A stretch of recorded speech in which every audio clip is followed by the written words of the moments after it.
Hello and welcome to another Highlander video.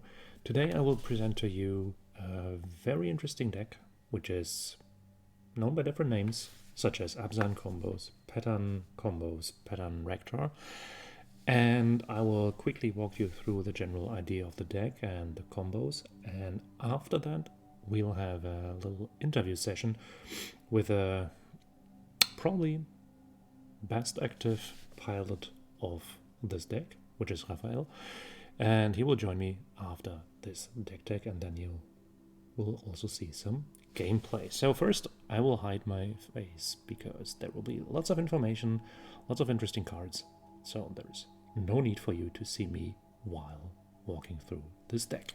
So let's have a look.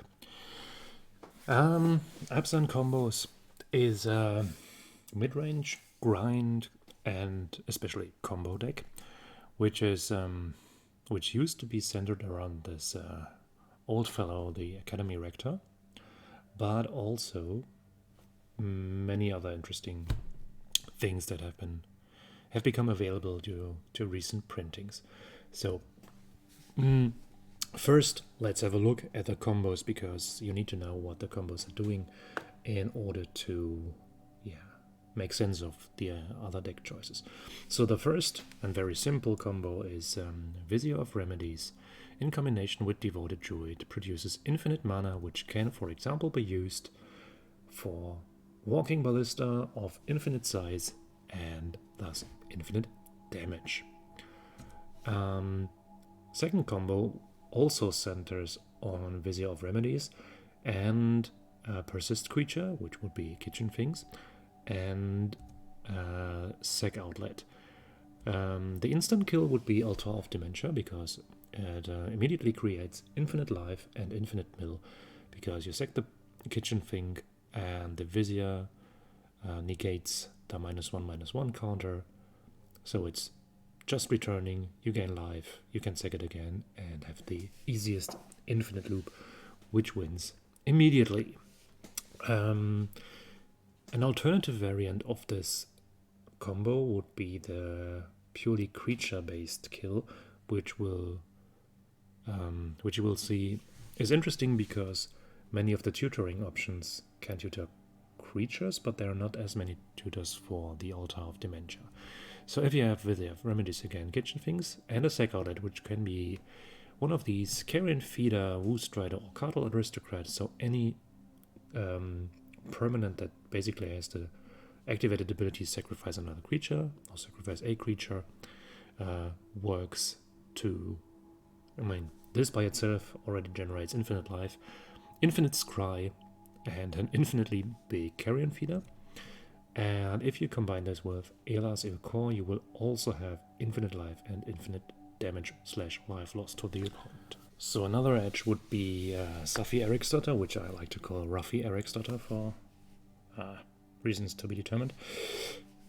And basically what you do is a Safi Eriksdotter and one of these recursion guys, Renegade Relia or Extraction Specialist, combined with a Sacrifice Outlet means infinite Leaves triggers, because you reanimate Safi with one of these, then you sacrifice Safi targeting Specialist or Renegade Relia, and then you can sacrifice the targeted one into whichever Sec Outlet you have, one of the aforementioned creatures or the altar, and then this will return Safi. You can sacrifice Safi again, and then you can sacrifice Specialist / Relia again to your Sec Outlet, which means that it returns to the battlefield, reanimates Safi, and so on and so forth. And with Elas in play, this immediately wins, and if the Sec Outlet is Altar of Dementia, you also don't really need the Elas to win, because the sacrificing itself will already mill. And then there is the Rector package, which is not really a combo, but rather a means to find combo pieces. So you will need the Academy Rector plus a Sec Outlet and Pattern of Rebirth. So if you sacrifice the Academy Rector, you search your library for an enchantment and put it on the battlefield. This will be Pattern of Rebirth. This then needs to enchant any random creature you have on the battlefield. As you will see, you have tons of mana drops and stuff, so the creature should usually be available. And then you sacrifice the now enchanted creature into your aforementioned sack outlet, and you get a creature card from your deck onto the battlefield, which will be Protean Hulk. And this does generate profit. Does it? Actually, as if you're quick on the uptake, you will have noticed that Protean Hulk dying doesn't get a full combo, because any full combo based on creatures will cost at least 7 total mana, and Protean Hulk only gets creatures with a total mana cost of 6. So what you do is you sacrifice the Protean Hulk into the aforementioned sack outlet, and you get Safi Eric's daughter and Activated Sleeper. Activated Sleeper enters the battlefield as a copy of the Protean Hulk, which is in your graveyard. And so you have another Protean Hulk on the battlefield, which you can then sacrifice again to your sack outlet. And if you want to be really sure, you can use Safi to have another enter the battlefield Activated Sleeper, so another potential Protean Hulk. So this means this is profit, because then the second Protean Hulk step, which is an Activated Sleeper in the shape of a Protean Hulk, will get Renegade Relia and Elas Elcor, for example. And this means that you have the full team again assembled, because the Relia will return Safi, and then you have the Safi Relia thingy again, which wins with Elas Elcor. Only, of course, if you have a sack outlet on the battlefield, but in order for this whole pattern Rector thingy to work, you need the sack outlet in any case, so that needs to be present at all times. So this is how you make profit with Protean Hulk. So now you have seen what this deck is aiming for. So apart from being a mid-range deck, which is also capable of simply playing mana dogs, playing good mid-range stuff, this has some insane combo potential going on. And in order to fully exploit this combo potential, there are also a lot of tutors. And while I aim to make a quick deck walkthrough, I want to show you the entirety of tutors that this deck runs, because I think this is a kind of a vital part. So of course you have the Demonic Tutor as the best tutor there is, and you have Enlightened Tutor, which can, for example, search for the Walking Ballista to finish off with damage. It can search for the Pattern of Rebirth, and it can search for Altar of Dementia and other things like Ranger class or Sylvan Library, just to get the game going. And there is Worldly Tutor. As the whole deck centers around creatures, it makes sense to also run the good old Worldly. And that being said, of course, Eldamri's Call cannot be far, as well as Green Sun's Zenith, Finale of Devastation, Court of Calling, and Eldritch Evolution. And these were sort of the tutor spells, but there are also tutor permanents. So Birthing Pot has been successfully trialed and unbanned, so this is a really valuable addition to this deck, because you run a lot of creatures, and many of the combo pieces cost like 2 or 3 mana, so it's not a big deal to sacrifice a mana dog or something else on the board to find the missing piece. And Fiend Artisan is about the same spirit, so it's easier to handle because it's a creature, it's a bit more mana intensive, but also less restrictive. So if you have the mana, you can find anything you want, as long as you can sacrifice a creature and your Fiend Artisan survives. Fauna Shaman, survival in creature shape. And then you can also tutor for smaller things. I have included them for completeness sake. So Ranger of Eos and Ranger Captain of Eos do find 1-drops. The Carrion Feeder is the only combo piece 1-drop, but then again you can also find Mother or Giver to ensure some kind of protection. And Recruiter of the Guard also finds many combo pieces like Safi or Relia or Extraction Specialist or Elas or Carrion Feeder or Woostrider, so it basically finds the entire combo. And of course the aforementioned Pattern and Protean Hulk are also kind of tutors. So that's really a lot of tutoring stuff going on, ensuring that this deck really quickly gets the pieces assembled. So with that, we are back to the quick walkthrough. I won't show you all the mana dogs this deck runs, because you can simply imagine this deck runs all the mana dogs that make sense to run in an Abzan deck, and just like birds and elves and stuff. And in addition, there are the 2 2-drops, Devoted Druid because of its combo potential, and Sylvan Caryatid. Yeah, well, why Sylvan Caryatid? I will ask Raphael later about why this needs to be in the deck.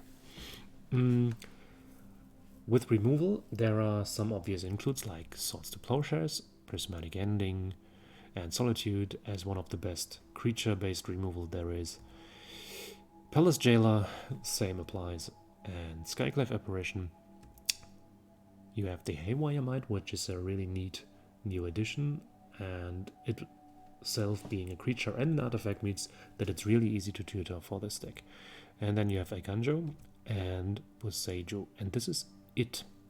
There is no more removal going on. I mean, there is also Grist, which we will talk about later, but you find that there is something missing here that is in a part of many other Highlander decks, like Path to Exile, Portable Hole, and Brutal Cathar, for example. So I will ask Raphael later where these are and why he thinks that they don't need to be included in the deck.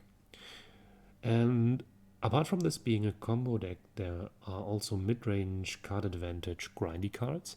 One of them is the Grist that we just talked about. And Grist with all these creature tutors is insanely good because you can easily get it into your hand or onto the battlefield. And this means that this is a tutorable removal spell plus value by means of it being a planeswalker. So I would think that this is one of the most important cards in the deck. And when I playtested this deck on Magic Online, I found myself always thinking about how to get Grist as quickly as possible to solve problems. And then there are small mid-range stuff, so White Plume Adventurer, in the notorious Initiative 3-drop, which just generates a huge amount of card advantage in a creature-based deck. Titania is a nice addition. It seems a bit on the top end with 5 mana, but it also just generates huge amounts of board impact because you obviously run all the fetch lands and stuff, so usually you have a 5/3 and another 5/3 for just 5 mana, which is just great. And then there is Dark Confident, which I find worthwhile mentioning because you rarely see Dark Confident outside these aggro or tempo decks, and but still this deck, while being mid-range and combo, it doesn't have a too high mana cost, so Dark Confident probably can really generate a lot of value. And then there are small things that I've excluded from this slide, like Sylvan Library, Ranger class, stuff like that. So there is some kind of mid-range value stuff going on, and yeah, we'll try to discern whether this is enough to win games when you find yourself unable to combo for whatever reason. And yeah, of course, there is not only this card advantage, but also the combo stuff. Some of the combo stuff also simply generates card advantage, right? So Renegade Relia, returning a 2-drop, also is card advantage. So it's not only these 4 cards or the others that I mentioned, but also the combo pieces that we talked about earlier. And then we have some protection and recursion, like Mother and Giver, which can be found by the EOS guys. And also there is Animate Dead in the list, which is very interesting, because it's a permanent that costs 2 or less, which means Renegade Relia can return it. You can tutor it with the Rector or with the Enlightened Tutor, and it, of course, can return the occasional combo piece that has been destroyed by the opponent, or it can just generate extra value by returning, I don't know, Titania, Palace Jail, or whatever. And of course, again, you have also the combo stuff as recursion, like the Renegade Relia, Extraction Specialist, Safi is some kind of recursion. So this deck is really lots of value by not only grinding, but having combo pieces that do other things as well. So, I'm still curious about some aspects of this deck, so I'm happy to welcome Raphael to this show and ask some questions. So, welcome, and let's go. All right, here we are. Welcome, Raphael. Nice to have you here. Yeah, hello.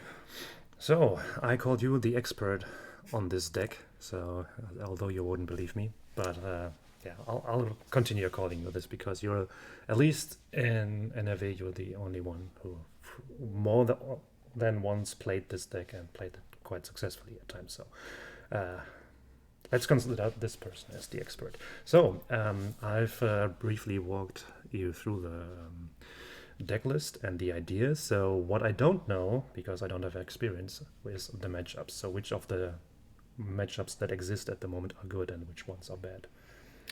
I think it depends. I think in general, blue tempo matchups with Blood Moon are not the best matchup for you, but you can still beat them. On the other hand, all creature-based decks like Initiative or White Weenie are slightly favored matchups.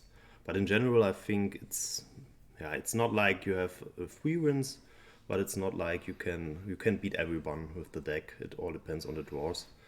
Okay. So, I mean, that's fair enough if you say you don't have to fear anything, but you have to work for what you gain. I mean, that's kind of the essence of the Highlander format, basically. Yeah, I think it's like if red decks draw Fury, you're in a bad shape because that's the single most bad card for your entire deck. And sometimes Blood Moon also is a problem, but there are other draws where Blood Moon does nothing. So I think. So you mentioned Blood Moon as the hoser for your mana base, but then again you have mana elves to protect you from Blood Moon. Yeah, and you're running a lot of basics. At the moment I'm running 4? 6, which I think is... I wouldn't call that a lot. I'll run 12 usually. Yeah, but you have like 10 fetch lands, so in the end it's like a lot of sources, and you can fetch the basics. Yeah, but you cannot fetch when there is Blood Moon. Then, okay. This is off, but still.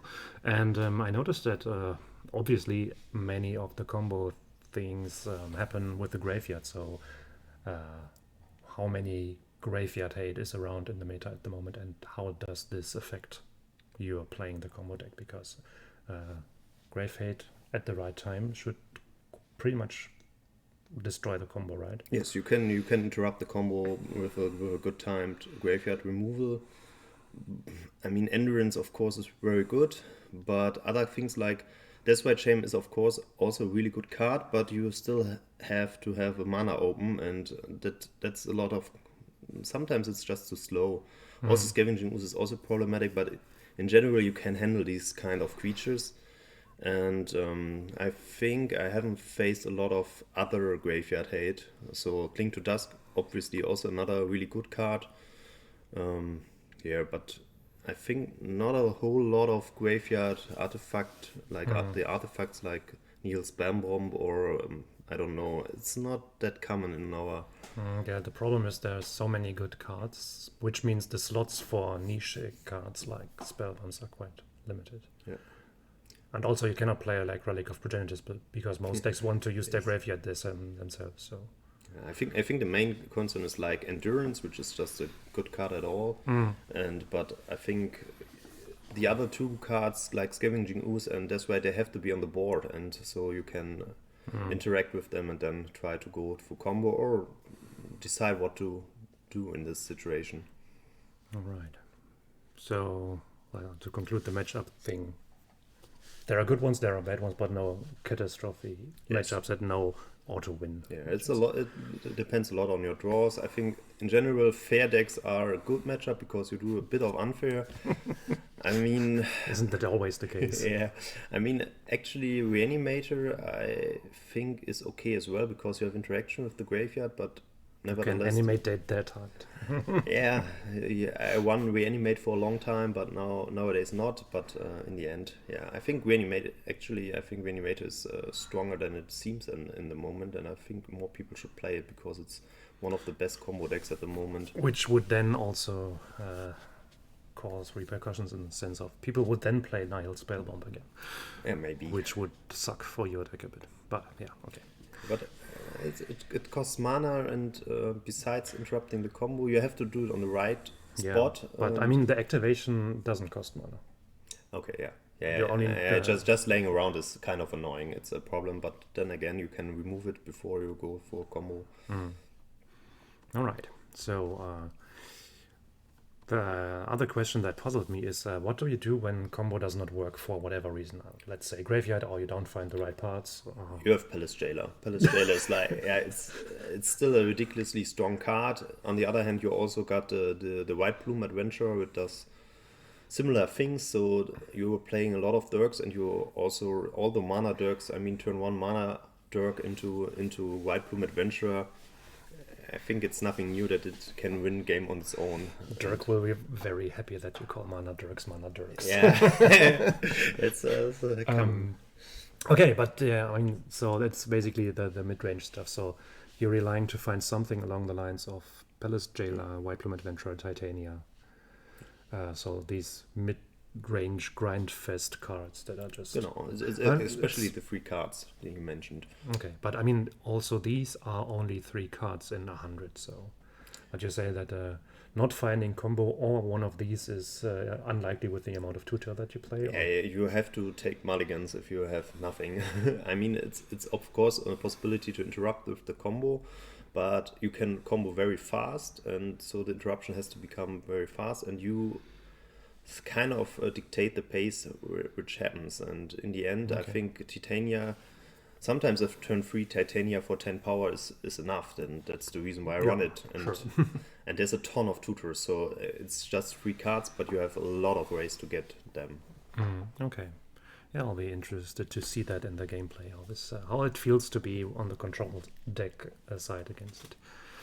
Okay, so you win with mid-range Control power. actually could be a bad matchup, because Humility would just destroy your whole deck. That's the one card that...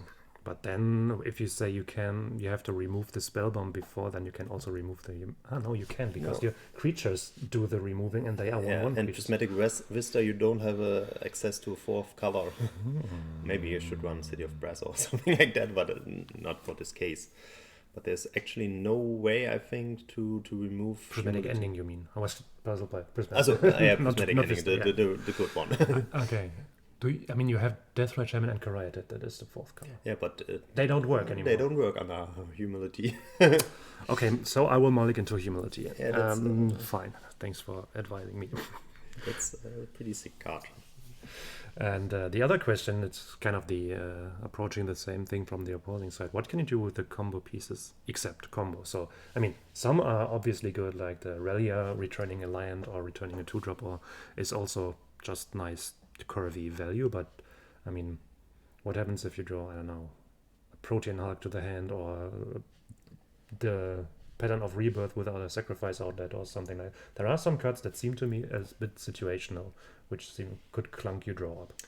I mean, Protean Hulk, actually with Gaia's Cradle, you have a realistic chance to hardcast it, and in this particular version it comes up quite often, because you have really, I think you have like 10 1-mana Dirk again, and Cradle, and in the end it's not like, I mean, obviously you don't want to draw it, but it's not like the end of the world if you draw it, because if the games go longer, it is a chance to play it some way. It's probably then the same experience I have with Oath. So, I mean, you don't want to draw the Fetties, but even the Archon can be hardcast in the late game. So yeah, and besides a few creatures in play and a Gaia's Cradle, and suddenly you achieve the 7 mana. That's also a reason why I play some of the cards that seem pretty bad at the moment. You mentioned Duskwatch Recruiter before. I think you can cut a lot of cards off this deck. I don't think that this version is like 100% the way to go. You have to adjust it to your own play style, and but I like it at the moment the way it is.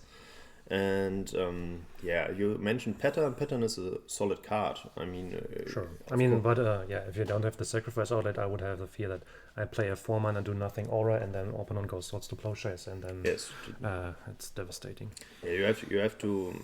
Sometimes you have to do it, and then you lose against the Swords to Plowshares. But sometimes you have to try.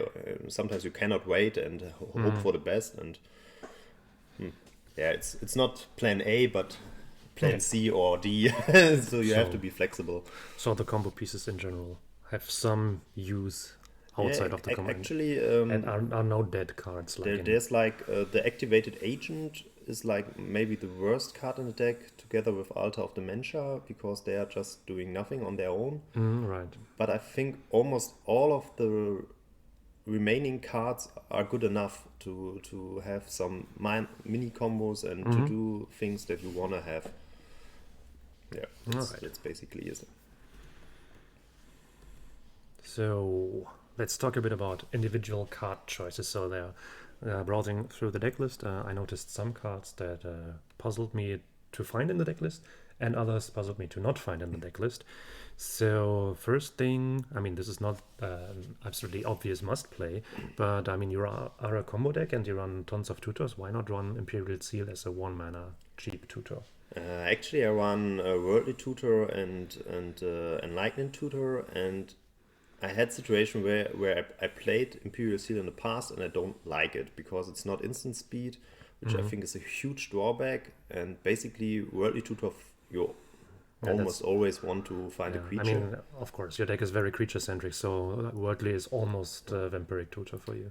But yeah, Imperial Seal. I mean, that's the reason why Vampiric Tutor is banned, because 1-mana instant on top tutoring is just good, and sorcery speed on top tutoring is way worse. I don't think it's wrong to run it, but I personally don't like Imperial Seal in this particular deck. It comes to price, and I think if it wasn't Vampiric Tutor, obviously, I would run it easily, but not being instant speed is a huge drawback because often you wait what does your opponent do in the turn and then decide on what to pick up with the instant speed tutor. So I was very happy to put this deck into the Oath deck.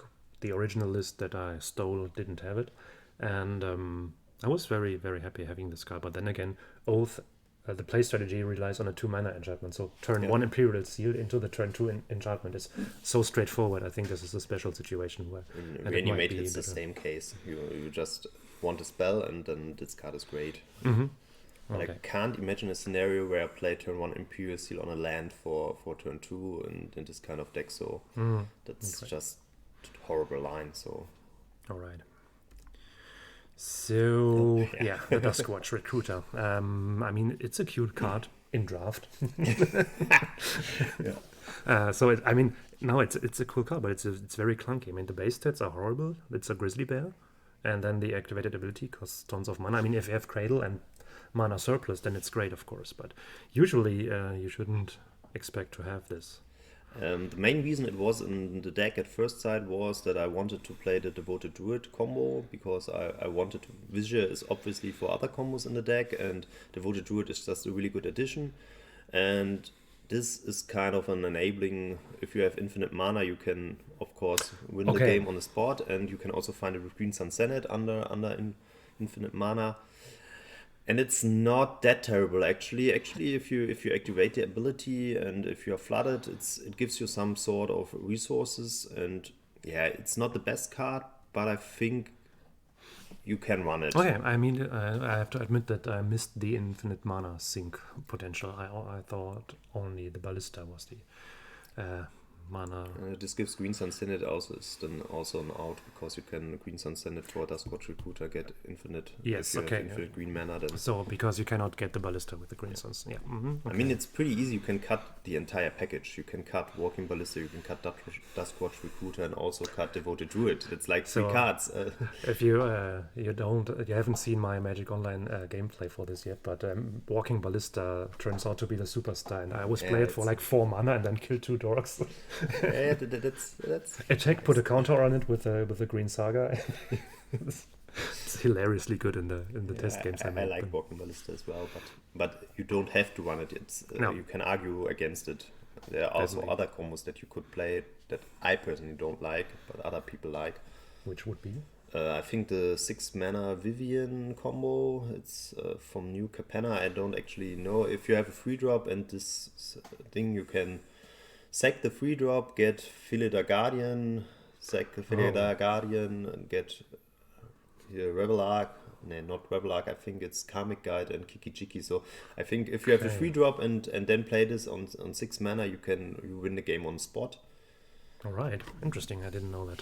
Yeah, I don't like it because you have to run Kiki Jiki and you have to run Felida Guardian. Okay, but you don't have to cast Kiki because you search Yeah, genau. it, right? Yeah, Oh, it's also you can find it with Birthing Pot, and but still, if you draw it, then it's a dead card because you cannot cast it. yeah, unless you draw like maybe Silver Kerated Birds of Paradise and Ignoble Hybrid, then you can easily hardcast it. Or if the opponent plays Blood Moon. Yeah. Should run it yourself then. No, you No, can, no, you can no, Magus. Magus you is a can creature. find it. It's actually you could argue for it, but Okay, that's not at the moment. Not in this kind of deck. not in this universe. Okay. Then I was wondering about hand control. So I remember you being a fan of Title's Color. Yes, and actually, I think it's the card that I would put into the deck list at the next point. I played the tournament without any testing. I just rebuilt this deck.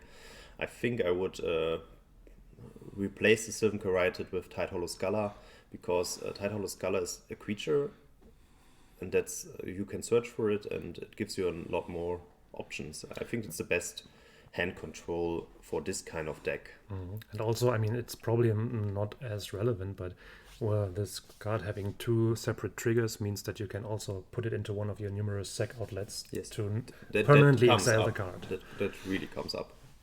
So the old Oblivion Ring. And you can also find it with Enlightenment Tutor, which is kind of... So, but this also is only a placeholder. So, I mean, you have the mana to also support, I don't know, the second Title Scholar, which is Mesmeric Fiend, or Duress, Thoughtseize, Inquisition. I mean, you play Gitaxian Probe, so you have it's a free spell, of course. But with the black discard spells, you could take a look at the opponent's hand and remove the thing that could threaten your combo. So why don't you run more hand control? I've been playing this deck for a lot of years, and I think it's the first time I don't run the discard package. I always played Thoughtseize, Duress, and Inquisition of Kozilek. But lately it was like a dead draw in the late game, and you always spend 1 mana to remove a card that costs 1 or 2 mana from your opponent's hand. And I mean, of course, it helps, but I feel better without them. So rather overvaluing the opponent, just playing on curve and... Yeah, I just do my stuff, and my opponent has to have an answer. And I mean, when I play a 1 mana creature that gives myself more mana, actually... you have to remove it, because the tempo otherwise is a huge problem. And if I, instead of playing a mana dirk, I play like a discard spell, that's nice because I know what's going on. But I don't gain a whole lot. I mean, the power level in this format is much higher than it was in the past. And back in the days, you could discard like a 4 mana threat or the good 2 mana creature, but nowadays it's to discard my 2 mana creature, I play another one which is almost the same. Or top deck Ragavan or whatever. Yeah, Ragavan. And also, I mean, there are not many control decks around these days. So, I mean, if I imagine we will be testing your deck against Oath Control, I'll be very happy that you don't run discard spells, because slow control decks are, if you take the crucial parts out with the discard, is always annoying. So that increases my chances to have the answers. But then again, if there's not much control in the meta, it's probably right to rather go proactive than... There's another problem with the discard spells. You don't want to take too many mulligans, and a hand with like a mana dirk and a discard spell and a couple of lands is a mulligan, because you do nothing, and you need to have threats, or at least you have a critical number of creatures to have a plan B game plan, and that's maybe the main reason why I cutted them. I'm not 100% sure if that's correct, but lately I wasn't convinced anymore by the discard spells. I mean, of course, if you have a lot of combo in the meta, back in the days where this small little oracle was there, you need like all the discard spells, but actually there was no reason to not play oracle on your own, so it didn't matter in the past. Alrighty, interesting. Yeah, but Scholar is the best. Fiend, Mesmeric Fiend, I think. I don't like it because it's a 1/1. I mean, 2/2 is at least you can give some pressure, you can trade with something. 1/1 is... it's just measly. Yeah, I mean, you are a toolbox deck after all, and you can tutor, so maybe just running one of these hand control options that you can find is maybe a good way to go. So... let's talk a bit about removal. Maybe it's because of the matchups that I tested, but I sometimes found that I am both too slow and too thin on answers for what my opponent is doing. And there are cards like Path to Exile, Portable Hold, or Brutal Cathar, for example, and there are more removals that you could add because you run only like 8, counting everything, including Haywire, Might, and lands. So why don't you run... so let's explicitly ask, what do you think about Path to Exile? Why don't you run it? Are you one of these people who say, I don't want to give my opponent a line because this sucks? No, I think Path to Exile is one of the best removals still nowadays, especially because it hits Murktide Regent, which I hate because it's so fast. And I think it's the same issue you have with the discard spells. You don't have the slots. You don't want to have too many removal spells in your hand because you want to make your own game plan work, and if you have a hand with removal and mana dirks, it's the same. It doesn't get you anywhere, and therefore I decided to run just the, in my opinion, best removal spells, and that's like Swords to Plowshares, which is like... Yeah, I would also, in the Void it's better than Path because it doesn't ramp the opponent. And in the end, you also, Solitude is a huge addition to all white decks because you can tutor it with the creature tutors, so and also Grist. So with all the tutors, I think you have more removal than it seems on the surface. But I can see a situation where you should play more. But I think that in this configuration, I don't like to play too many removal spells just because you have bad mulligans and you are not a reactive deck. You want to go through your own game plan. But all these arguments would not be against Brutal Cathar, for example, because it's not a dead card. It's also very proactive, and if it randomly flips, then it becomes actually a huge but you threat. have Skyclave Apparition, which is just better, and also it does remove better, but yeah. It's just better. It handles Oath. It handles. I would also never say to cut the Skyclave Apparition. I'm just saying.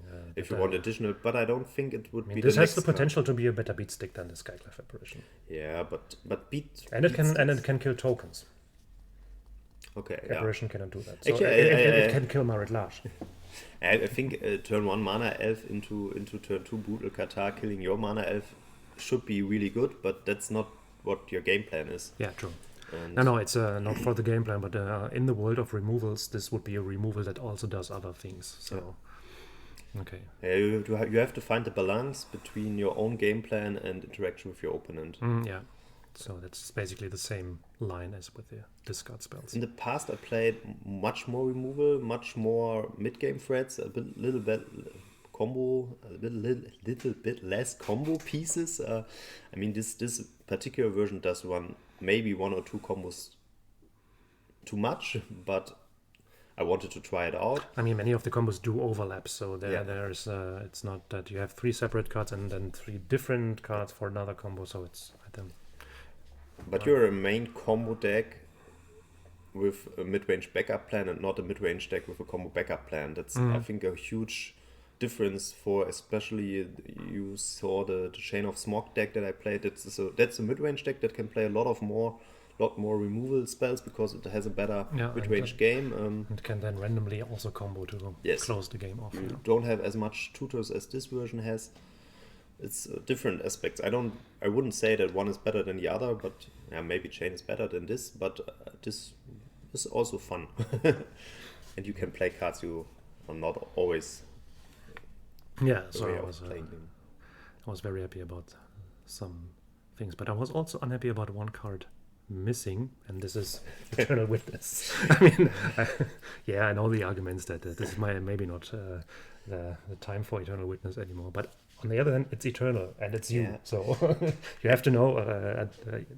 Actually, playing a deck without witnesses. With the unbanning of Birthing Pod, I was like, oh, where is it? I would like to try it, but the problem is Renegade Relia just does a better job, and I mean, I think it's not wrong to run Eternal Witness.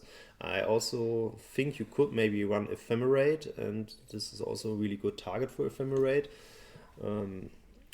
I wouldn't say that it's impossible that in the near time I will play again Eternal Witness, but I think, back when I started playing this deck, the Eternal Witness was just so much better than it is at the moment. Yeah, I've always found, especially in Highlander, I find it hard to let loose of established things, and you playing Eternal Witness, or rather, you playing a green deck with Eternal Witness is something inconceivable for me. It's like a demonic tutor for Eternal Witness was a very common line back in the days. Yeah, also. Oh, he's searching for a green creature. I know what will be. Oh, he gets the tutor back. Oh. It's a shame. Okay, so at least, I mean, didn't expect that there would be a chance to see it again. That's great.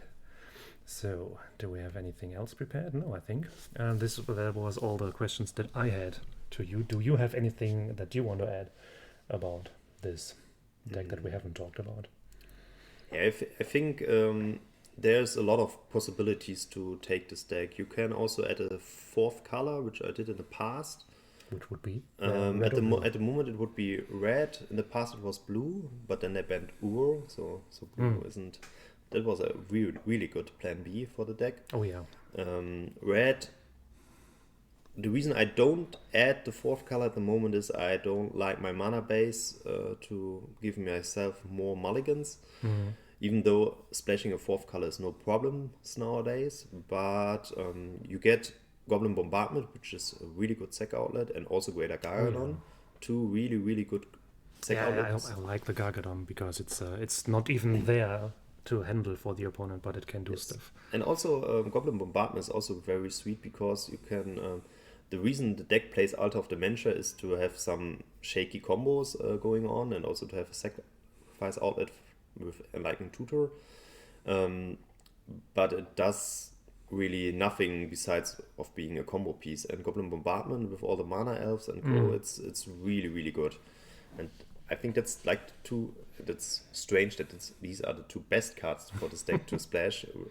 I think, of course, you would run Minsk and Boo, I think, because it's just power level. It does nothing with the whole deck. What about Laelia and Ragavan? The space puppy? Yeah, this paper. Oh, I hate the space puppy. Thanks. I wouldn't play it in this kind of deck, even though it's a really strong card, which I have to admit. Ragavan is a special case. I don't know if I would like to stretch my mana base to enable it, but otherwise, an unanswered turn one Ragavan simply wins the game, which is. I mean, you have the fetch lands, so every fetch land could get you a red duel, so you could play it with any fetch land turn one, so that wouldn't be a huge it's definitely, I think the Naya decks and so on, they're also just splashing and also play it. Laelia, I think I don't like in this kind of deck because it exiles combo pieces and it's a ridiculously strong card, and I also hate to play against it, but I think I wouldn't splash it. In the past I splashed for Queen Marquesa also, but nowadays you have better targets, and White Plume Adventure is also, you have one initiative guy, one monarch guy, and I don't know if Queen Marquesa is actually, I think they're better initiative guys at 4. Yeah, like probably. Season Dungeon. I mean, if I would ever to play Mardu again, then Marquesa would be in there, but in this kind of deck I don't. Well, it's really hard to find space for 4-drops in it because you have so many good 4-drops actually, especially this color combination. If I play these 3 colors and no other color, then I will find a spot for Queen Marquesa. Actually, I'm playing a Boros deck at the moment, and it just these 2 colors are insanely high for mana drops. Yeah, but also Goblin Bombardment, the Goblin decks run it because they have also these kinds of combos going on, and also there it's proven that the Goblin Bombardment is by itself a good card if you have random persist creatures or tokens or stuff that you can sacrifice. It is just really kills Ragavan. And also from a control perspective, I play a mass removal to kill 4 creatures, then I take 4 damage. Then opponent plays 3 creatures again, I have to play a mass removal, I take 3 damage. That's surprisingly good card. I think it's a good argument for splashing red, and I'm not 100% sure which version is better, if it's the 3 color or the 4 color. It depends on your own playstyle, and I prefer to have a more stable mana base, so I run 3 colors at the moment. In the past I played 4 colors. Yeah, I don't know. It's both possible. Actually, splashing blue is also not that bad because you get Neoform, which is also really good in this deck. And Oko Plan B again. And I think there was a third card, but I don't. Brainstorm is also a pretty good splash in this kind of deck. Which, Yeah, but we are running out of slots. yeah. Okay. Yeah. I think if you want to have slots, you have to cut some of the combos. Actually, I would cut. I think I would start with cutting the Duskwatch Recruiter, Walking Ballista, and Druid. yeah, I'm not sure because Druid is actually really good in this kind of deck. Yeah, and also you would keep the Vizier for the other combos. Yeah, Vizier is a non-cuttable. I don't know in your Decktech. Are you talking about the combos specifically? Mm-hmm. Okay, I do. I hope I covered everything, but you have to watch it and let me know in the there's a comments lot if more to meet the eye. I think even if you play it on your own, I mean, I've been playing this deck for like 10 years or so, and I always find new combos. The reason why I actually brought this deck was the Activated Agent or Activated Sleeper. I don't Activated know. Sleeper, yeah. Activated Sleeper is the name. I always mixed it up because there's another card that has a similar name. And this lets you bin Revelark and Karmic Guide because you can now have much easier combo, and that's the reason why I bought this deck back. And it plays out very well at the moment, and I like to play it. I wouldn't say it's the best deck in the world, but it's a really strong deck that can contend and can win games. Mm-hmm. Yeah, I find it very nice with the playtesting. Speaking of playtesting, so let's conclude this interview part and get some games in. Thank you for your insights, and stay tuned for some gameplay. So, let's play some games with this Abzan pattern Rector. So in this game I'm trying to play this game without the help of the creator. Maybe with the help of the creator, but not with the person who built the deck. Yeah, I have absolutely no clue because I've never played this kind of deck. So I know the general idea and I talked about the deck, but I don't know if I'd be able to play it myself. So let's find out. This hand looks okay. 3 lands and a mana dog. 3 drop. That should be working somehow.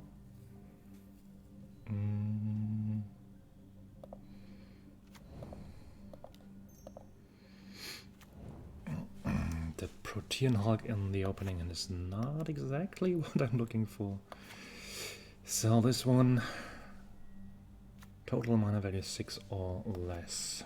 That can get, what was it again? Something around the Soul Sister Black White Boy.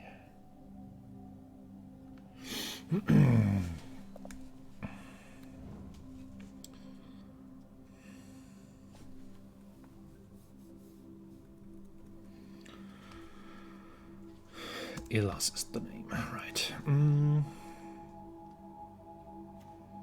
So opponent opens with Terramanda. Oh, Scavenging Ooze is not the worst card against that. So that here can get me a creature with toughness 2 or less.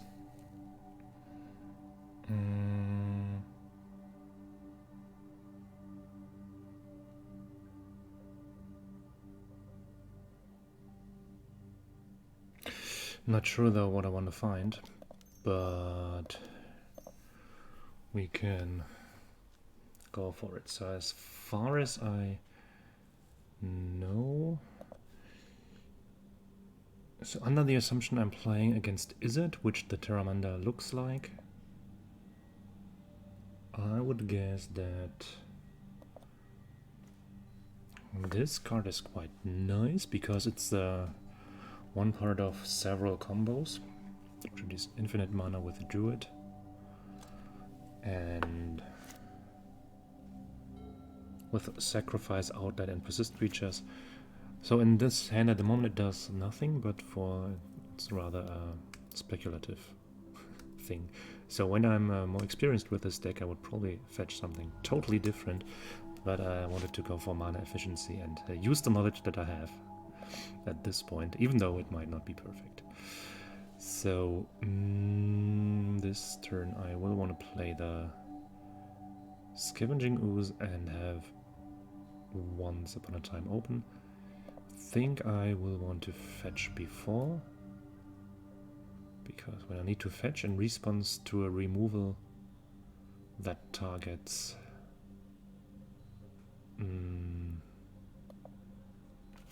the ooze, then I can maybe not activate it as much as I would like. Although at the moment there is not much stuff one wanted to exile in any case.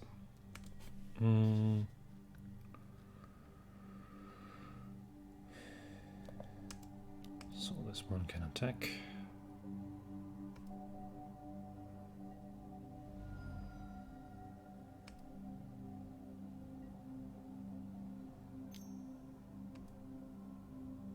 There we go.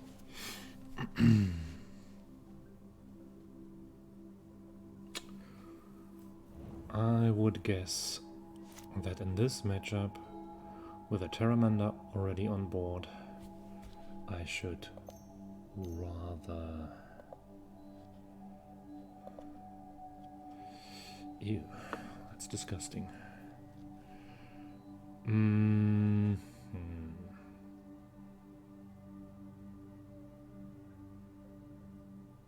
That's like the worst that could happen.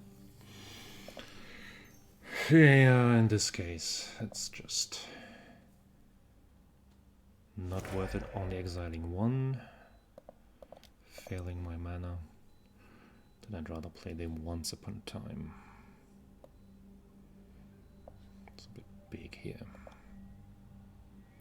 Let's make this a bit more convenient, maybe.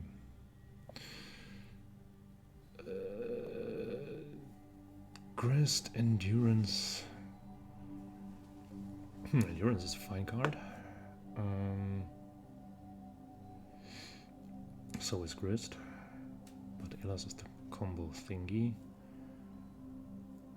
But don't get anywhere. I think I want to keep the Elas in the deck for potential future Protean Hulk things.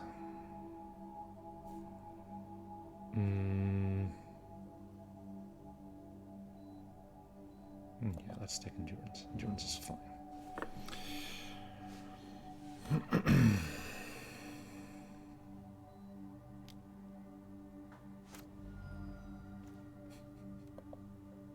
I feel so utterly incompetent playing this deck. Usually I would want to flash this, but I think I might run into a counter, so I just slam this now and return 2 cards from their graveyard under their library and establish a blocker for the Terramander. I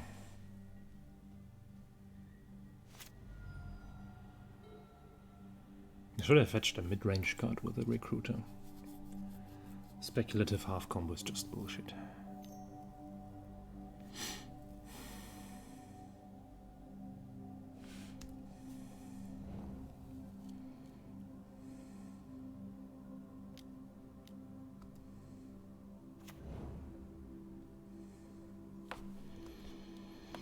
That's prowess, right?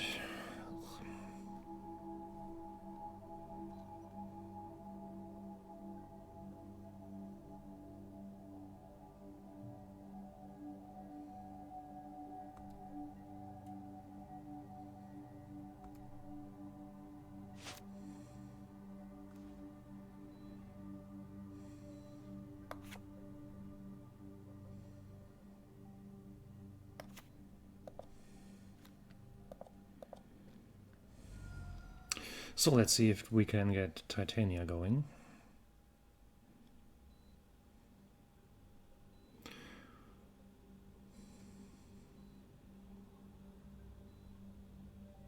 The list doesn't run a basic forest. Ah, it does. The forest is in play already. We should maybe get some basic lands, because this deck will likely play Blood Moon.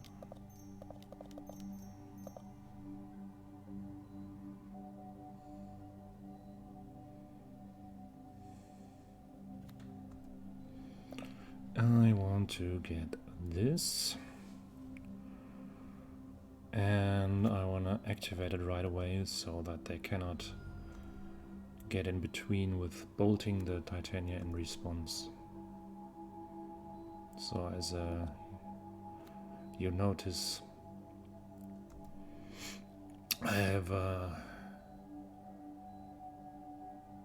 huge respect for the potential and the instant interaction speed of Izzet,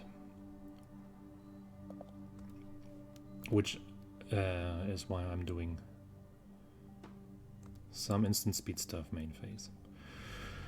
And also this attack is due to the fact that I don't trust the chances to have a block against the Stormwing entity, because I'm very certain that they will have at least one prowess trigger, at which point the entity will just eat up my endurance.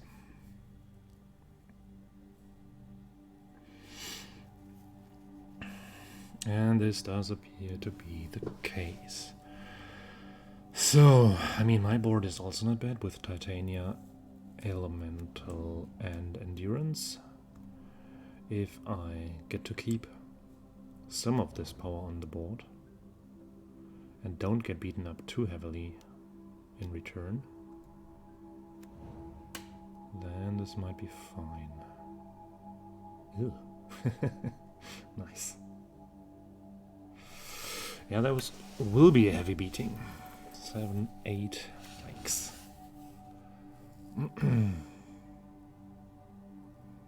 Okay, I didn't see this one coming. But I cannot attack with all because I have exactly lethal damage on board. Accidentally.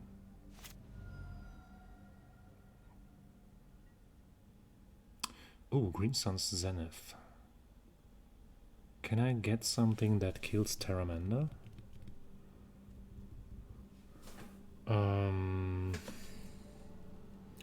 Let me briefly think into my list again.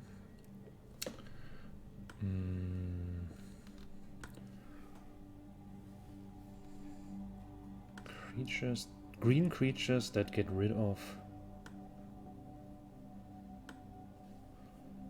flying creatures, 1/1 creatures. Actually manually scrolled through this list. As I said, this has been built by Raphael and not by myself, so I can tutor Grist. Grist does help. That's probably the best option that I got.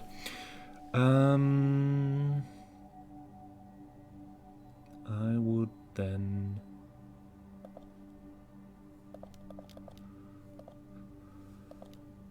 do this.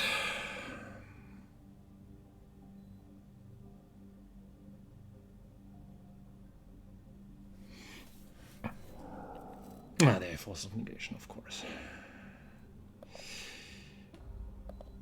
This is bad news.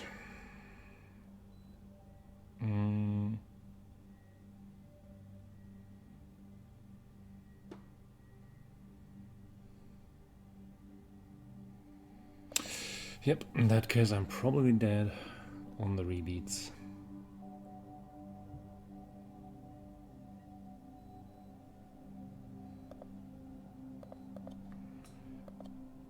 But at least I can force them to do it now, because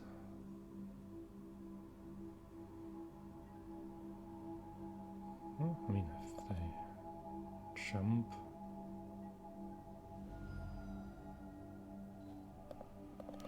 okay, so that's, if they wave it through, then they have potentially, I mean, I'm dead anyway, right? If they activate the Terramander, it's enough, and they can do that.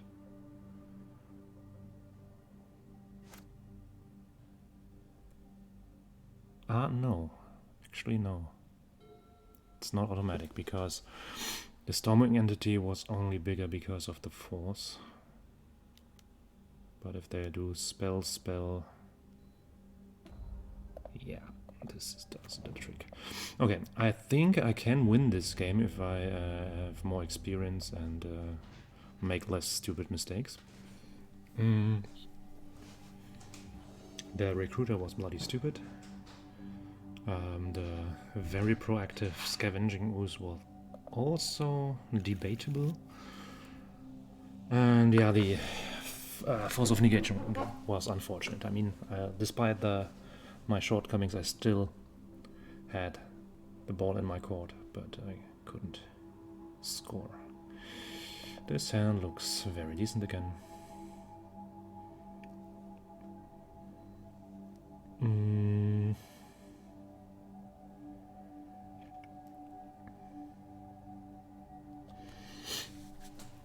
I will fetch for Savannah and play Elves of Deep Shadow first.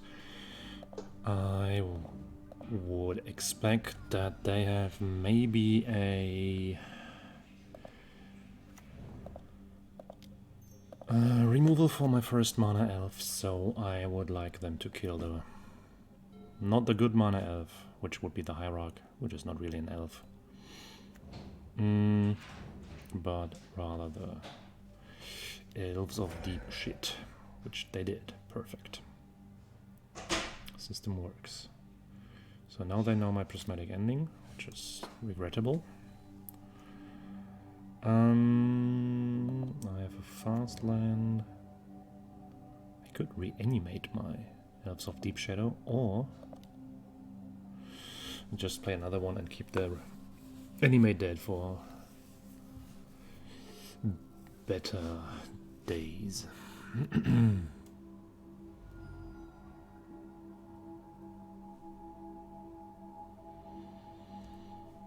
Played Steam Vents and passed the turn, so that's very, very suspicious.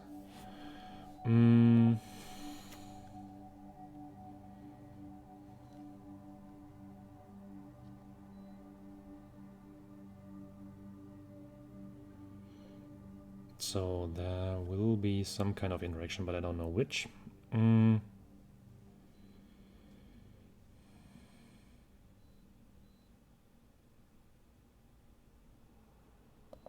mean, I need to pull out their counters in any case, right? So let's play the Woo Strider. They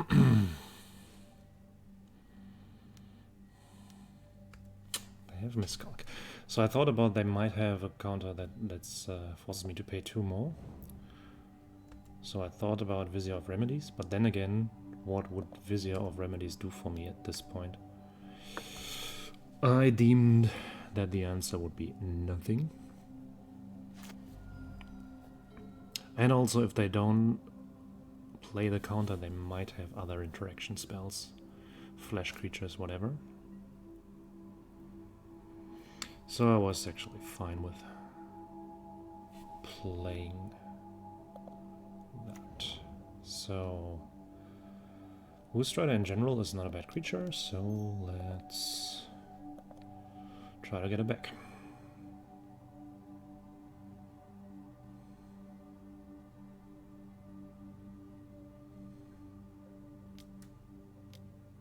We're not allowed to. Okay.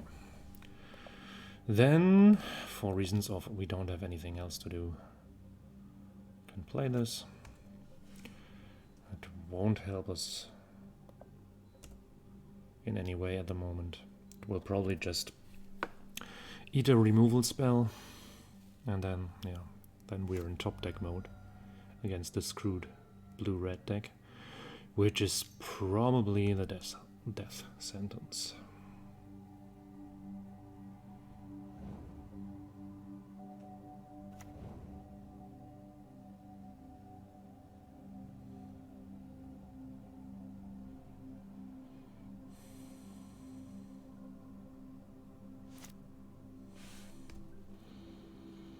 So this card is known to them. Wow, spectacular.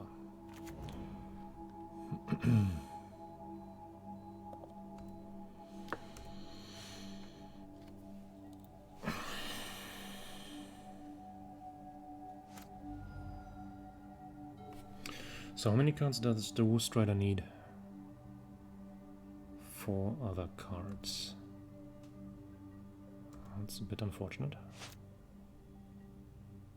Oh, fetch land. Fetch land is good. So first, let's do the beatdown thing.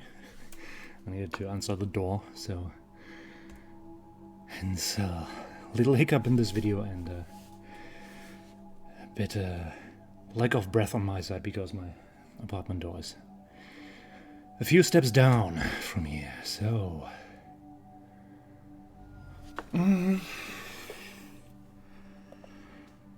yeah, let's see what happens if I do this.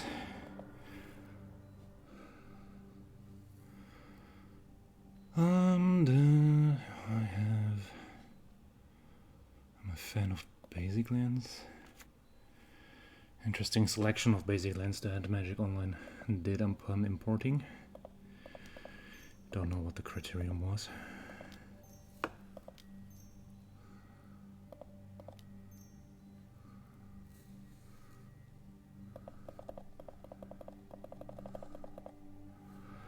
And 4 cards.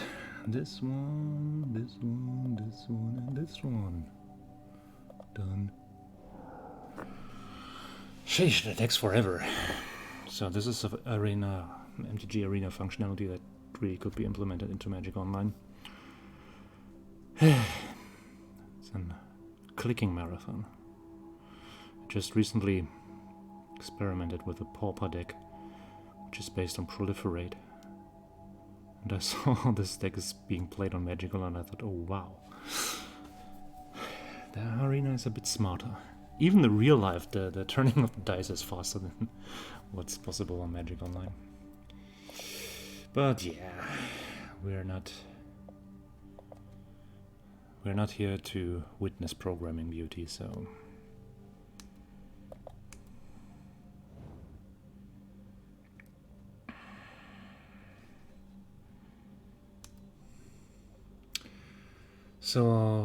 this time Izzet fails to find any threats. I might want to sacrifice this goat to scry one. Okay. Ah, there. Worldly Tutor, does this bring me anywhere? I don't think so, because it's... On the other hand... Oh, well, it might. Because I'm the one applying the pressure now, so they will have to do something next turn, and then I can use the tutor to find whichever card I need most at that point in time. Fading Hope. It's regrettable.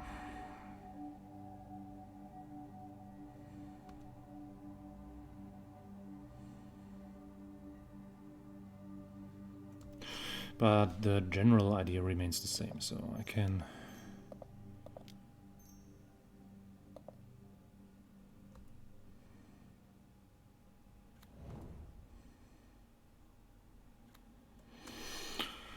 create this greatest of all time token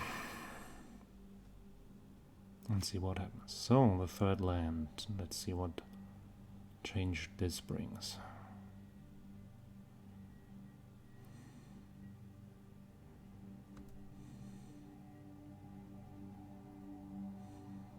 They're not doing anything.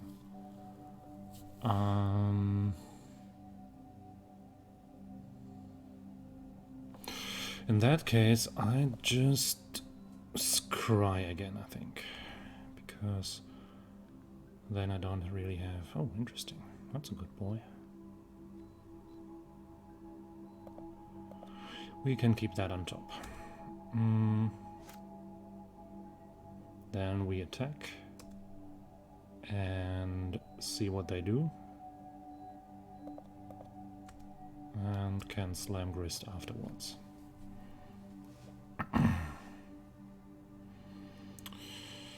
Snapcaster. Well, that's not cool.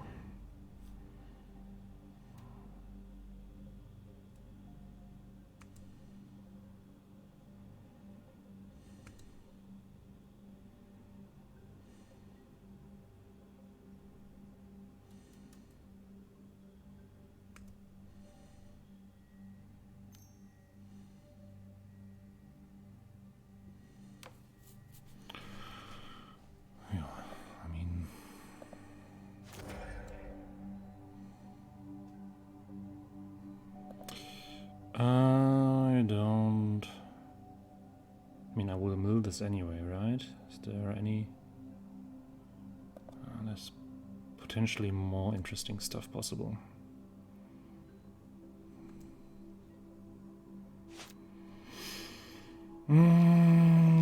So let's do this.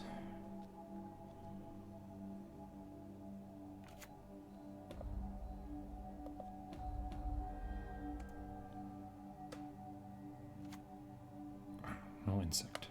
Who are you? This is the one card that is utterly unfamiliar to me. Ah, it's a flesh clone of a card that died this turn. Fairly interesting. So, but apart from that, not much that I can do.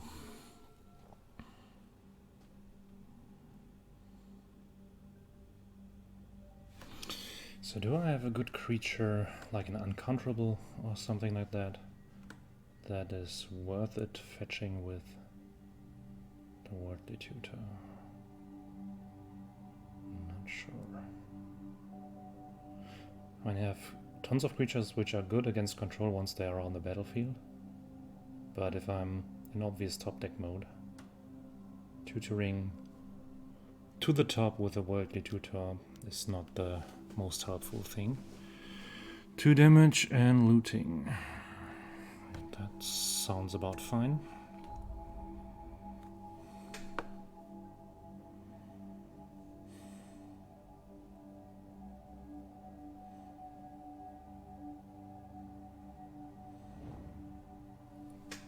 Blood Moon and Memory Lapse are down. Okay, so now I can play Worldly Tutor. Because they are tapped out. I mean, they can still force or something. But I think this is still great.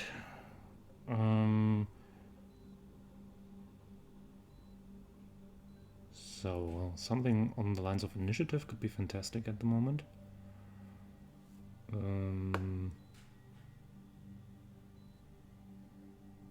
Apart from that,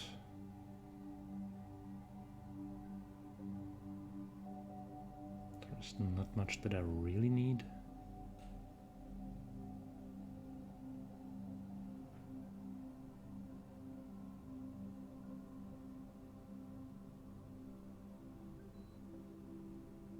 I think I do like the initiative guy.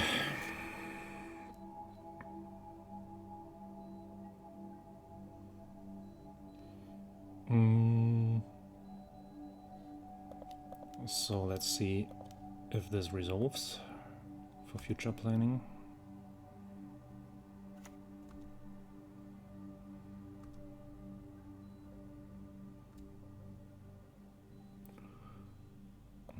Swamp. Play swamp. Mill. Oh, Rector. So this does mean that we can also get the Root Strider onto the battlefield, which I think we should be doing because I don't think they have too much interaction for that.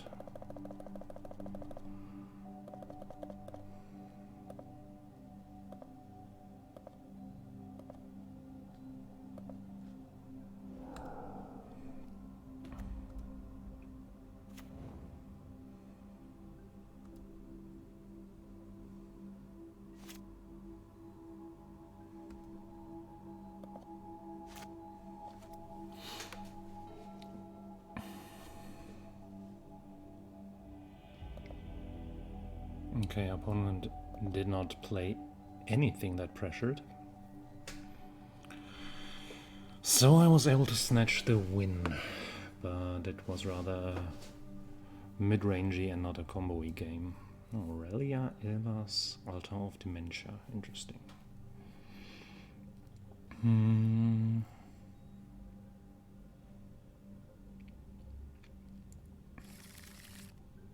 It's definitely a keep.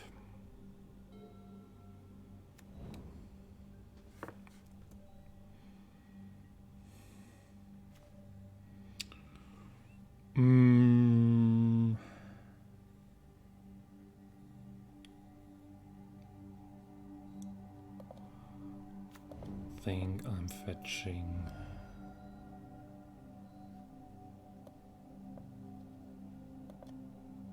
this one, playing this one.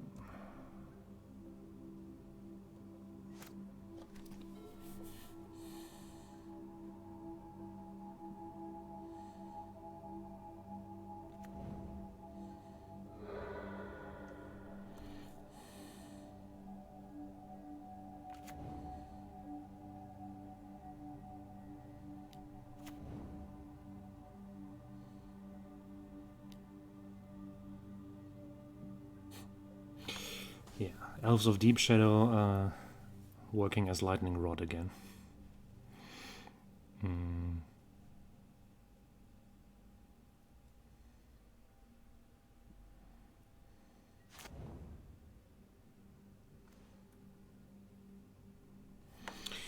So this turn I will play basic land and both Fauna Shaman and Elas will be absolute must kills, I think. So I think that the opponent will kill the creature on the spot, and hopefully I'll be able to resolve Renegade Relia next round. So if they start out with a cantrip, that's good for me, because if they would only do shot for 1 mana past turn, then the counterspell would be kind of obvious.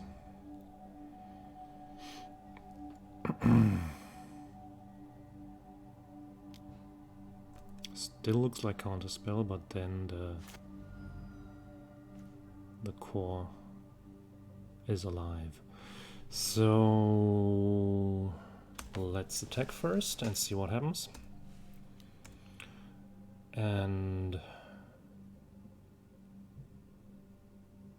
if nothing happens, we play Mana Elf without playing the land to simulate mana scrutinous. Maybe they fall for it.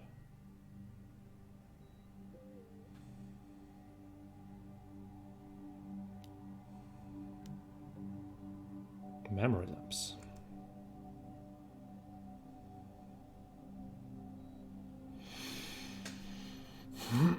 This means I draw Elvish Mystic next round, but that's fine actually.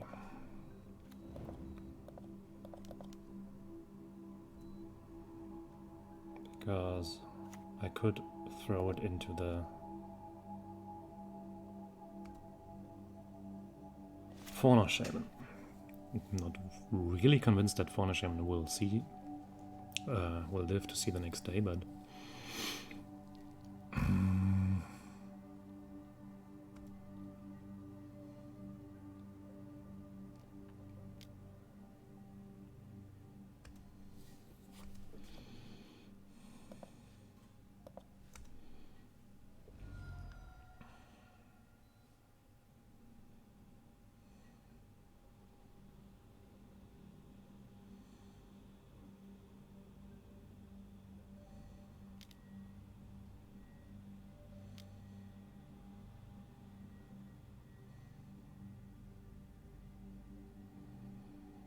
well, maybe it does live.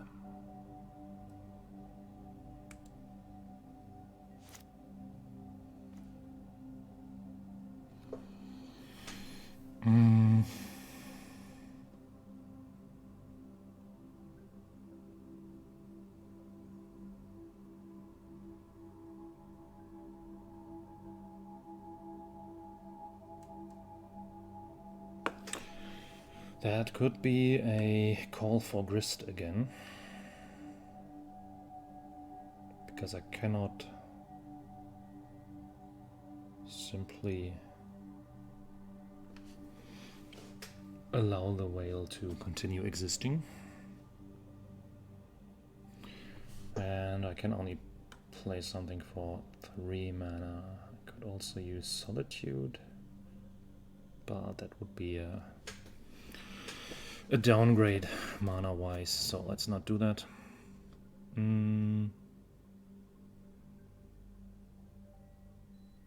Let's do this.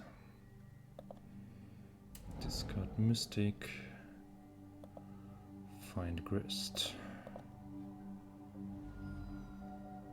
Fetch. Swamp.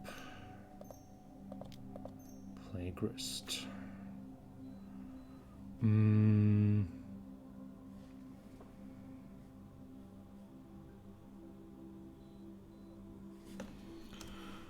So I'd be fine if they traded.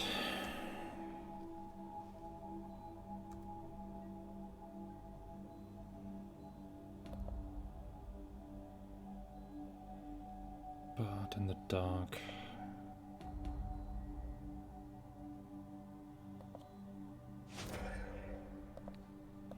So this one needs to go, definitely.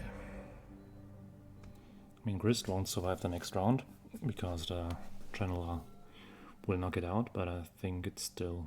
I cannot allow the Forager to live and generate extra value. It's worth taking the 2-for-1, I think.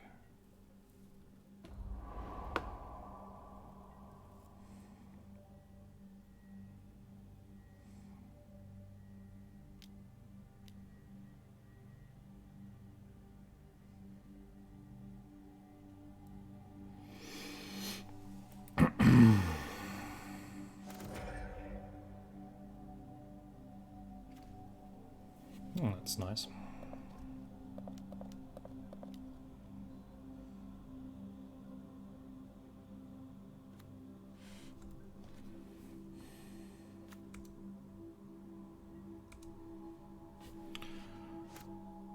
I might want to scry in my upkeep so that I have a revolt thing for my Renegade Relia.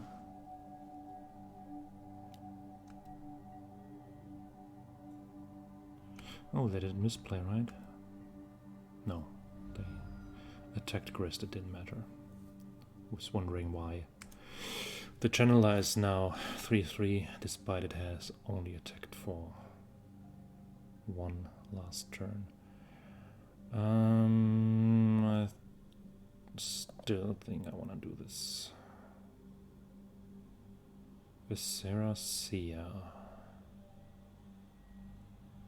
Don't think that this is overly helpful.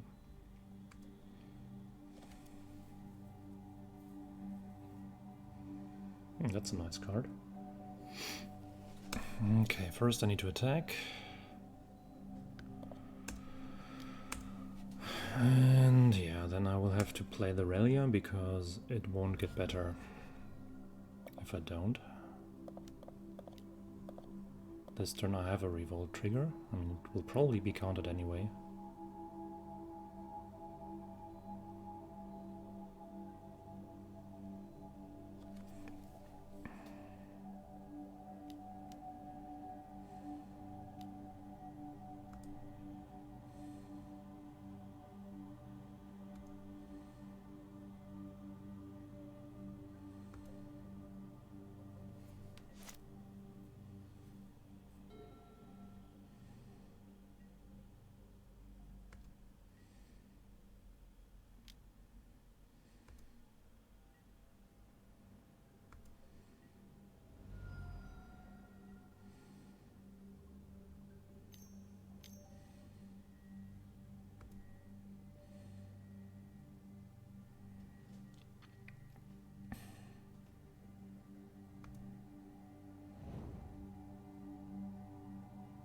I'm not winning this damage race.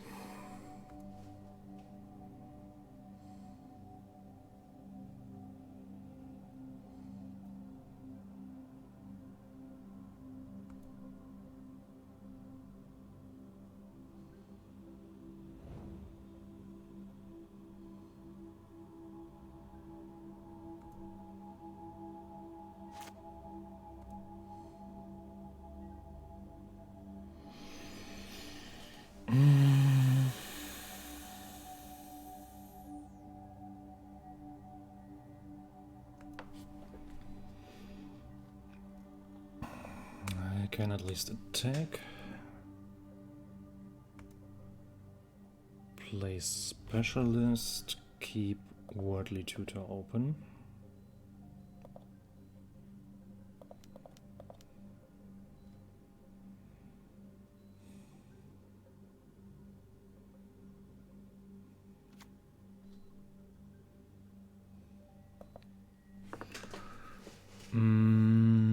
Since I don't have a creature in my hand, Fauna Shaman is not as good. I think I just take the Illiquor, which might have something to say with regard to damage raise.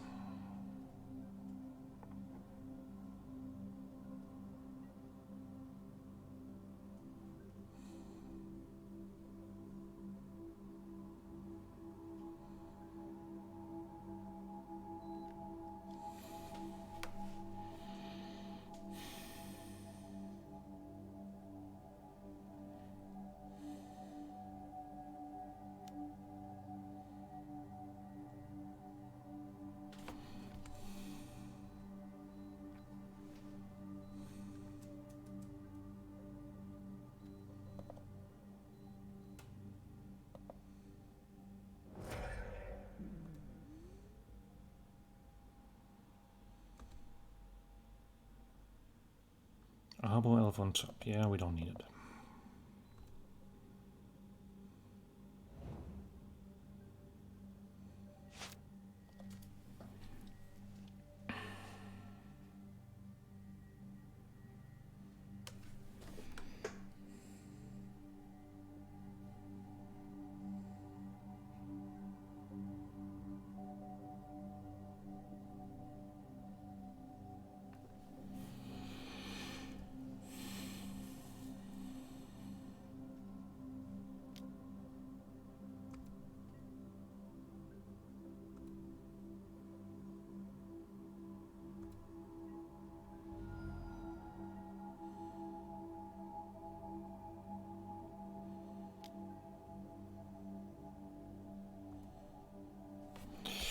I think I'm dead.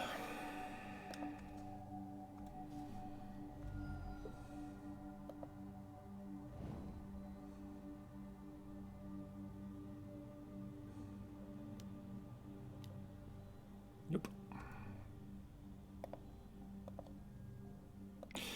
So, yeah, I think this matchup is actually okay. It's also an interesting matchup. But, yeah, I think I have paid for my inexperience. Okay, so let's see what else we have to offer in terms of matchups. So the next matchup that I'll be testing with the Rector deck is against Rakdos Aggro. And this hand is a catastrophe. I will mull.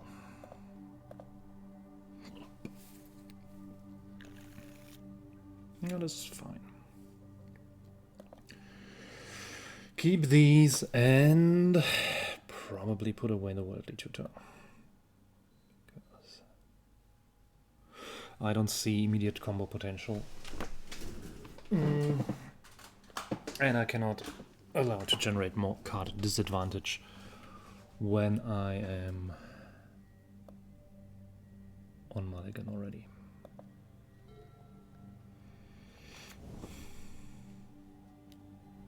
Response.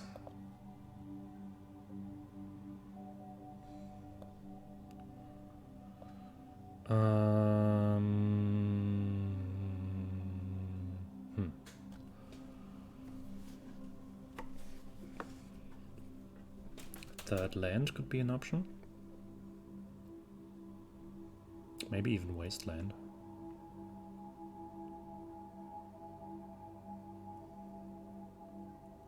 Two drops I do have enough. Adventurers might be not as good against this kind of deck. Relia might be very interesting. I think it's actually Relia.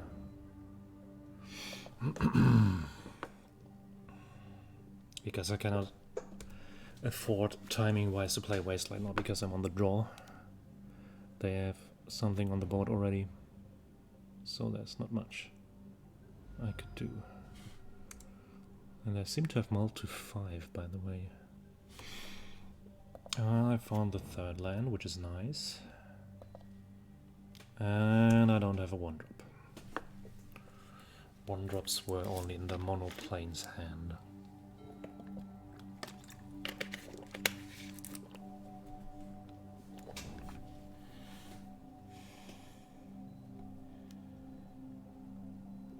That's regrettable, but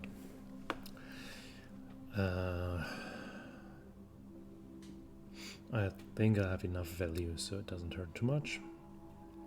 I probably have to get rid of the Relia because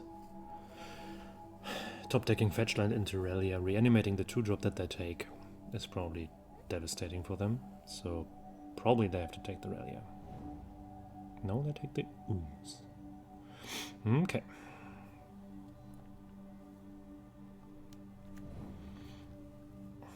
Then they probably have a removal for my Recruiter, which...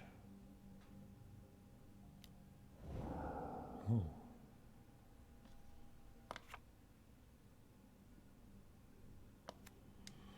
Magus of the Moon. That's sort of a problem.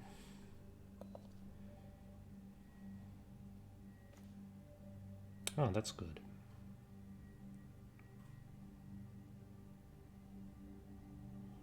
So, with one more card in hand, I would expect that they cannot play Magus and removal for the bird. Which means I should be fine when I just play bird.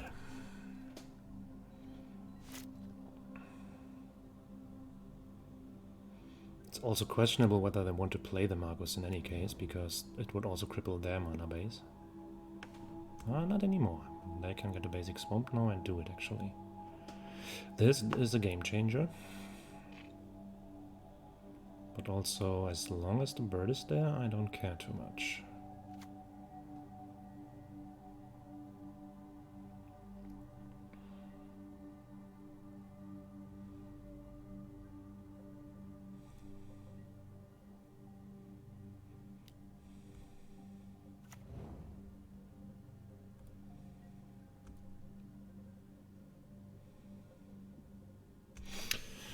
The good thing for me is they can only play these things this turn.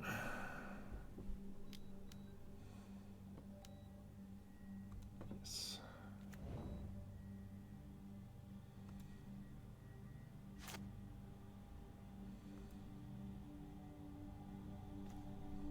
Ooh. That is extremely nice.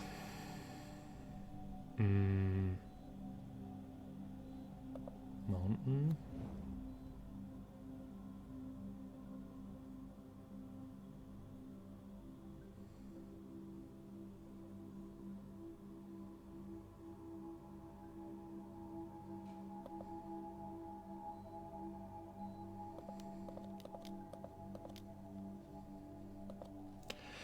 Yeah, then I play a Ballista for 2. But I will kill the Beaumont Courier first. Because they have only one hand card left. I don't want to give them Ancestral Beaumont. That doesn't seem right. If they kill the bird now, I'm out of green mana. That would be bad. But could still top deck lands to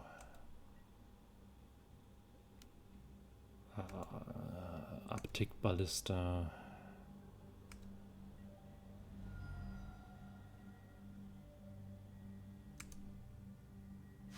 Bird is alive. That's important.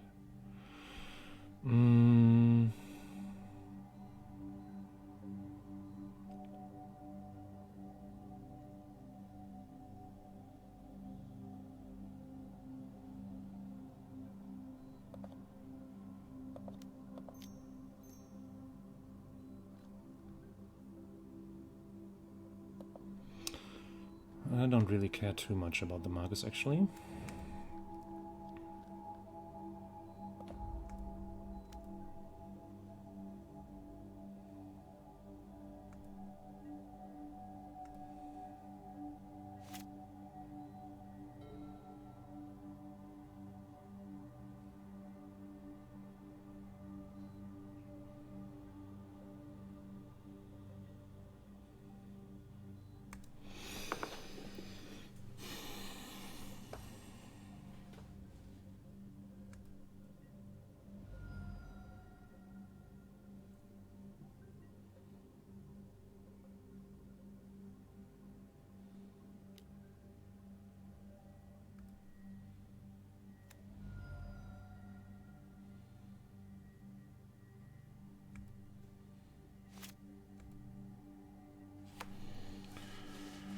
Okay. Yes, I want to do that. That's not so good.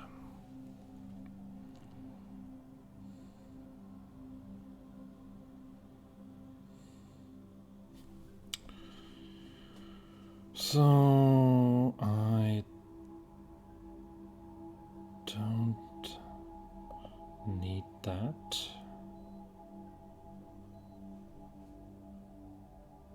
Oh wait. Can I undo this? I can.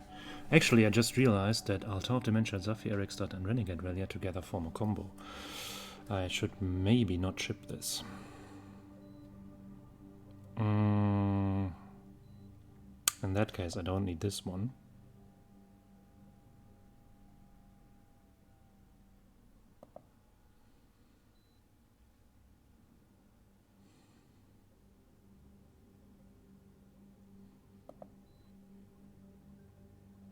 I don't need this one. So for 2 red mana I can play Altar of Dementia. For this and that I can play Safi. And have to pass the turn for now.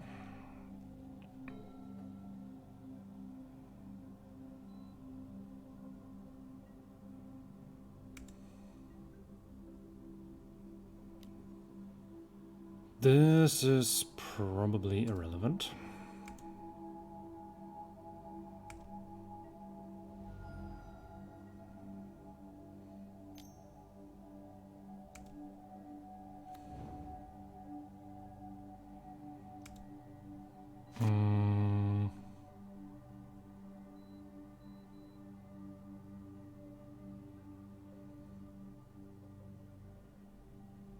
No, I don't need to do anything right now.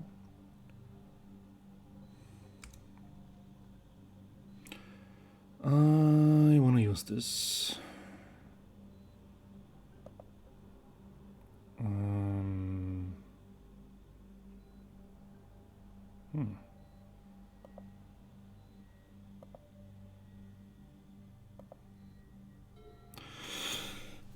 Now I even have the Rector, so I could play that Rector. And find Pattern of Rebirth. Sacrifice and get Protean Hulk. Sacrifice and alter. But I think this is simply too complicated.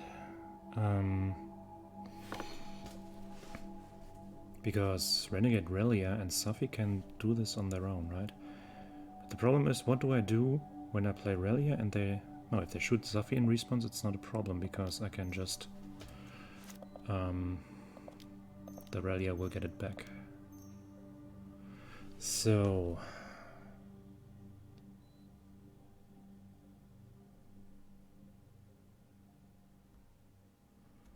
I have to hold control, resolve it. Oh no, I cannot. This this is not how this works. And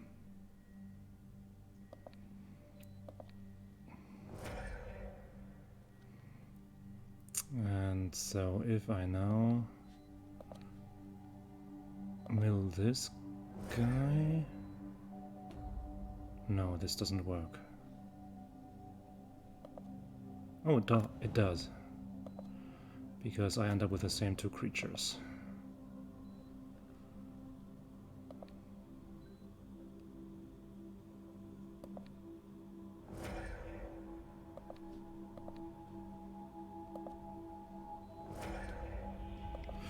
Yay, I found a combo. This time it seems all the combos were available. Also, yeah. It was lucky for me that opponent mulled to 5 and then the Magus wasn't really interesting me. Lucky that the bird survived. It was played a bit greedy, but it did work out. So, what's this? This will keep. 1 drop, and depending on opponent's interaction, I have 2 drop or 3 drop next round.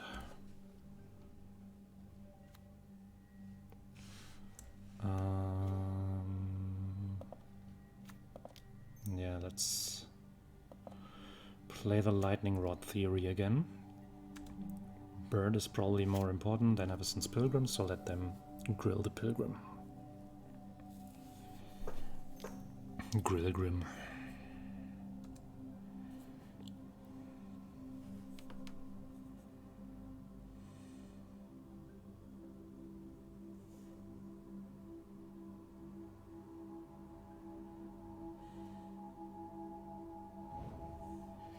They discarded Chain Lightning.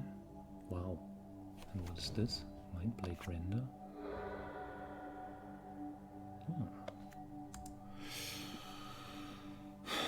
I'm a bit worried that they discarded Chain Lightning.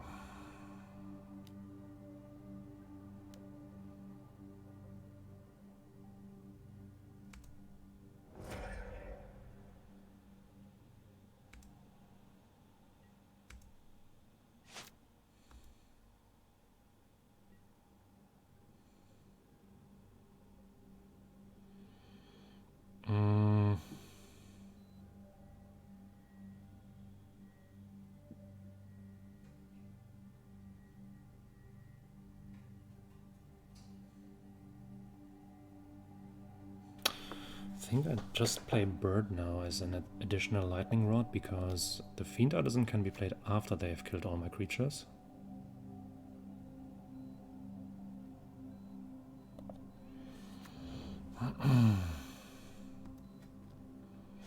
If I play Fiend Artisan now, it's a 2/2 creature that will just be killed by the Lavamancer. If I play the Bird, it will probably also be killed by the Lavamancer.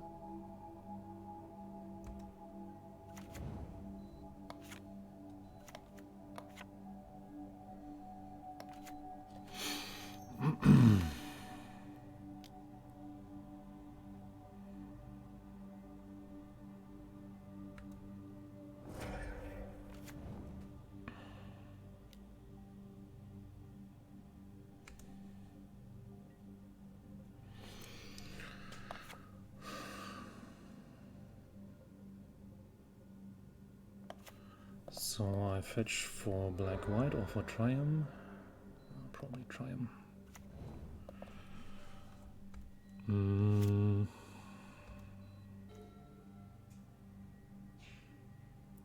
of Runes.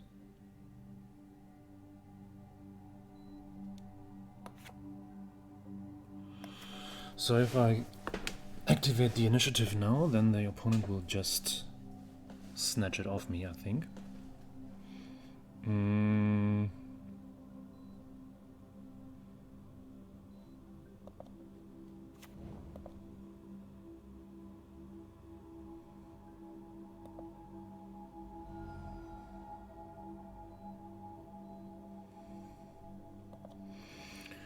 Think I need Savannah, and I just play Ranger Captain. Use the ability. Oh, I can get Walking Ballista. Does this help? Can get rid of the Lavamancer.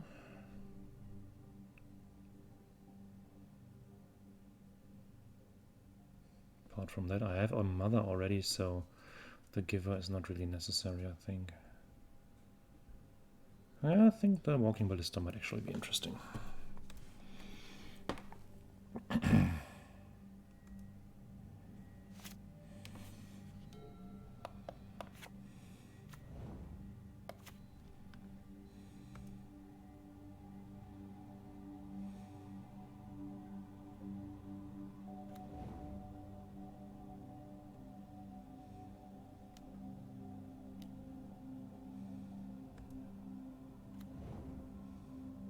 That's a bit of a bummer.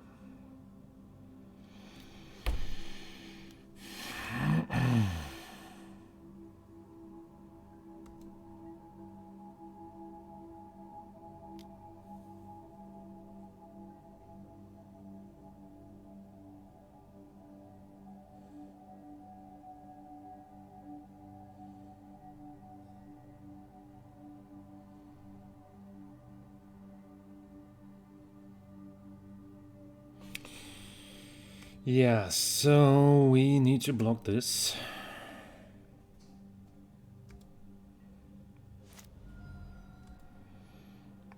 Then I probably kill the creature with a GT, which gives me a turn to find a removal for Lavamancer, which I do have in hand. In the shape of Ballista.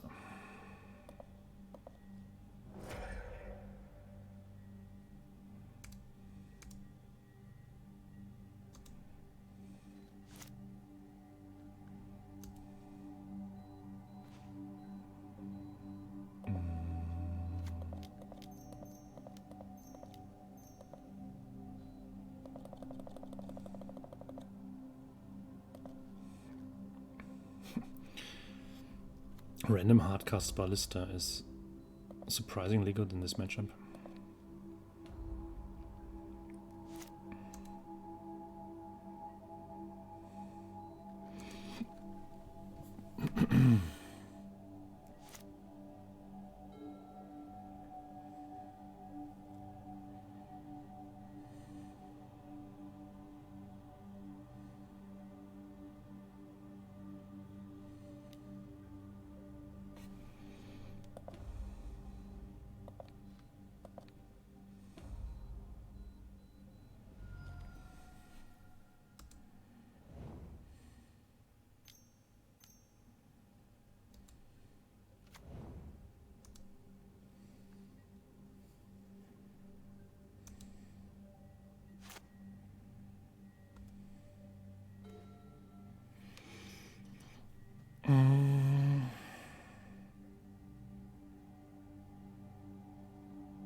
I think I gotta do it now.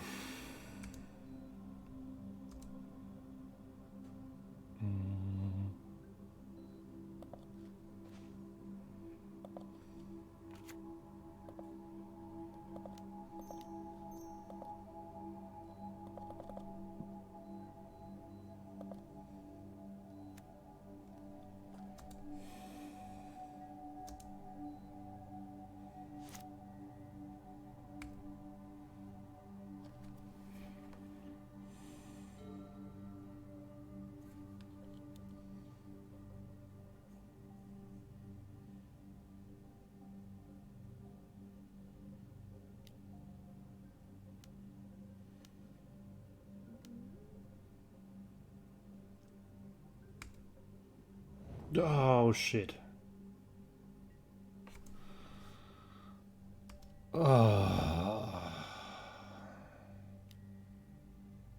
What an insane draw. Oh, God in heaven. What a blowout. Yeah, the jitter was problematic. I have the feeling that this deck plays not enough removal spells. In both matchups, I had the feeling that I need to kill things more often than I can. So this hand is crap. This hand is crap as well. This is also crappy. Oh my gosh. Yeah, I need to keep this and hope that I find a second land that actually produces mana.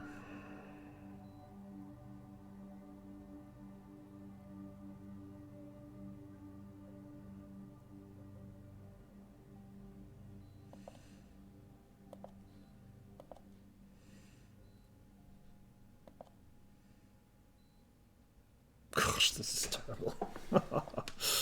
Okay. 2 minutes ago I was thinking I was in a good spot to win this match. Now I think I'll lose this match.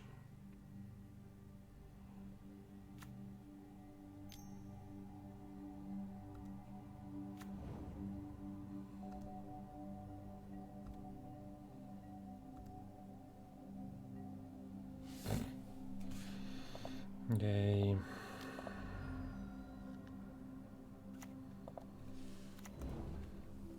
Yeah, this is just...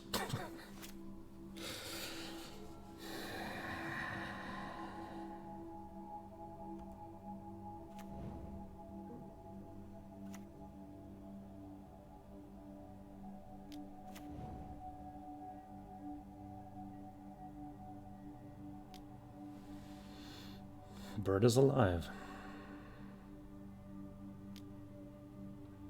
Bird might still be alive. Then I actually might have a chance.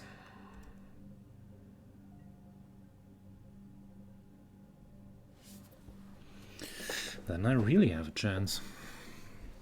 This was surprising that this bird actually survived. So let us produce a creature, which would be volunteering for shameless blocks. And let's play Fauna Shaman.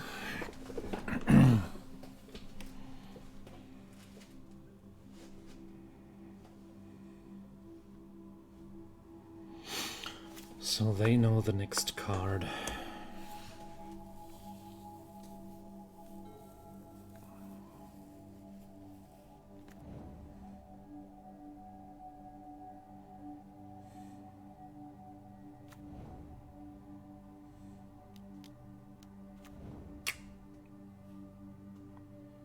Bird is still alive.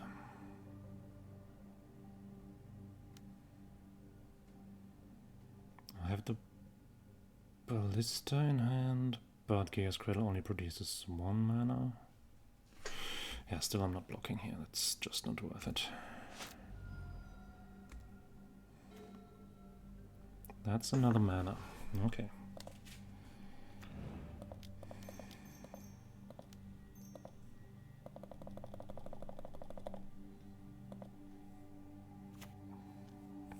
So we're back to that again.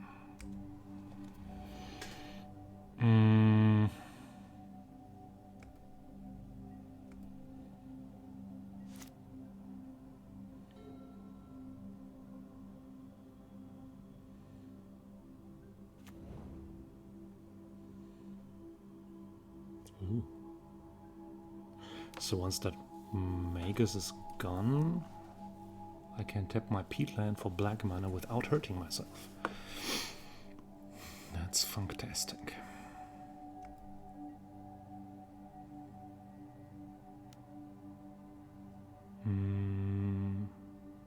Not blocking this.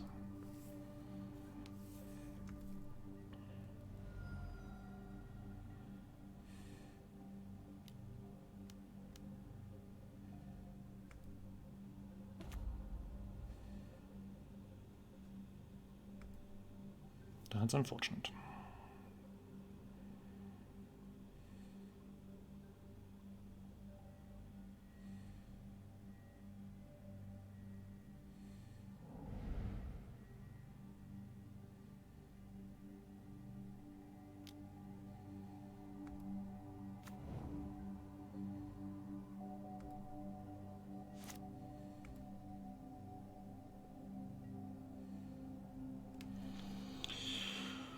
Right, so I can actually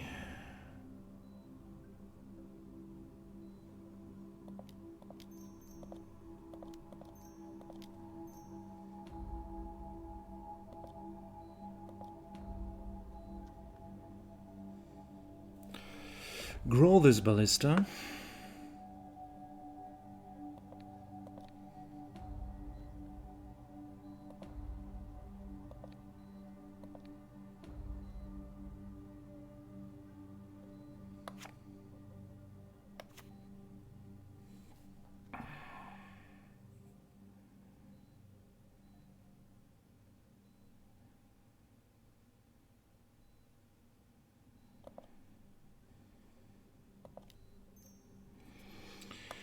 And maybe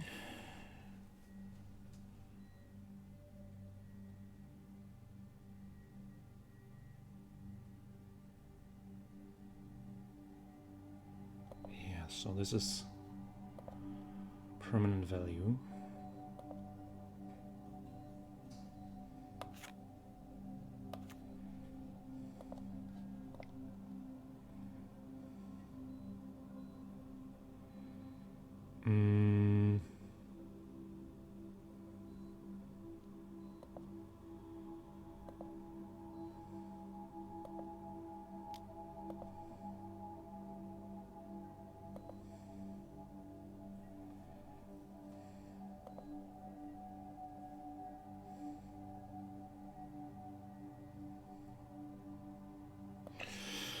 So I think I wouldn't have a problem if they ticked up that Planeswalker, because I am out of hand, they are not.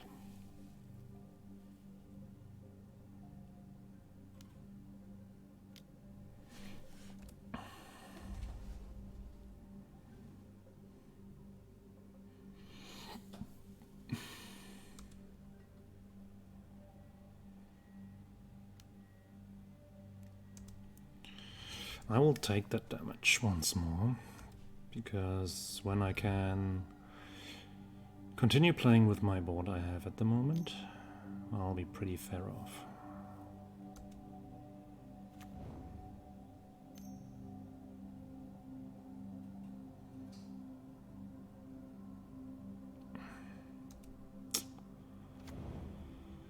Okay, that's not good.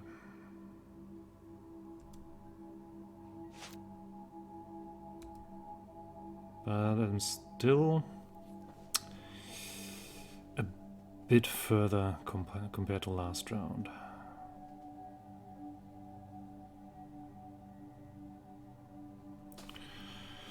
Because now I can do this.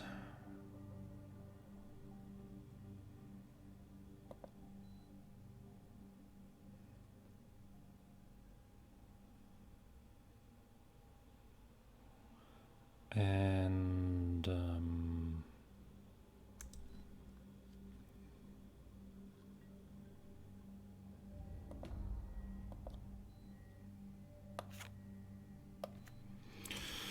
attack that Planeswalker, put a +1/+1 counter on Ballista.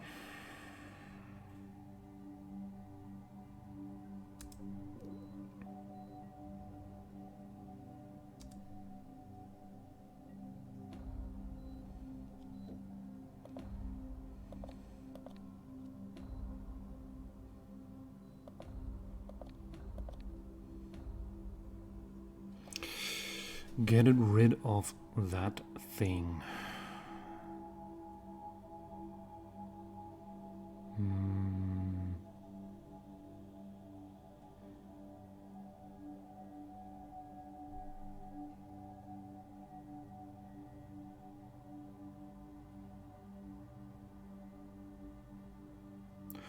I think anything else can wait until later.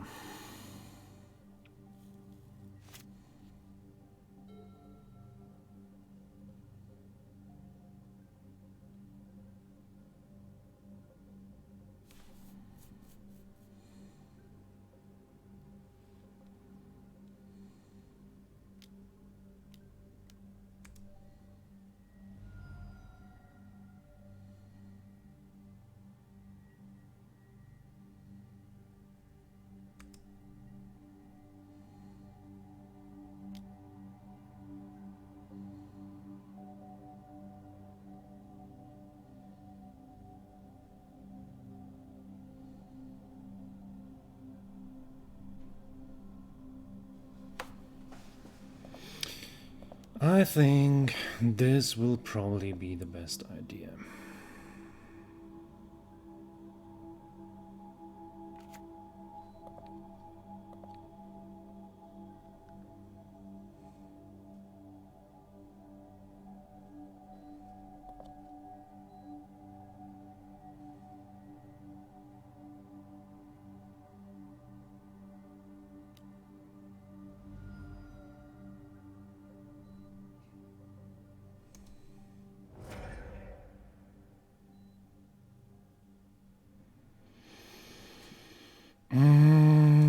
So yeah, I will lose the mana, I know.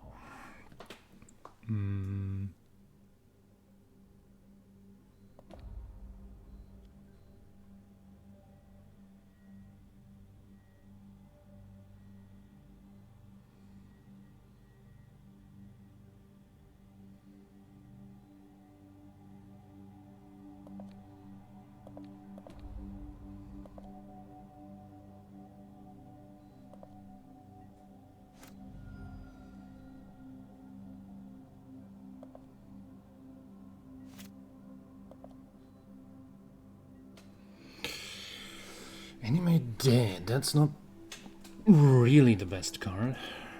Mm.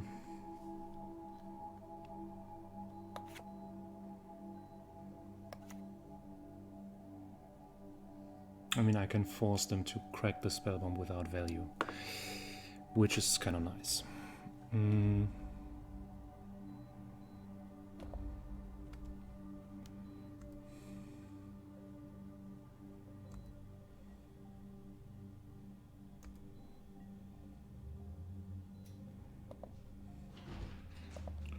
So let's do this. No, not this way. Just kidding.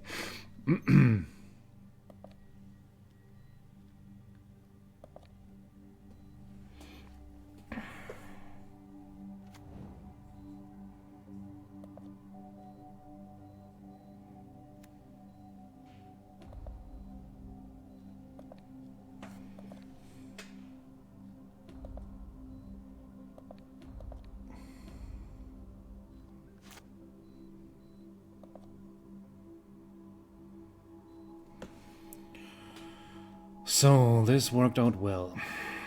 I can produce 6 more mana, which is nice. I think I'll have to final level this now.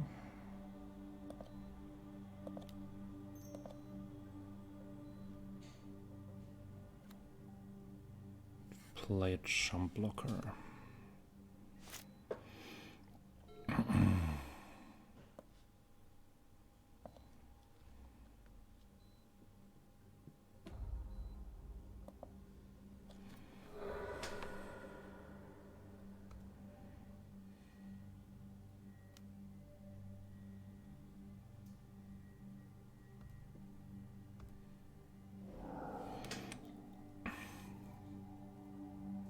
So now the only thing I'm really worried about is my life total.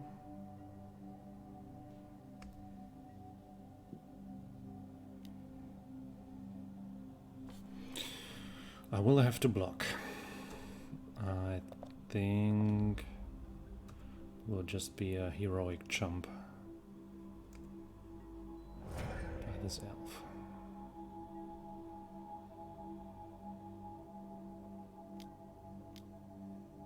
Dolphy Voidwalker. Might want to fetch in response because I don't want the Aganja on top.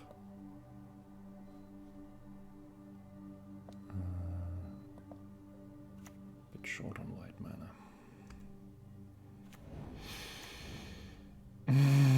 Try him on top, doesn't help. Eldritch Evolution on top. So I could search for a creature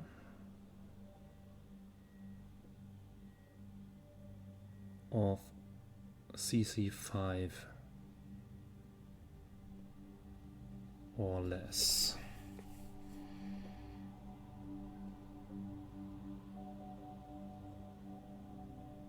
So I could crack the peatland to draw the evolution and play the evolution. The question is, what would I be able to get for that? So one of my problems is my life total. On the other hand, the opponent's life total is also not that much. So I could also maybe just attack and win.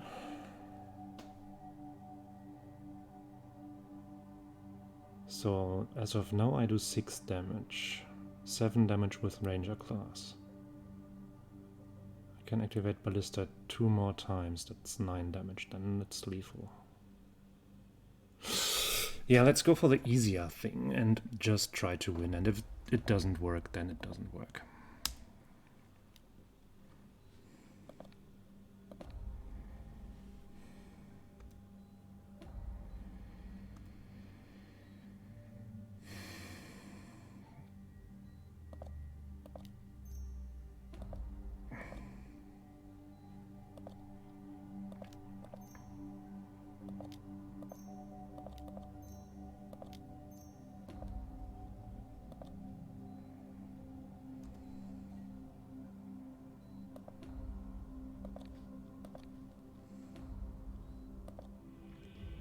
Okay, I did win this match.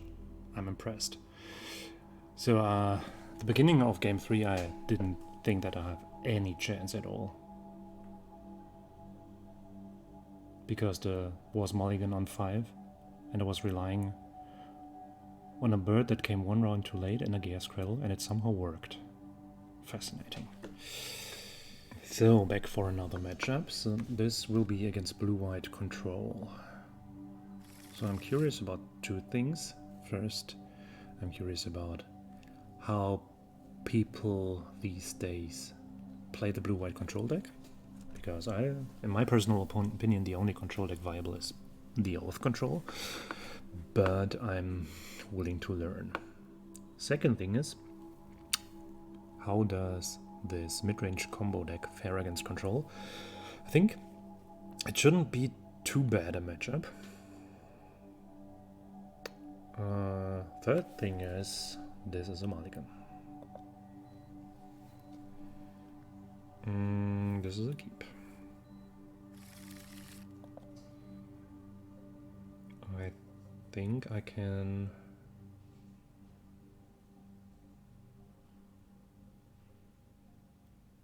maybe even part with the Arbor Elf, because I don't have any forest.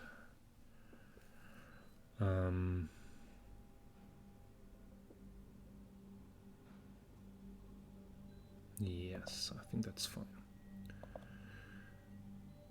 And then I'll play Courtyard and I'll play Enlightened Tutor in their turn, getting Sylvan Library, which I'm going to play next round. Hope this works, because that would give me kind of a head start against control.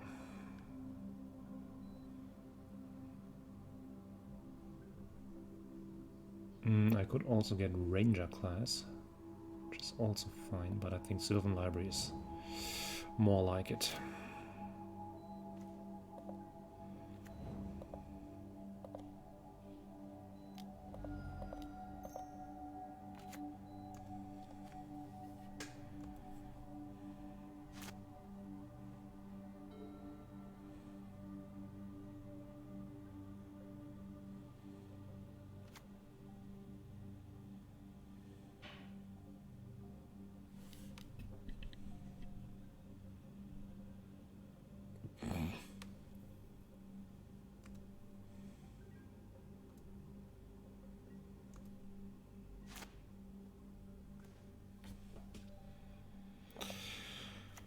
I think I am willing to play this one again, because I don't think that Kitchen Things gets me anywhere.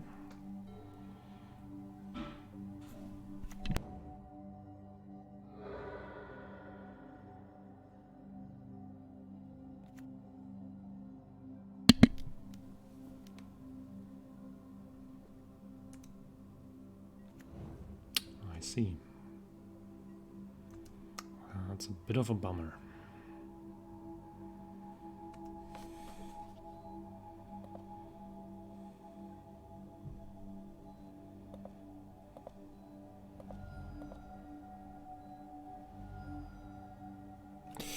Then I'm probably dead.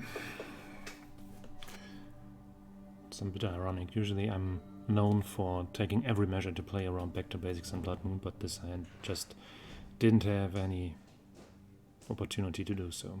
No fetch lands, no basic lands.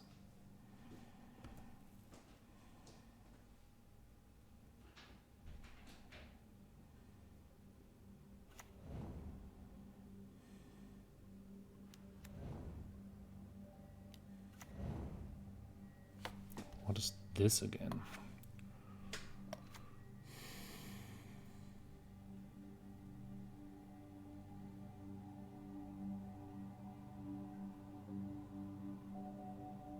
Interesting card.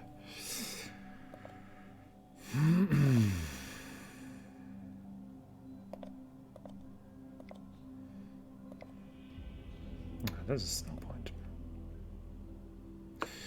No point in playing this game.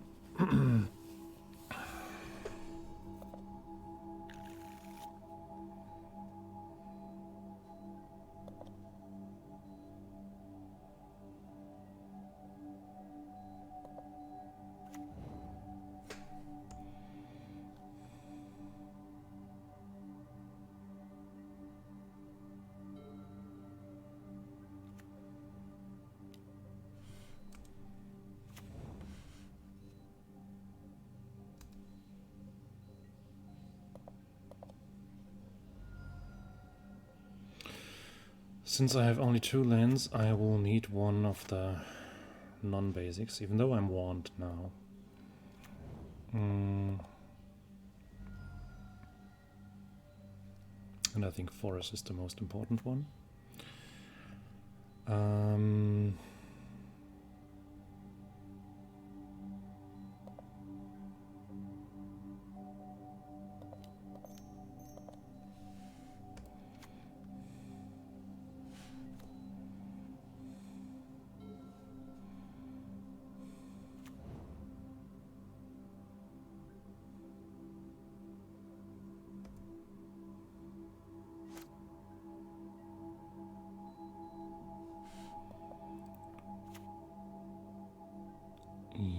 Yes, I will have to try the Adventurer. I'm pretty sure it will be countered.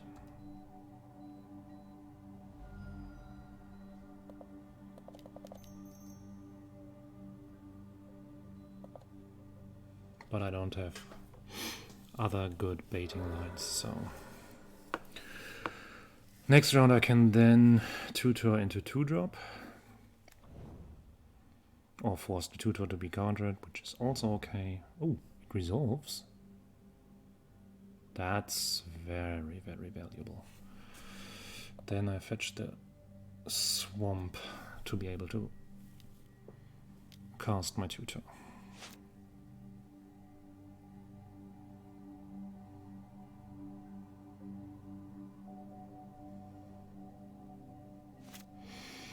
Tabernacle. Okay. I can untap this creature. Wow! When they do Tabernacle, I might just do Wasteland of the Demonic.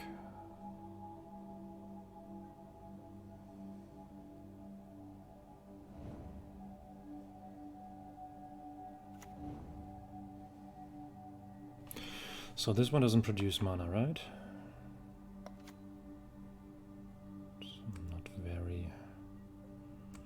Not overly concerned.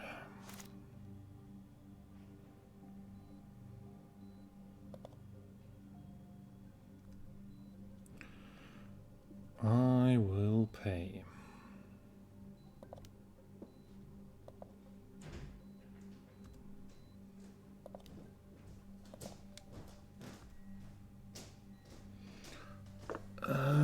So...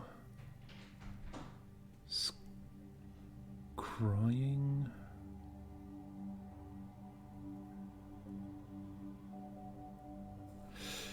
No, I think I am against control. I must take the offensive part.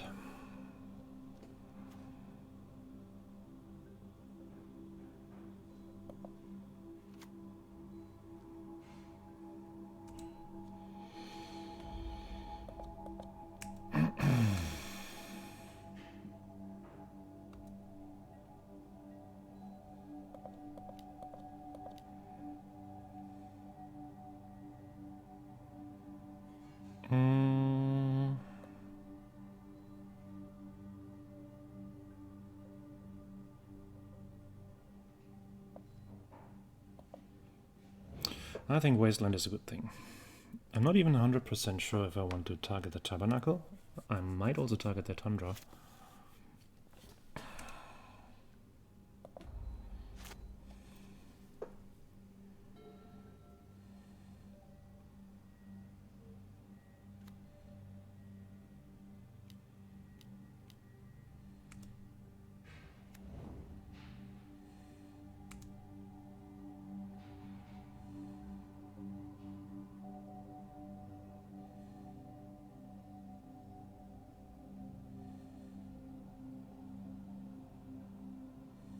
So what are they going to get?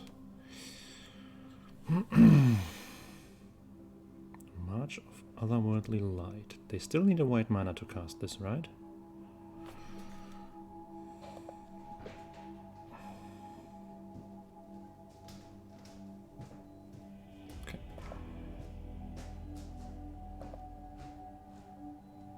Yeah, this initiative 3-drop is quite the bummer if you're playing control. I've made that experience myself. It's about the last thing that you want to see when you're on a blue-white based control deck. Your opponent playing initiative guy turn 2 or 3. So this hand is crap again. I'm having many mulligans today. Due to colors missing. So this one is okayish. I think I have too many lands. Can get rid of one.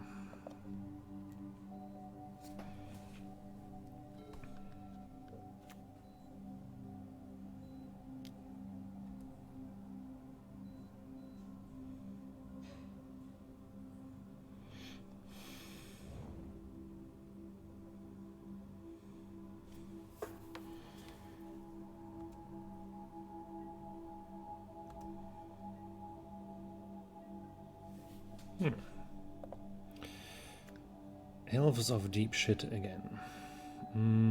Yeah, let's play Lightning Rod again. Although my opponent is not as big in the lightning business.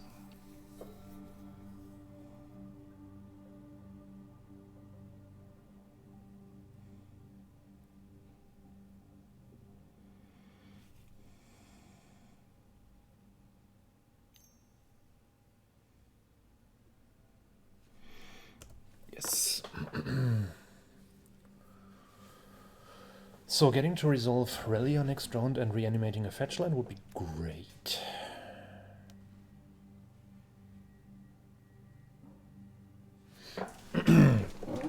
Opponent lives in Cantripville.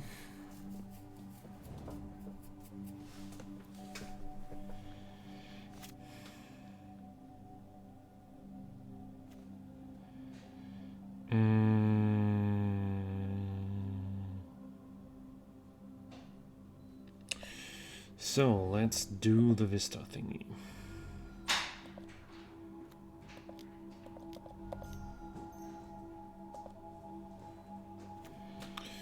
And do some rampy stuff.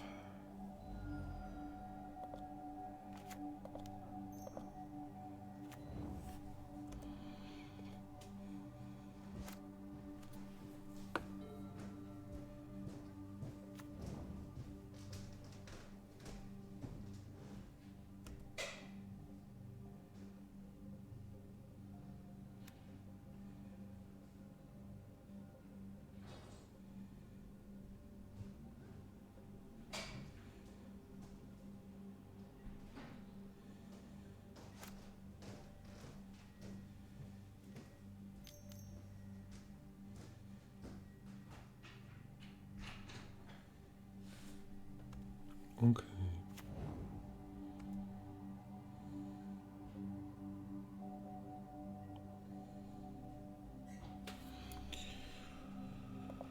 In this case, I will still only attack with Aurelia and have Court of Calling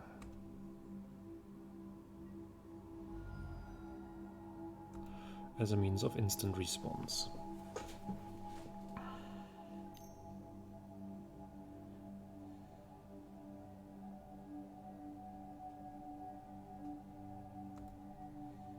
That's a nice card.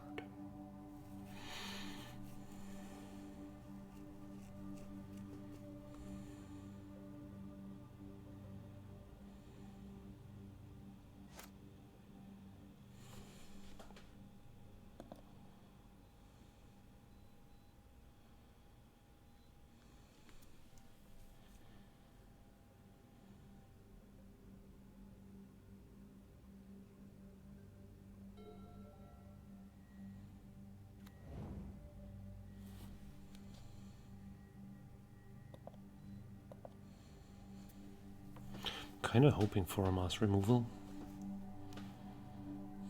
The relic doesn't really matter.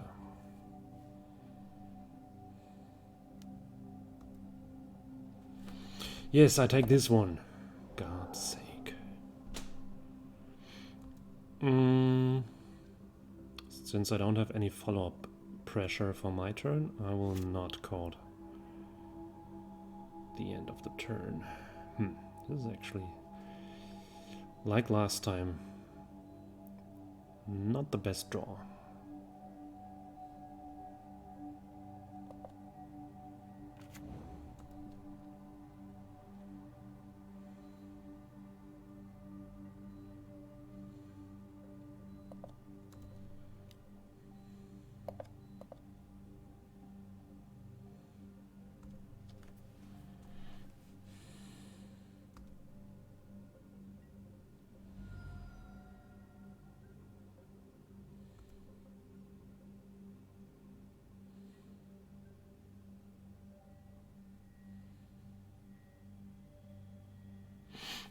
So at the moment I don't need to move. I have stuff on ward. Opponent doesn't. Oh, they play the Timeless Dragon. That's very sweet. I like that card. Because it reminds me of that good old other thingy. I could now chord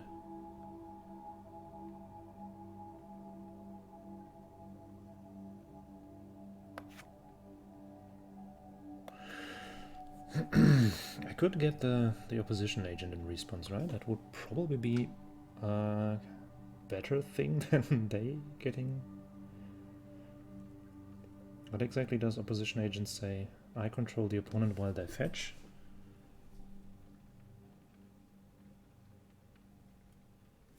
Yeah, that sounds good. Then I will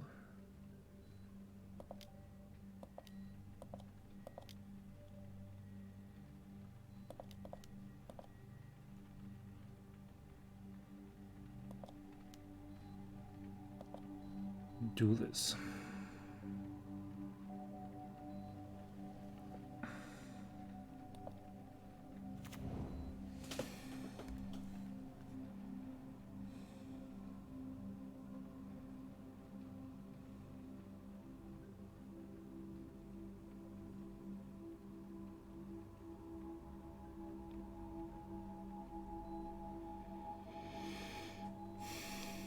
Why do I see their hand? Ah, because I control the opponents while doing so. Okay, they have removal. I don't care too much. Wilderness Reclamation. Interesting.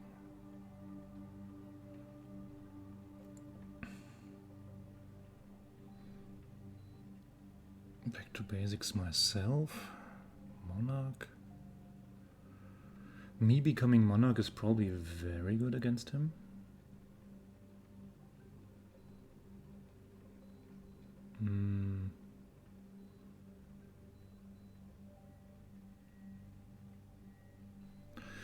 They do have a mana drain, so I should probably simply go for something tiny.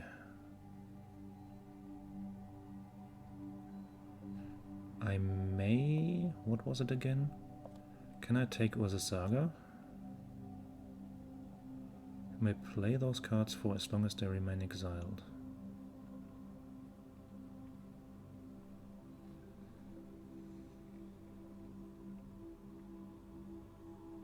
It should do the trick, right?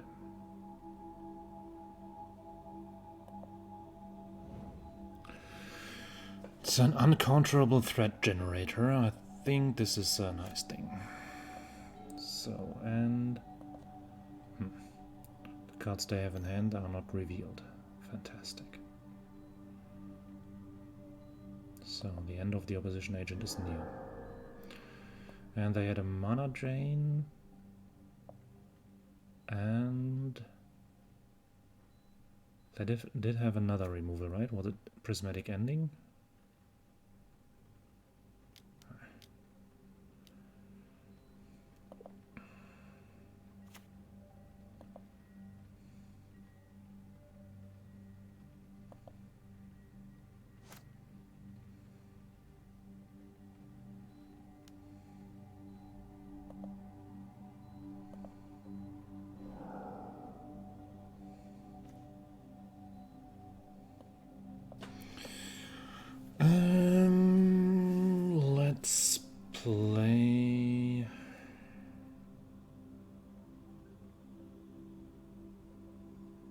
Let's play Saga.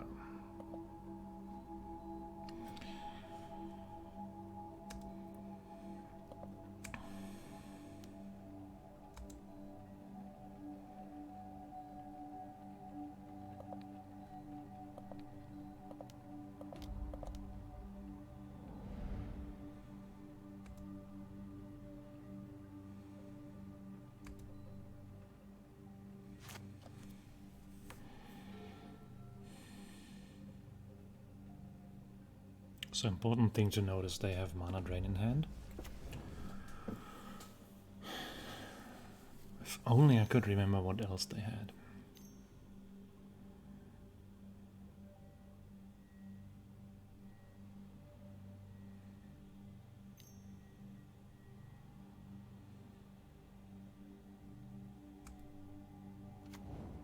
Palace Jailer. That's an interesting choice for a control deck.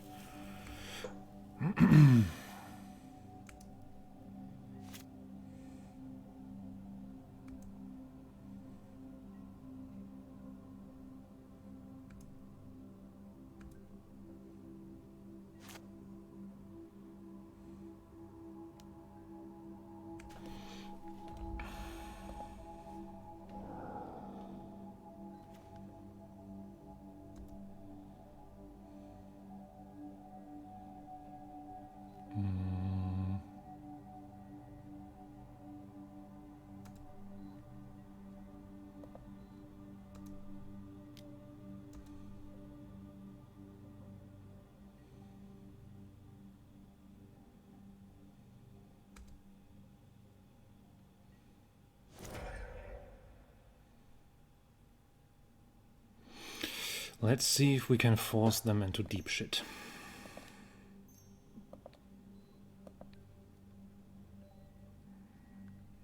Either crack the relic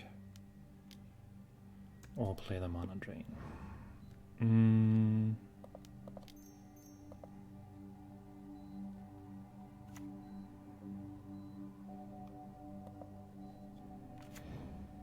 I think just for good measure we can rid that green mana.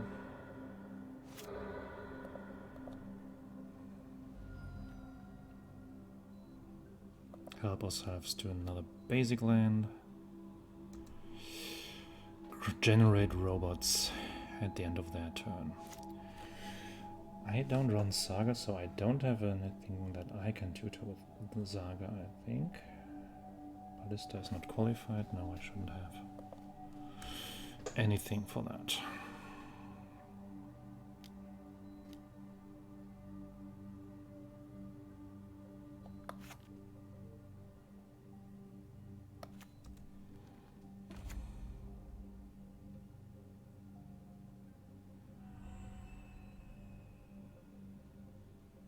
That's an enchantment, of course. Problematic.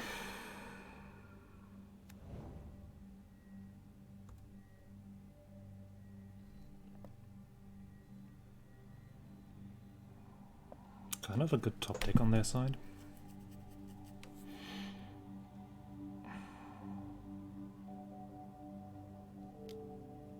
Ah, this was the removal.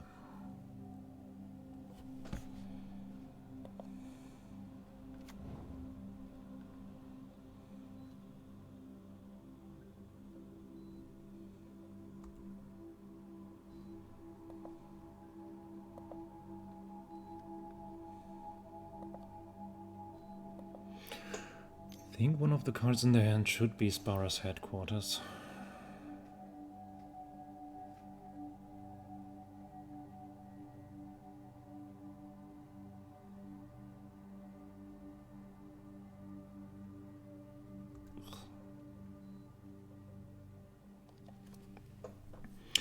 Yeah, this doesn't go very well. If my Hierarch survives, I can claim the Monarch or kill Teferi. Probably getting the Monarch would be more important.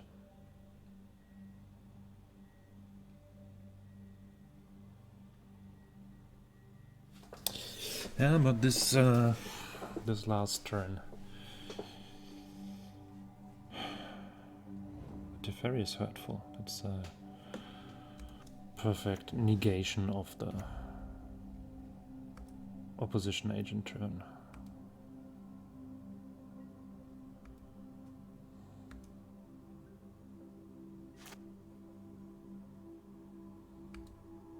That's a nice card. So, at least I have a Sylvan library. And I do want to draw some extra cards.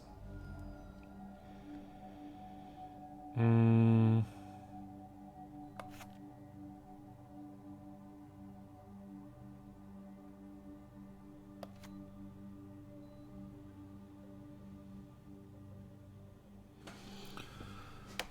I cannot play things in their turn, but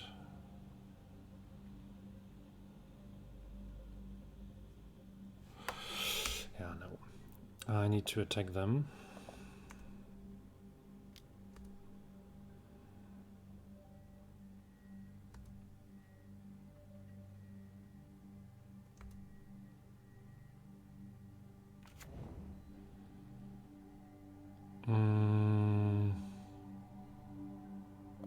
Play this land. Ooh, the Relia. Shit. I forgot that this happened. Then I should have fetched before, actually. Then I should also have played Titania before.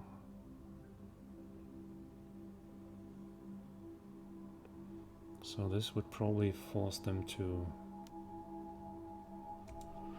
do stuff. I can exile these elves.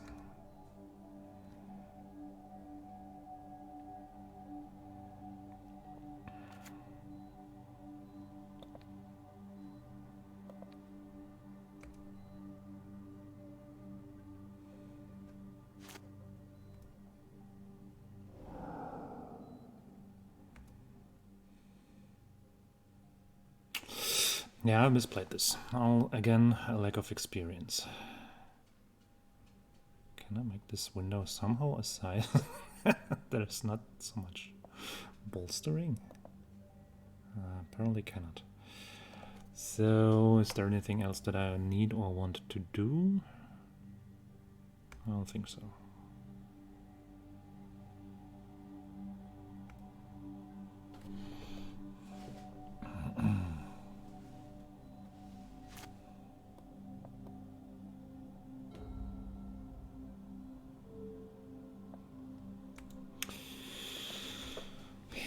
Magic Online would be well off with a new client, actually.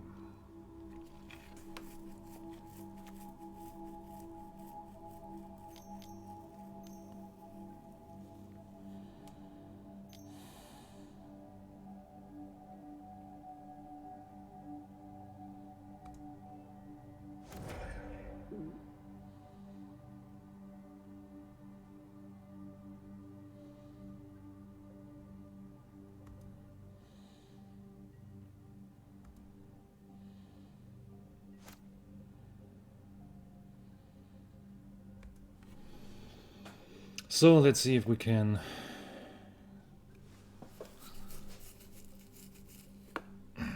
get anywhere like this.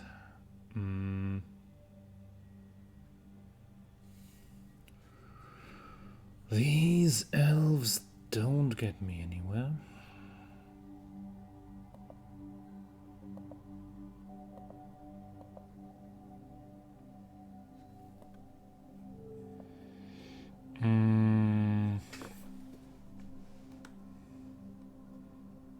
So there's Teferi. Teferi is a problem.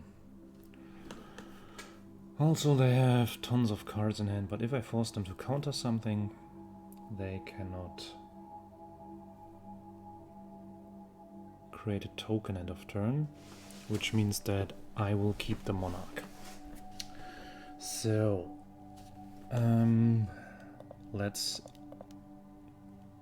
ask them what they think of a tutor.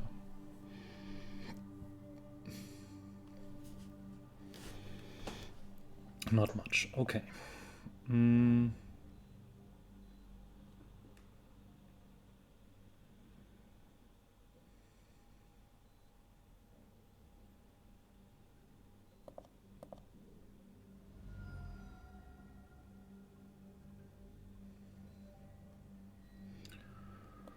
Let us get... Needs to be black or green, or both. Cannot be both.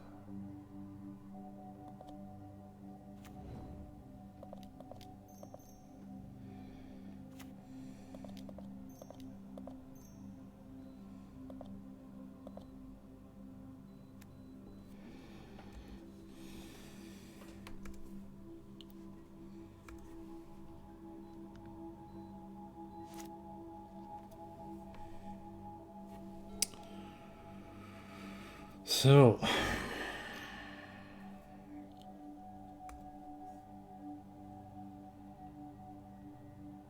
opponent not interested in producing robots, which means,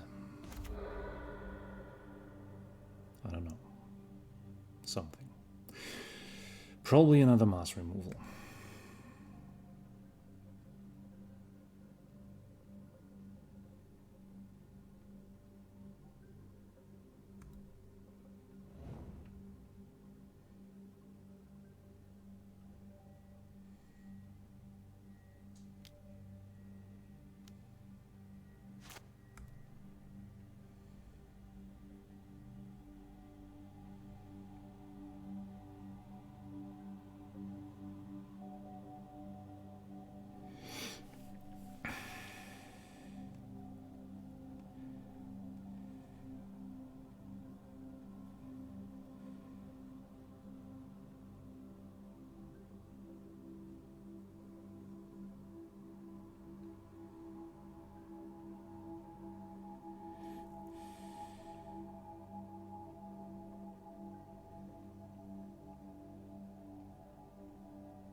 So what might they think about?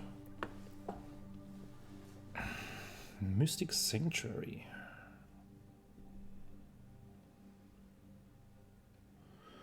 That could retrieve a counterspell or, more likely, a Supreme Verdict.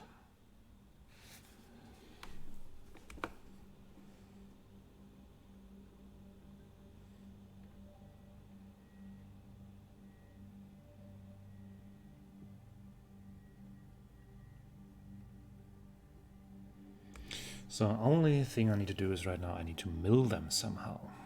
Cannot be too difficult, come on. So let's kill ourselves with Dark Confidant and Sylvan Library, shall we? Ooh, natural land.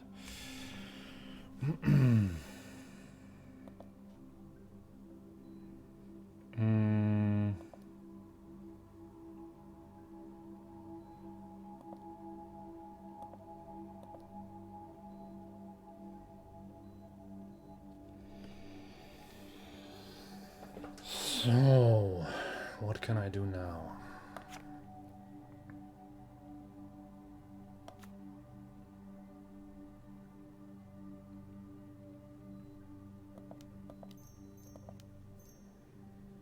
First, I can try to resolve this one.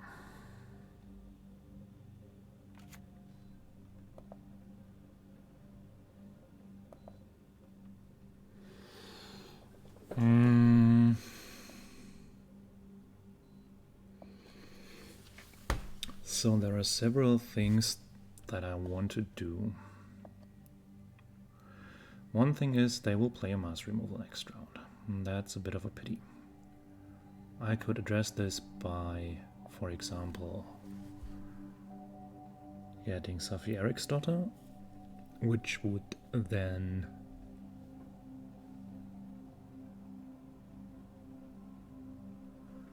return at least one creature, for example the Fiend Artisan, or another Recruiter, which could then get Relia, not because that's in the graveyard. Interesting.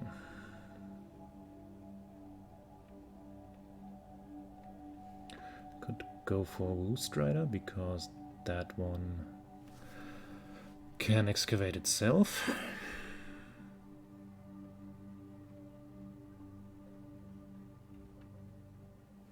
I mean, I'll only take it into my hand, right? So that's not that much of a problem. Activated Sleeper against... Oh, that could also be nice. Can't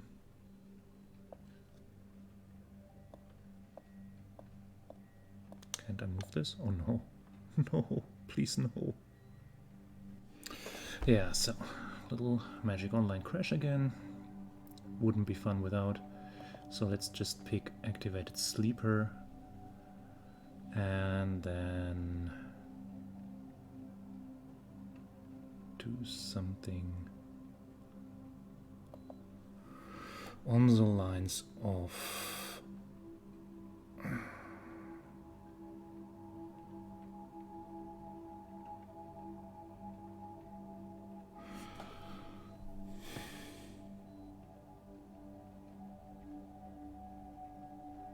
might as well attack the ferry.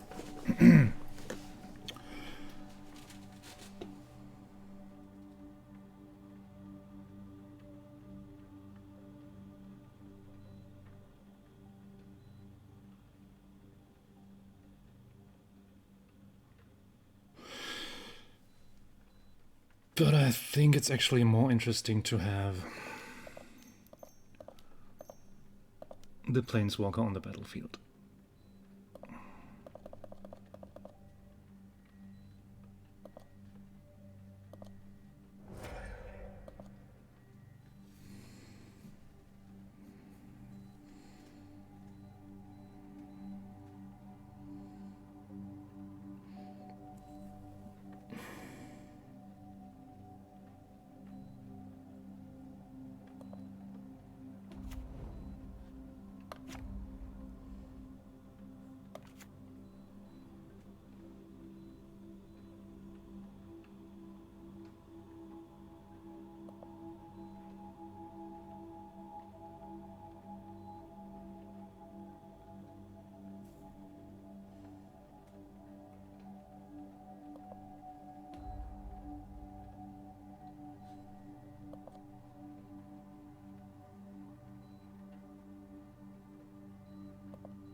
So, since they're able to kill anyway, I will do it like this and have the Dark Confident as a blocker for the 1/1 token that they can create, which would threaten Grist.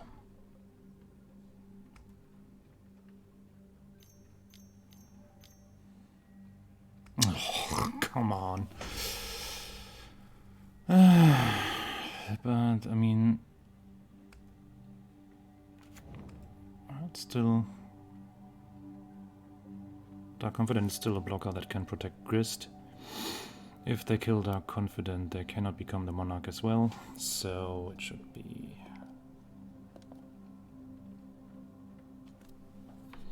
okay-ish.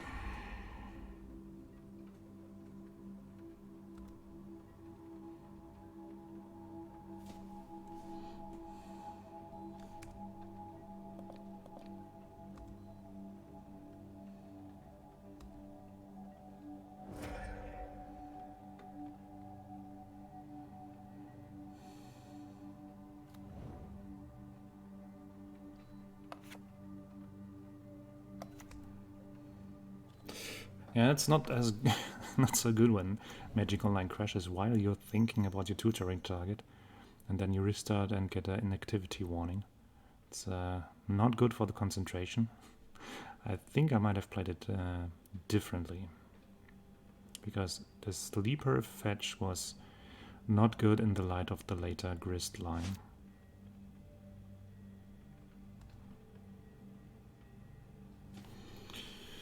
Yes, I want to do this.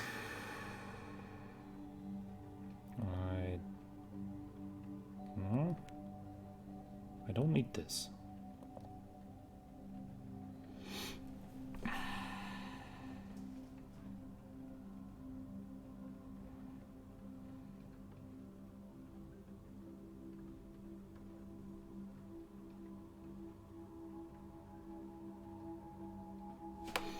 Probably I also don't need this.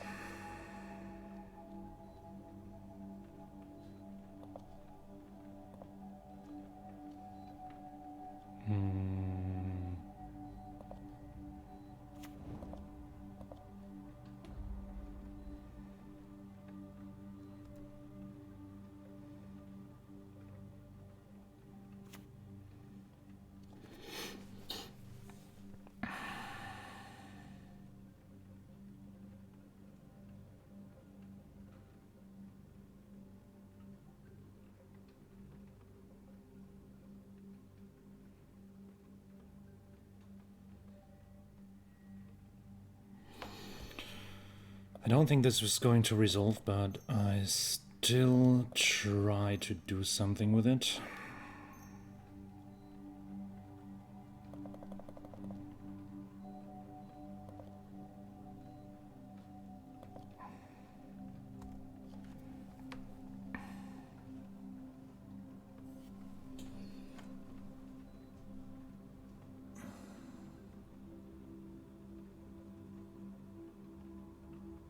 It does resolve.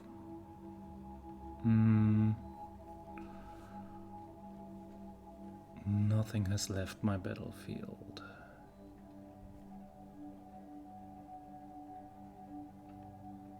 I could take the recruiter. Can I get back to my graveyard when I hit search the library? Yes. Apparently I can. Okay.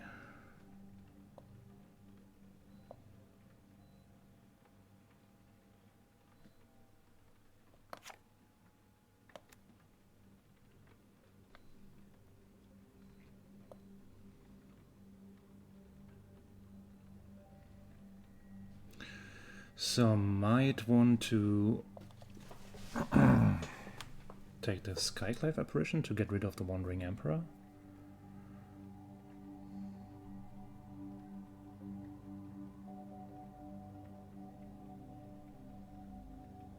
A White Plume Adventurer to also take the initiative, but that's a bit dangerous because we are fighting for the crown as well at the moment. And we have to remember that there's also still have a Wrath. But that would be okay. Yeah, I think this is a nice proactive thing. Let's just take the Skyclave apparition and get rid of that Emperor.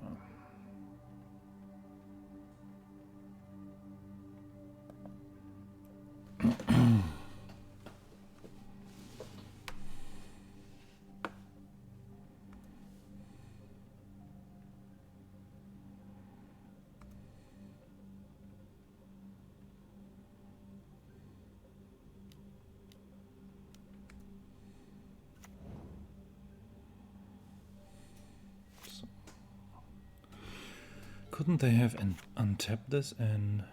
Ah no, it costs a mana. Okay. It costs no mana to turn a Thopter into a 4/4. That was a trick, right?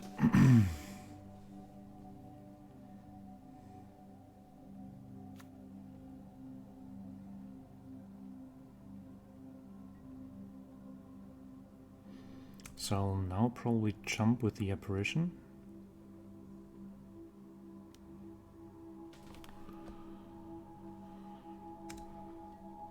And cast the activated Sleeper, cloning the apparition and getting rid of the Retrofitter Foundry end of turn.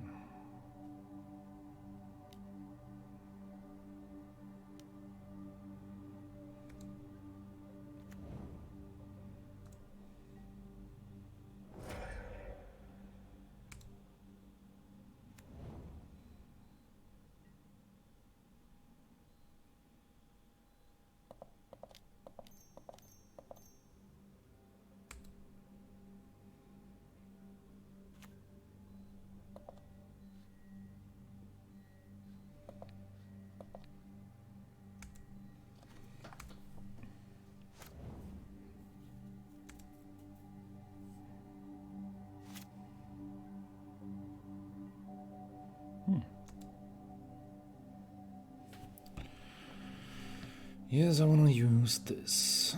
Oh, Ranger Captain and Unearth. I mean, I don't need the prismatic ending at the moment, I think.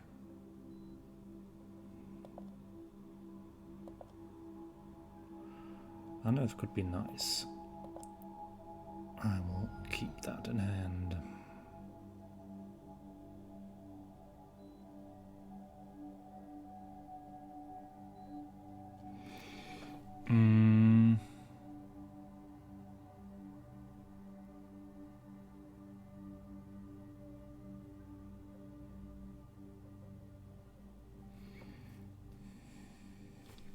Yeah, so first we need to do this. We might proactively sacrifice it.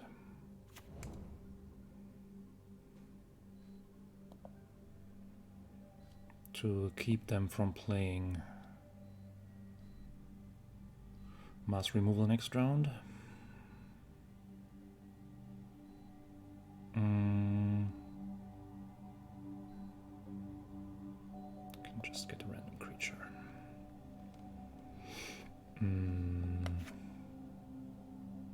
Can't cast this turn, so I might need to do that in their upkeep. I want to play land.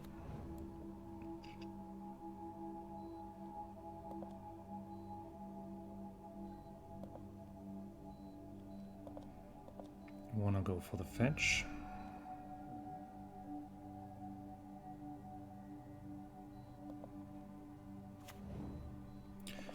Then unearth the Renegade Relia.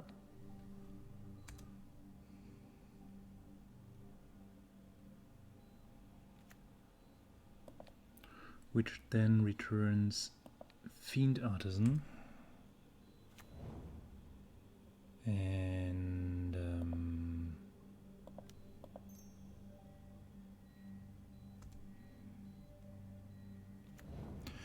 do something like this.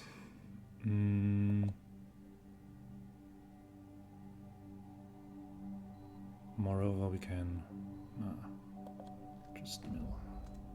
Could have done this before, maybe.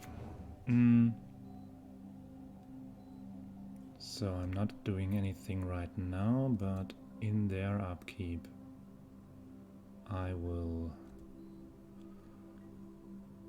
persuade them to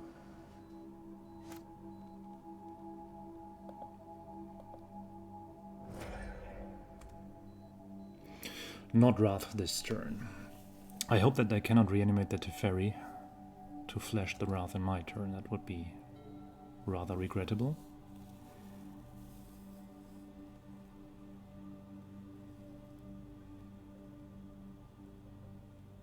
Ooh, I did it. Nice! Oh, but yeah, this was, I think my opponent missed some occasions. For example, the Retrofitter at end of turn. I think they should have activated it. But yeah, it was also kind of... I feel that it's really a difficult deck if you haven't built it yourself. But yeah, it was a nice test session, and I'm looking forward to do some further tests with this. So, thank you for watching, and see you around next time. Alrighty, let's do some test games. This is 42, yes? 41! Oh. 42 beats everything. So yeah, sorry for the improvised filming setup, so you won't be able to see what we have in our hand to be happy with the things that we play. My life total can at least be somehow visible. And on this hand does look like crap. So for reference, I can put it on the table for... If Portent is the only thing that you can cast, then this is not going to happen. Do you have a keep? I have a keep, but I'm also not utterly thrilled by my hand. Not have the frilled Oculus. Okay. Noted. No, at least I know that I play against the old deck. Yeah, we know the matchup. We both do, so... I haven't played against the old deck for a while now. So let's see if we can do any better. This does look decent actually, so let me go first. I'll have a fetch land, also kind of reflecting, but this is a Misty Rainforest for clarity. I will fetch and ponder. Okay. Fetch into blue-black. Do we need to see the graveyard? It's probably nice to do so, right?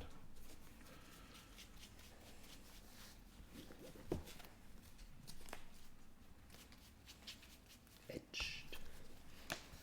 I think this etched foil with lands looks kind of okay, actually. Lands and artifact frames are fine. I don't like the other frames, especially not white. White looks like champagne, copper, metallic, whatever. I think sometimes it's hard to see the difference between etched and not etched, and sometimes you see, oh, you can't read anything that's etched. Right. So let's ponder a little. This does look fine. I will not shuffle. Then it's your turn. And I'm on 19. I'll play Concealed Courtyard, add 1 black, and Vicious Carousel. Alrighty, I will try to switch on the light to maybe counter the daylight reflections on this lead. Not sure this will do any good. Probably not. But yeah, so. I mean, I think it's enough to recognize the card, even though it's not pretty. Viscera here, okay. The first combo piece is there. Then I have Savannah and Talisman of Dominance. Okay. And your turn. Actually, not the one you want to play on turn 1. But, it's a beat stick, come on. Yeah, first of all, It's 18.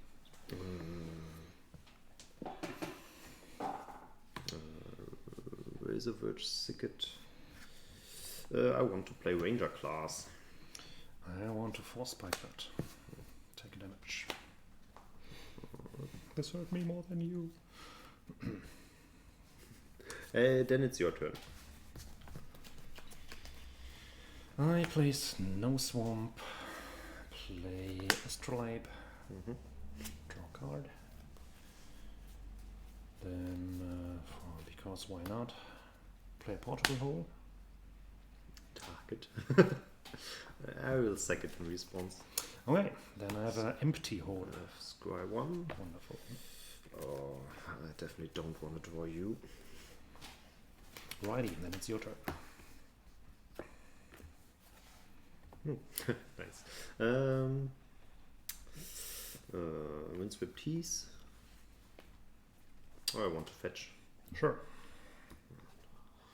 Lately, I always get stifled, so I'm just asking. Have you been stifled recently, my son? Yeah, a lot of times. We'll take. Tell me exactly where he stifled you. Oh, you don't want to know. Then I think I have some awesome plays. I want to play Elvish Mystic. Sure. And I want to play Haywire Might. Yeah. You can destroy my Portable Hole. Yeah, you see? In response, I will cast a Brainstorm. Yeah. Draw 3.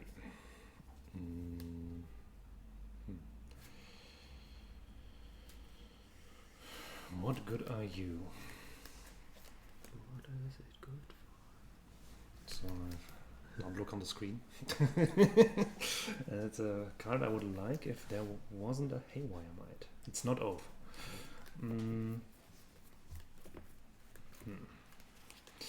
Yeah, in any case. Okay, then Haywire Might resolves. Yeah, then it's your turn. Don't want to proactively destroy my Portable Hole? Yeah. You gain 2 life for it, come on. Yeah, it's tempting. Tempting offer. But An offer you can't refuse. maybe the talisman would. I don't know. I should have watched your Decktech. Maybe so.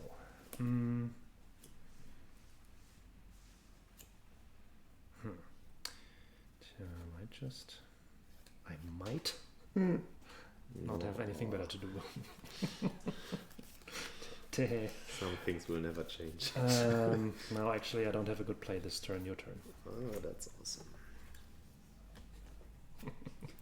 Oh, here. I want to pay 2 life and...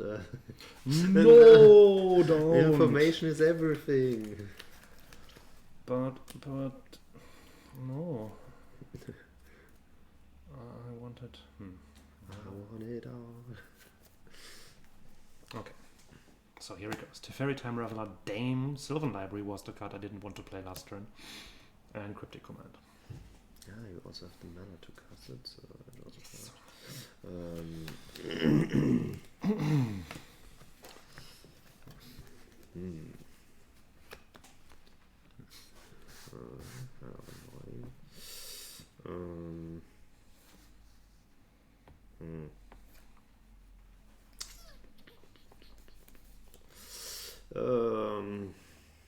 I'll attack you. Ouch. At the end of combat, I want to sack just for the talisman. In response, I will unsurprisingly take another damage, filter the black mana to blue mana, cast Cryptic Command. You haven't played land this turn, right?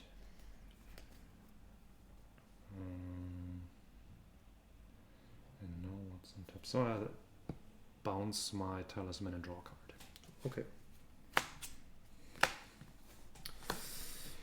First comment main phase, I would like to play Augur of Autumn. Sure. Take a look at the top card. Oh, never lucky. I'll play Marsh Flats. Then it's your turn.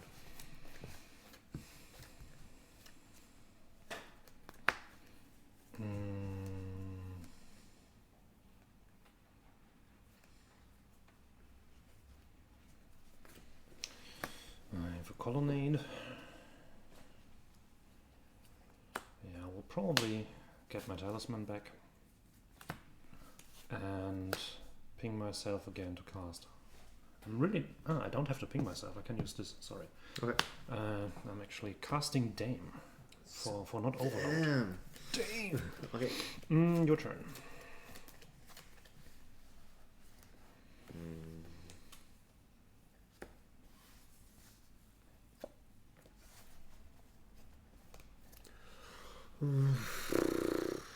So the daylight is the culprit. Can I shade this off somehow? Look at this. Awesome. Okay. So I play Iganju, Seed of the Empire. And then I will try a Short of Calling for free. Yikes. It's not much I can do about it. But then I have to think about what I want. Because actually the colonnades... If you had Eternal Witness in your deck, it would all be easy. No, I think... I mean, this is the one turn window I have, but... Actually this... I think we have to... Maybe it should just be the... I take Renegade Relia.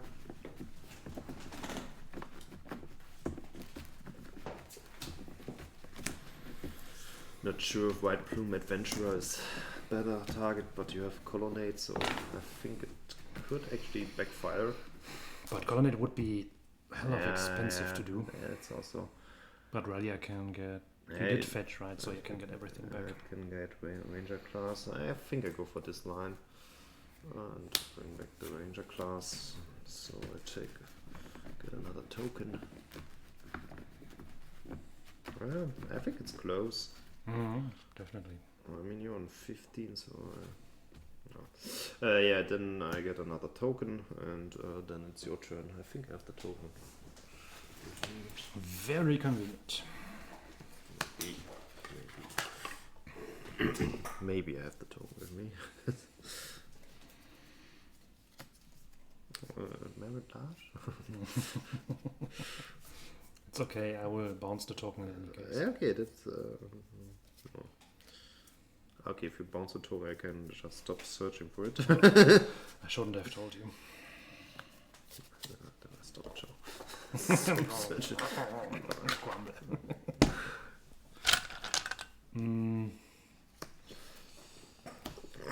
So this is going... This? No. This? No. Maybe? Doesn't matter much probably. So I'll play Teferi and I bounce the token. Yeah, that's So far, so not surprising. Then there is a fetch land, which might be interesting.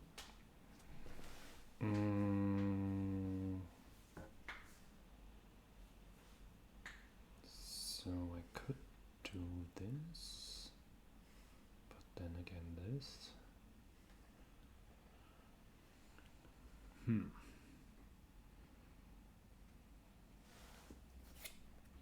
No, actually, I think I like this line. I'll fetch for something and also play Muyangling. Probably using the Astrolabe so not to ping myself, and uptaking Muyangling to -2 the Relia. Okay. Haven't seen this card for a long time. This is exactly what I say in my Decktech, that this is a kind of an under the radar card, but I like it a lot. Maybe there's a reason for it to be under the radar. No, I think it's a good card. Oh, we'll see. It's not. I'm not overly confident with how this particular game goes, but in general, it's a card that does a lot of business. So I think it's my turn. Mm-hmm. So you have one unknown hand card and the library. and Yes. the library. Oh yeah, this is a nice top deck. Stop doing nice top decks. It's far off. I will just put a counter on the Ranger class. Mm-hmm. And then I have to think about the situation. So Muyangling is a really bad card. You don't have to attack her. I think I have to attack her because I don't know where else. But I want to attack, and actually this is a 1/2 at the moment, right? Mm-hmm. So this wants to kill this, and this wants to fight for 2 damage. All right. And then there's the incredible top deck, Elves of the Deep Shadow. So Elves of Deep Shit. I don't know if this counts as a great top deck, but it's your turn. We'll see. We'll see. What else? 4 token +2. Okay. Yeah, have seen worse, but I have seen better cards.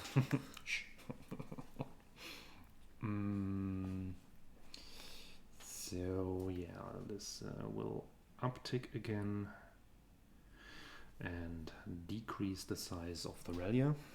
Okay. Maybe put the loop counter on it. Then I will finally play this. Yeah. And because planeswalkers are cool, also play this. Okay. Bounce this. That would be a really brilliant line. And bounce this. So how much attack force do you have? You get another counter, so you could attack for 2. So minusing it and bouncing is actually not so great, I think. I think I'll just do this. You can Ranger class, but then you have... I mean, I still have 3 mana left, but then you don't attack if you use the mana elves. Now I'm actually peeking at your deck. I think this can stay. Your turn. Another elf. Worse, I hope. Worse. Okay, a land. A land. Actually, I think it's better than a mana elf at this situation. Yeah, I'll play the fetch land, which I think is actually pretty good at this moment. Or at least it's decent. I will put a counter on the Ranger class. But would you have put it on the bottom if you had been me? No. I will now fetch to get this card back.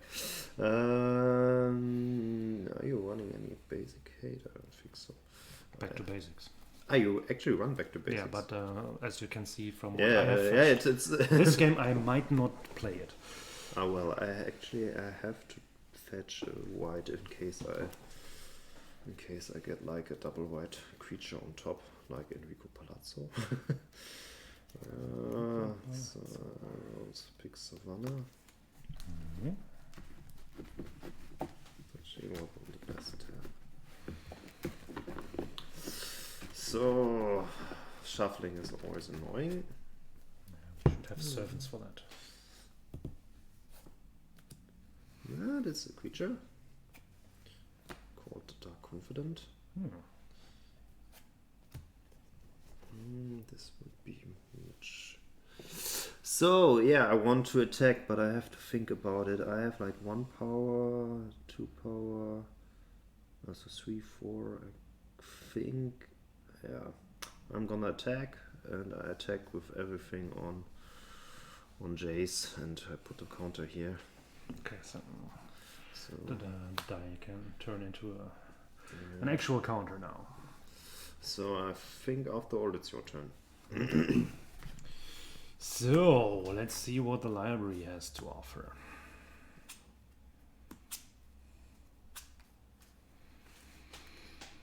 That's kind of cool.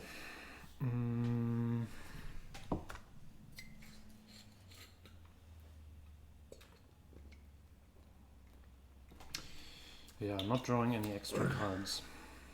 Oh, that's. But maybe. And I'm trying to get back into the game by getting myself an oath. Don't know how good this is and how easily you can retrieve your Haywire Might or whatever, but I think I have to try. I'm at least happy that it's 1 mana of humility. Well, on the other hand, actually this could be the kind of board that could... Yeah, it's still 1/1 creatures that beat up my planeswalkers and me, so I don't think... I mean, it would protect me from combo incomings, but... Okay. Mode might be actually also a thing. At least against this board, not against the combo, but... Yeah, But you see the combo deck. It's yeah, it combos with my face. I see that. It's like it comes up quite often with these kind of decks. So then I will do something with Mu Yanling. I think it will simply be throwing a 4/4 token. Okay. And then it's your turn.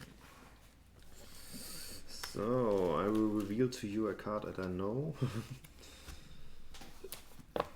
And I won't lose life because it's a silent clearing. Oh no. Then I will draw for turn. Then I take a look at the top of my deck. Oh, this is actually a creature.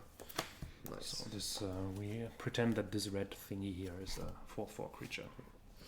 I tap 3 mana, and then I will cast Grist off the top of my library. Fantastic. It can destroy creatures and planeswalkers, right? Yes. Oh, that's safe. Yeah, I think so. Maybe I can. Oh my god, this Ranger class is really doing some work. Mm-hmm. Yeah, you know the silent clearing. And actually, I think life doesn't matter too much for me. So I take 2 damage here. So I'm 15. Then I want to cast Solitude. Okay. I think this is a 4/4 token, right? Yes. So you get another. It was. It was. Back to 19. Oh, nice. I can get rid of this fucking land. I plus Grist. So I get a... I just take this as a token. And take a look at the top card of my deck. That's not exactly what we want to see there. But now it's time to get some damage in. So these are 2 summon sick. I'll just take another token here. I don't know. I think we just put the second counter here, and Dark Confident wants to get rid of Mu Yanling, and these other would like to give you 7 points of damage. Down to 12. Yeah, then it's your turn, and I hope that the oath is not that devastating. I don't even know. Nah, it won't be. I think he played. So let's have a look. The newly added card at least gets some spotlight. One Snapcaster Mage? I don't think so, right? Archon of Cruelty, okay. Finally, on camera it reveals itself as the first. Nice. Yeah, I will discard a land and sacrifice the token. And I go down to 12. And I take up to 15. So after that, I go to my draw step. Yeah. You're leading the damage race suddenly. But I have Sylvan Library, I can get rid of this. Maybe advantage. I should sacrifice my Dark Confidant. I mean, you know what's happening, right? Do you? Yeah, you can look at the top card, right? So you can see it coming. Yeah. Yeah. I don't know if I want a Protein Hulk at this moment. I can cast it, so. What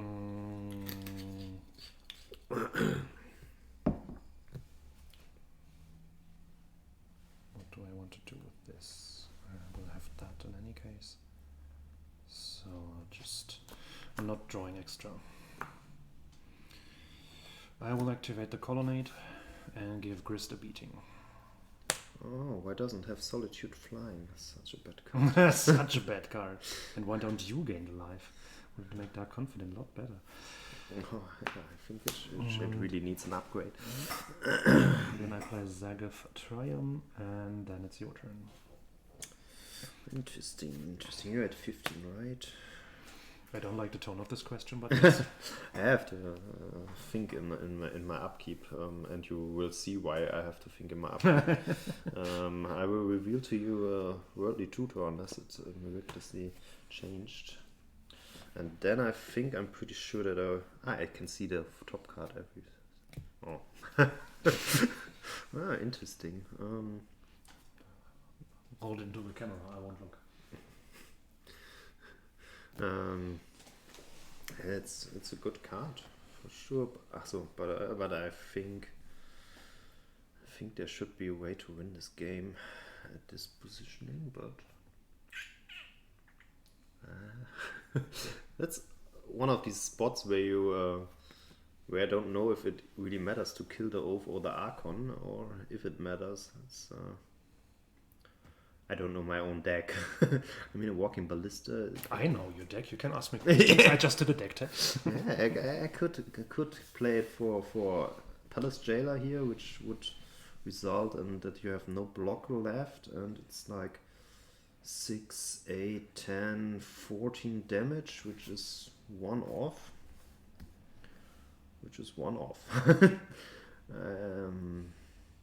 I think I still play it in my upkeep and just take a look at this. Is that necessary? You have Ranger class. You can also. But you see the card and you don't want to have. Actually, I forgot about Ranger class. It's pretty bad to play it at this. Yeah, that's right. You shouldn't play it.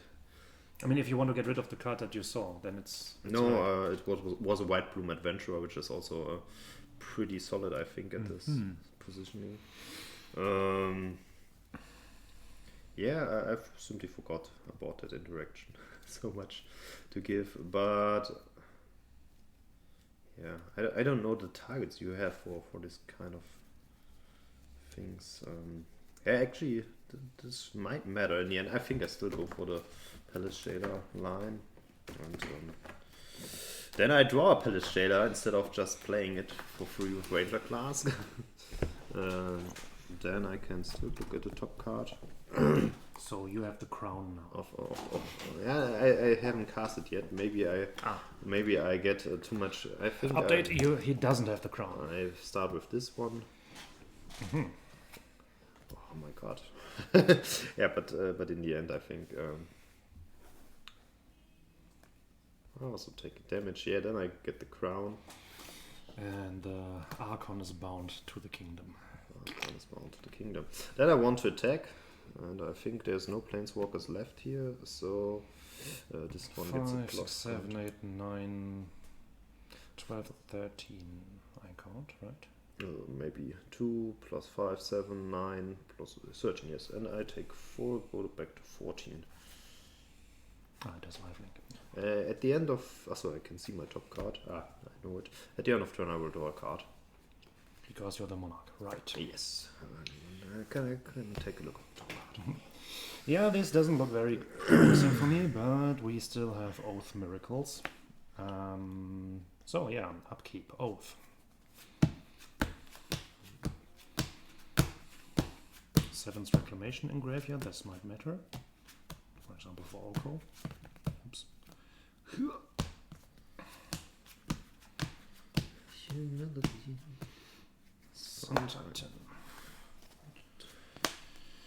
So, I would have removal as a target. I would have Oko as a target. Question is, how can I survive this? It's probably not as easy. Muyandling and Teferi probably worse than Oko. You can have them all with 7's Reclamation. Yes, but so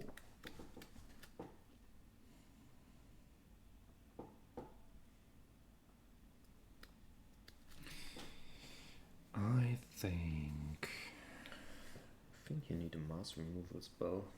Yeah, I fear so too. Or a way to get mode into play, maybe. Or humility doesn't do anything anymore because the 1 damage is a lot of damage. I recently did some test matches against my son who played mono red, and I played humility, and he just beat me up with 1/1 creatures. It was kind of frustrating. I think that's the best kind of beatdown, the 1/1 beatdown. So this can bounce and draw cards. So I think I'll go for Teferi for the time being. So that's the upkeep. Then draw step. Oh, that's good. No, that's not good. Mass removal spell is kind of bad for me, I think. Also this one. Right, so the question is, I could attack you with the Colonnade and claim the Monarch, reclaiming my Archon, then I go to 5, but that would still beat me up probably, right? If I block the biggest creatures, I can bounce 1 more creature, but then there are still more creatures, so this won't work. Creatures are everywhere. Everywhere! Everywhere! Plan C. Oh, funny. How many creatures are you running, actually? Test-wise, at the moment, 4. 4, okay, so... But you won't get me deck day, because there's a very controversial card I also run, which Memory's prevents me. Journal? Yes. It's... So let me do this first. I will see beyond. Okay. Draw. I know these cards. This doesn't bring me anywhere. But then again, no, this doesn't help. Sorry. Okay. I'm not doing that. I will do this after at some point where I shuffled. I can just keep this. No, then I do something else. I didn't find a mass removal, but something kind of close to it. I found mode.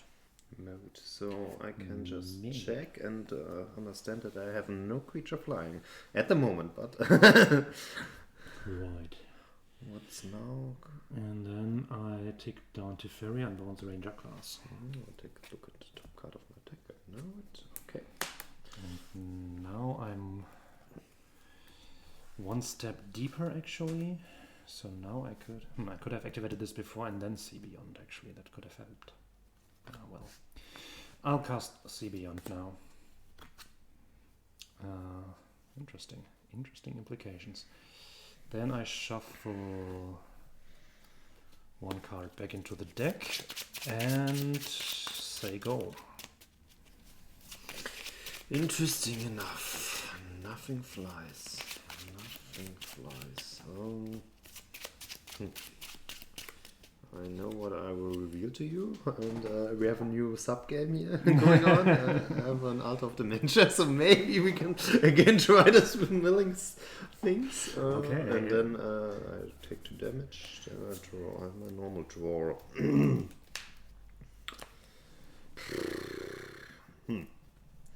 Nevertheless, it's still kind of annoying. I hope so. How much power do I have? 4, 8, 11. That's actually a lot. 11, 15, 17, 20 power. That's I would guess I have about 40 cards left. Yeah, but you get an off trigger. Yeah, after that I might have 2 cards. In the end, I will start with, or maybe it's time to draw a card with this thing. I'll draw a card by sacrifice. What's the ability of the aristocrat again? What does it get? I can sack another creature and then it gets protection from the color of my choice. Ah, okay. You know my deck, right? I don't. I think I know it as well. Let's check if you have a counter spell. Otherwise, you should be dead. Oh no. Let's again tap it like this way. Take damage. No. 3 mana. I think I actually want to play Eldritch Evolution and sacrifice like the. I also sacrifice. I sack Solitude. And then you can. I could actually combo. I would. I will have to take a look. Yeah, but actually. But you could find the Hulk and. Yeah, I can select it. Yeah, I have a counter, but unfortunately it's Spell Snail. And I also found out, had I activated Teferi first, then See Beyond and not mode, I would have had the mask removal. Yeah, that would have been tougher. Yeah, because without sacrifice. I'm just out thinking. on the board. But yeah, I think I can concede that. I mean, I know what happens with the Hulk. So You'll see, it's a combo deck. But yeah, that was a nice match. It's quite lengthy. I was thinking another line would have been to search for this free drop, which is the I don't know what's his name, extraction whatever guy, and bring back the Haywire Might and then kill your oath and then I hear the you can you don't have to combo, you can simply knock me out. Yeah. But combo finish, that's it. But that's one of the main thing why I like this deck, because you can have long games that are still fun. And it's not always combo finish. I mean, you have plays where you combo on turn 3 and win the game, which I also like in tournaments, but at the kitchen table it's I think a challenge to play it correctly, and there's a lot of room to make mistakes, like for example I did with the Worldly Tutor, which was just bad at the timing. I'm proud of myself that I saw it and you didn't. It's but the Ranger class really did some work this game. Oh yeah, It's definitely. and I think it was better than the White Plume Adventurer play to get the 3-2 and the Ranger class, but I'm not 100% sure. I had a Swords to Plowshares actually in my hand the entire game. Oh. But there was the only turn where I could have used it on your token. I had Solitude on top of the library. The other times where you activate your colonnade, I didn't have the mana open. Alright. Cooking. I have to take a mulligan because this hand doesn't contain. Oh. Yeah. It's a good. I will do the keepy thing, and while you shuffle, I'll fetch myself something to drink. Oh, yeah, I have to put it back this. So. Alright, then I go first and play Colonnade. Okay. I want to play Once Upon a Time. Okay, so tell a story. Once upon a time, there was. Please fill in the blank. There was nothing that I really want at the moment. Oh my god. That's a tough one. I show you Scavenging Ooze. Then it's not in game. I will take a damage brushland and play Elf of the Deep Shadow. Then it's your turn. Island go.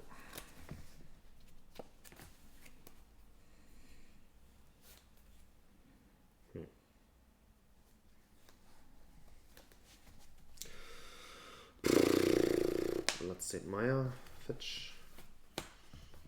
I want to play Scavenging Ooze with a Bayou.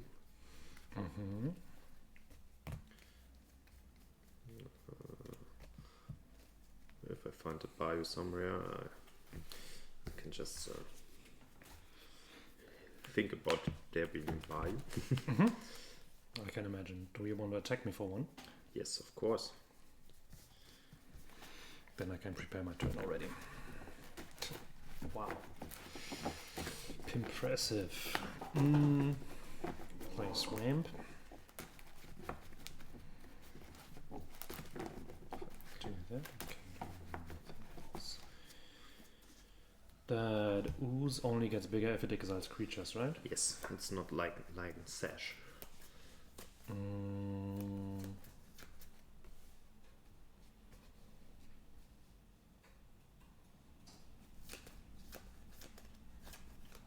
Can kill the elf, then I have a creature. 3 mana. I will play Teferi. Okay. I'm not entirely sure what Teferi will be doing. If it bounces, it will draw a card but then be killed. If I tick it up, then it might live. Who wants to live forever?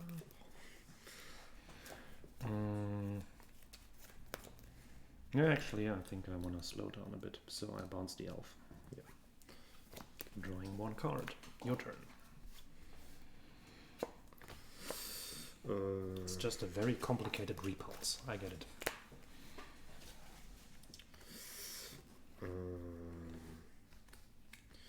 I want to play back the elf. Yes. I want to kill Teferi. Yes. I'll play Gear's Cradle. I take a damage. I want to play White Bloom Adventurer. Fantastic. This got out of hand quite quickly. Resolves? Mm-hmm. Oh, nice. I have initiative and I can search for land. And I think I want a basic forest just in case.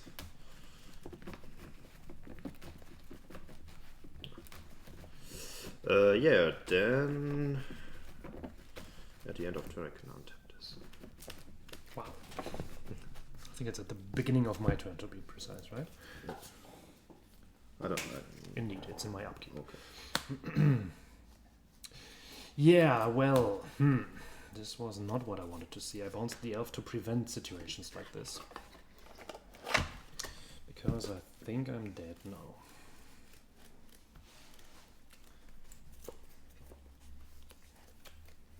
Everything would have been very, very fine without the adventurer. As always. So I'll still play humility, but I'm not as happy about humility as I would have been without the initiative on your side. I think the initiative is the only thing that prevents me, that gives me a chance in this game. I mean, the creatures are still 1/1. Yeah, remember but the plus counter still gives... Yeah, it applies. So, Okay. so because it's not an ability, it's So one is in the upkeep, it's right. So let's make one of these fuckers, maybe. Where the 2 is nearly impossible to read. Come on, it gets bigger than draw. 2 counters. Yeah, attack for 5. Sorry, this is such a bullshit card. Yeah, drop the forest and pass the turn.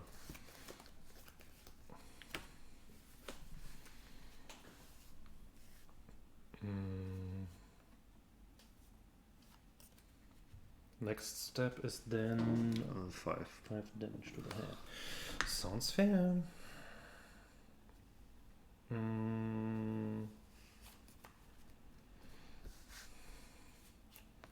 Play Jace, bounce Adventurer. Your turn. Do you take 5? Down to 8.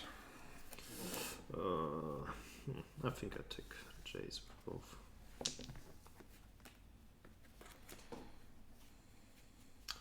Drop this. Yeah, super great 1/1. Then it's your turn. 1/1 resolves. Amazing.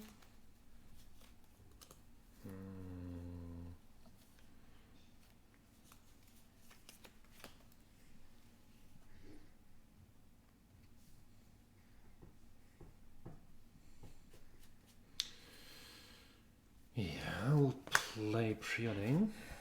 Let's try to. Huh. That's interesting. Kind of, sort of. Both on top. Draw a card. Play Prismatic Vista. Say go. End of turn. 3 mana. 3 mana flash 1/1. Nice. We have the beating. And tap. Then I draw a card from the initiative. Then I draw another one. I play Peatland, and I want it all. Down to 4. Here, then I think. Do I want to draw the card now? I think I passed the turn.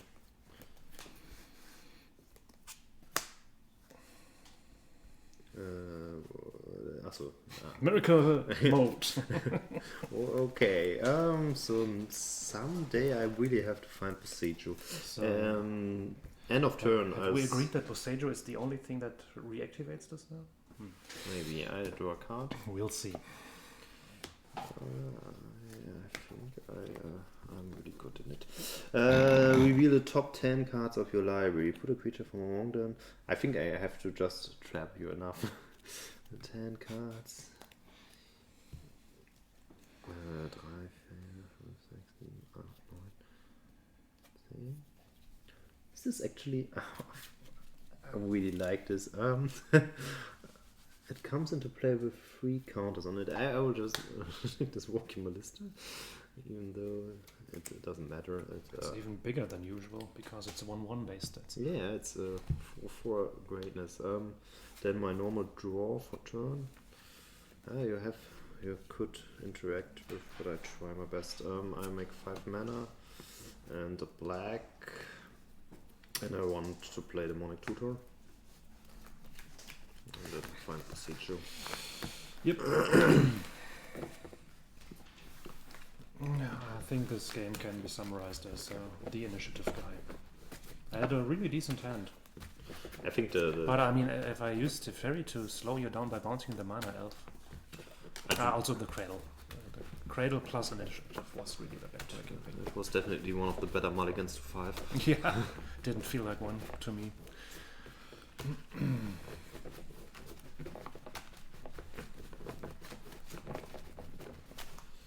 So that's how you beat humility. Boseiju is really a good addition to every green deck. I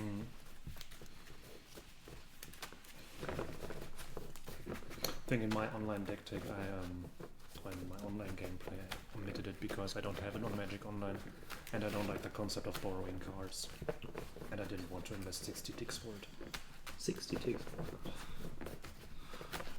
Should have kept mine. I did 1 or 2 Kamigawa drafts on Magic Online, and I opened the Boseiju in first.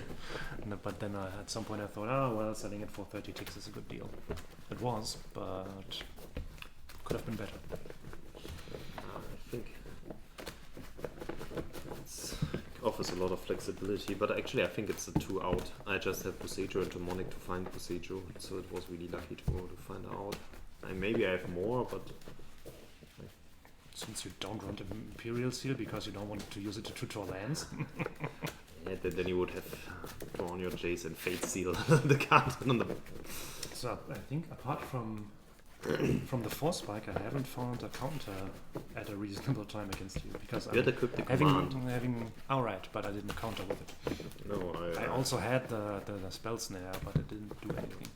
Actually, the cryptic command would have been pretty annoying if I didn't know about it. So in this case, I could play around it. I mean, bouncing your own signet and draw a card is. Yeah, that's weak. but it was better than nothing in that situation. Also, I couldn't have cast it afterwards, so I needed to do it. What do we do here? Best of 5? Maybe? I again take a mulligan. I just have one land. I have a keep. Which I can show to everyone but Raphael.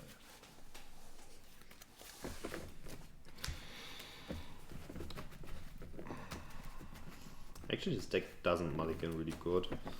I mean, but which deck does? I mean, yeah, straight combo decks maybe. But Yeah, so I have the feeling that the oath deck is actually... to a land Lotus Petal Oath is maybe better than... I don't even run Lotus Petal, but still, I mean, basically also land oath, if it resolves, it can still win the game.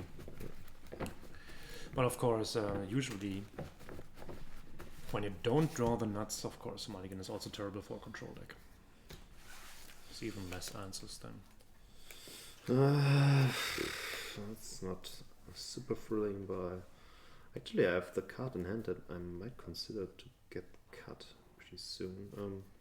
Yeah, but I keep this one card on the bottom.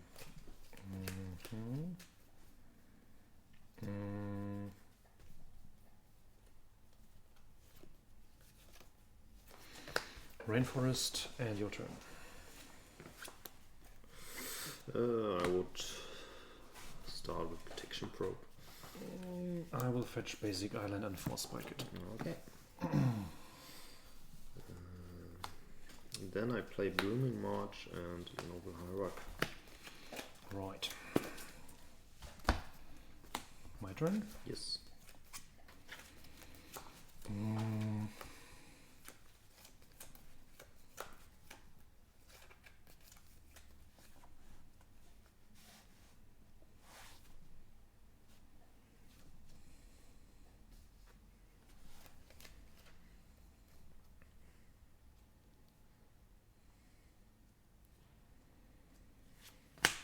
Flood Strand and your turn.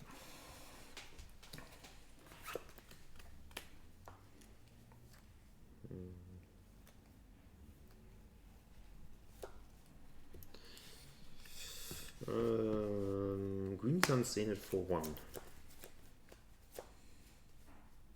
Okay.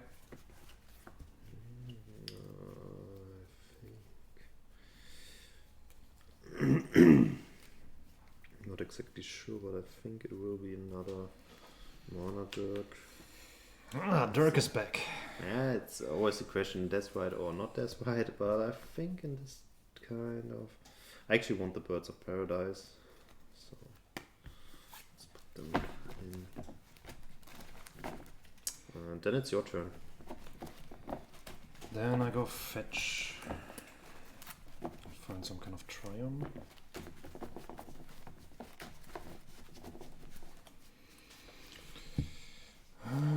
Abzan or Esper. I think Abzan is fine. If I have it in the deck, which I should have.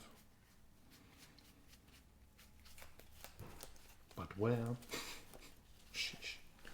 So the one thing that's worse than fetching is fetching and not finding and having to go again. No, it's Sultai. Damn it.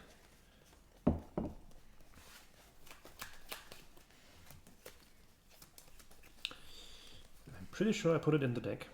In Data Triumph. There we go.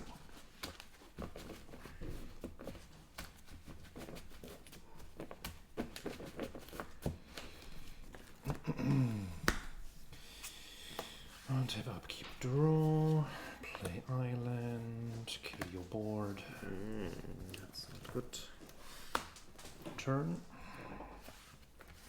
So, refill the board. Damn. New Mana Dogs, then it's your turn. Damn, son.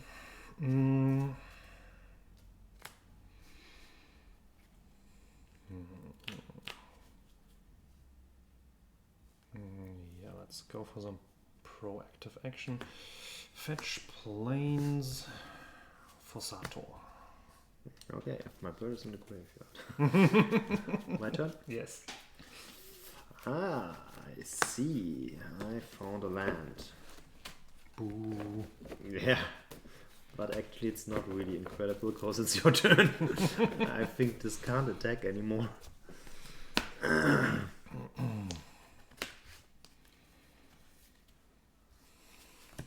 Playing a land. Thinking.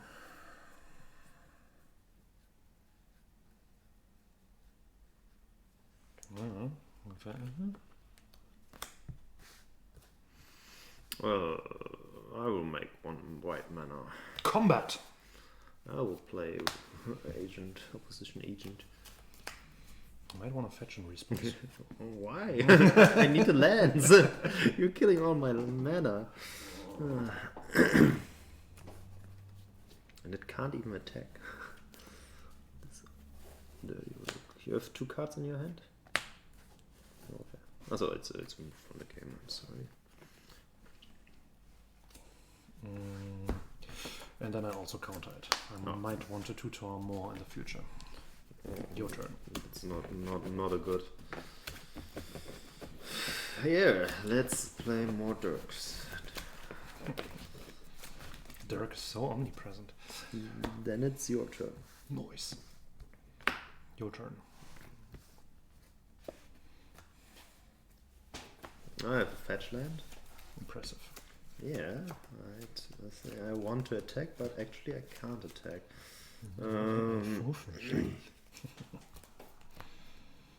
Yours is admittedly prettier than mine. I actually don't even know how to play this shit. I think it's your turn. Yay. Huh, interesting.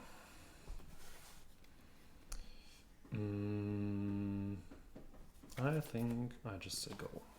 I want to fetch at the end of turn. Alright. I think I want to try home.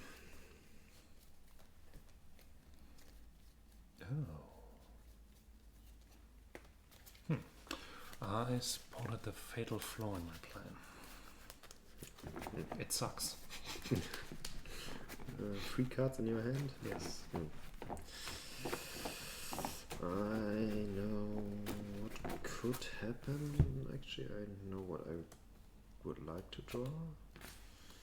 Actually, this isn't it. But actually, lands not the worst either.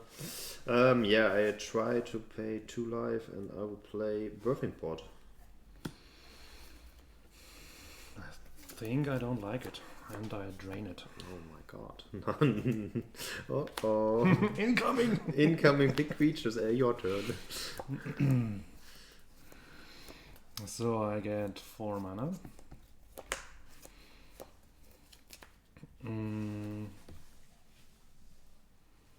So first I have to find some business. I play CB end. Yeah. Okay, that's actually not too impressive. That's my only hope. I will nonetheless. I mean, I could still do that, right? It's an off chance, but I want to do it. So still 3 mana floating. I have to shuffle. I just cut, and this would only be relevant in that case. Wrath of God, it's fine. I use a. No, actually, I pay 2 life to probe you. Okay, I'll show you Prismatic Ending and Short of Calling. And this was not it.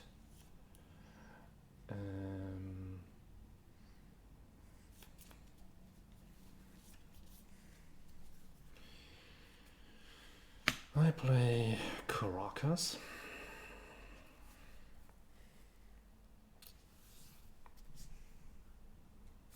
And do nothing. Okay.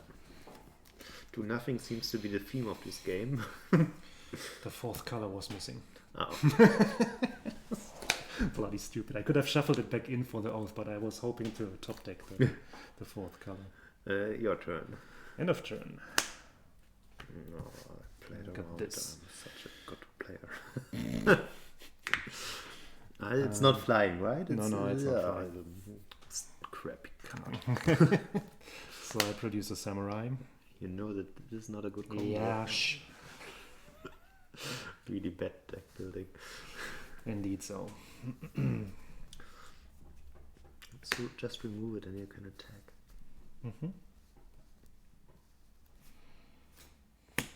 No, this one has flying. So I will uptick and make this a 3/3, which cannot attack. Yeah. And it's your turn.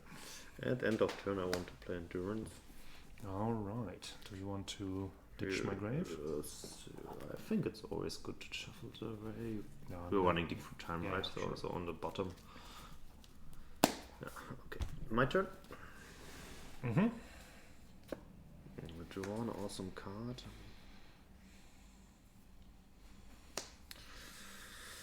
I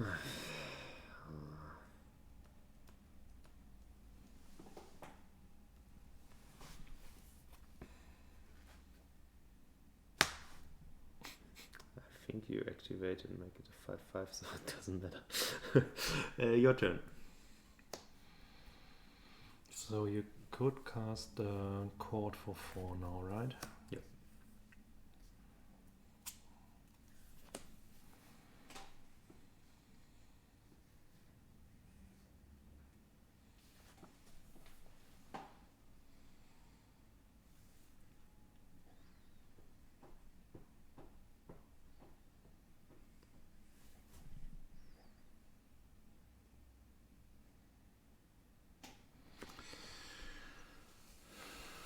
Let's play a different game then.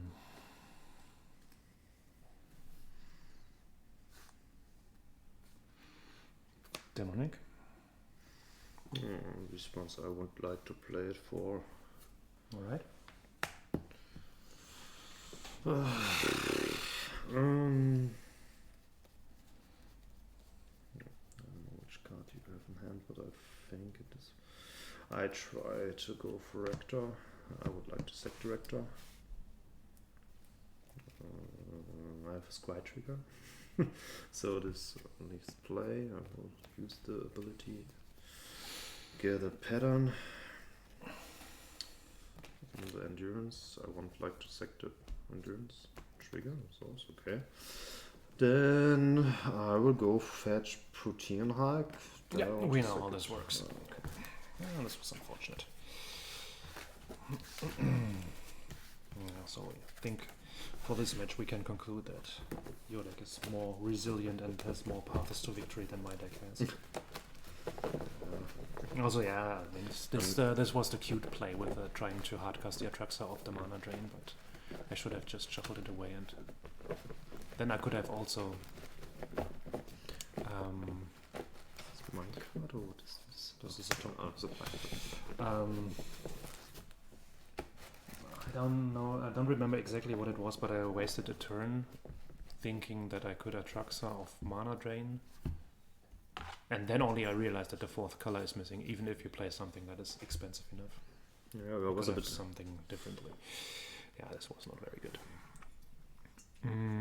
So if you're interested, we can make some test matches against mono red, because I think this is the only other deck that I have up and ready right now. I might also have the robots deck. Can also play a different deck, or do you want this? No. Let's for this. We might do this later, but this is the Abzan combo Decktech video still. Okay. So let's do this. This is not where it is. Yeah, if you failed to draw a haymaker in the last game, I think I felt pretty far behind the entire game, but in the end, it was just a simple combo kill. Yeah, but it wouldn't also not have worked if that Viserys here had been dealt with, because without a sacrifice outlet, there is not much going on. Yeah, but with the sacrifice outlet, it's as simple as that. Resolve God of Calling, and you're in. What I like about the sacrifice outlets is that they are just one. I mean, the Carrion Feeder and the Viscera Seer, they are just cost 1 mana, and it's super annoying to handle 1-drops. And Definitely. I mean, the Cartel Aristocrat is the worst. Maybe you could play Bloodthorn Vampire instead because it's easier to cast. But sometimes the protection ability matters.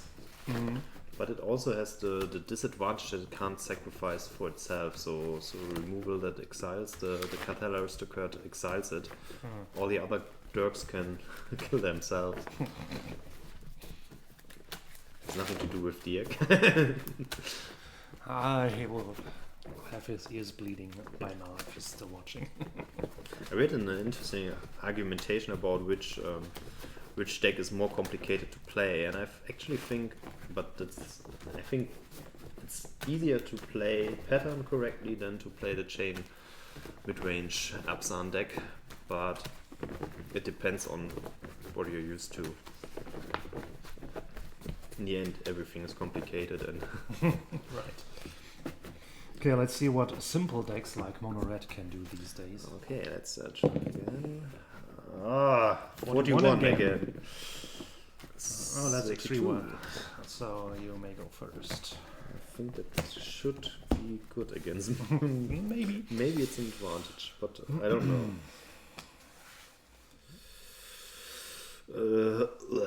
Yeah, I keep. I will keep as well. I had I fetch for Bayou and yeah. Interesting. Yeah, Absence Pilgrim.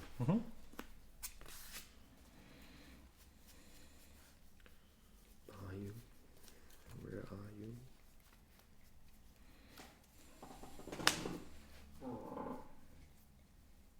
Haven't played Mono Red for a long time.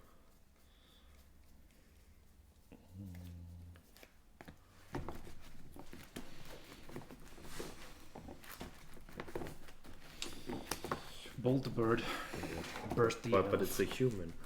Yeah, it's a monk. Okay, then burst the monk. Okay. I don't care. I'm playing. I don't give a shit about Mono Red. Play the Dark Confidant. That's your turn.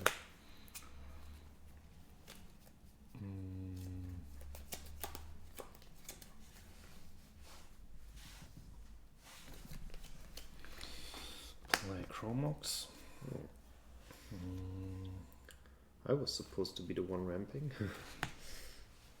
Imprint Incendiary Flow. I think my Dark Confidant has a short. No, it deals damage to you. It can remain. First, I need to find some lands and business. Reckless Impulse. There's no lands, but I'm 2 draws closer to my next land. Chandra and Monastery Swift. Play them until the end of your next turn, yes. or okay. Your turn. No, please not Protean Hike or Kitchen Things. Kitchen Things is kind of annoying against Mono Red, actually. I remember that from the good old days in Legacy. Yeah, but I'm not. Back in the days, I sideboarded Spark Spray in Legacy to kill Kitchen Things because it was so annoying. Gaining life and blocking Tarmogoyf 2 times. Come on. First of all, Dark Confidant wants to beat you, and then I have some problem with my. I have some issues with my things here, but I think I will just play Kitchen Things. Okay. So I'm back to 18 to 18, and then it's your turn. So Mountain would be a great draw. Isn't the Incendiary Flow that exiles, right? Okay. Yeah, watch it. Soulscar Mage. Arc Trail. Okay. It's minus counters, right? So I'm not even getting life back. Okay. And these 2 beauties need to remain exiled, unfortunately. Yeah. So back to business. So you have 2 spells in your hand, I think. Like Sherlock Holmes. Brilliant deduction, Holmes. I'll play a Devoted Druid and then pass the turn.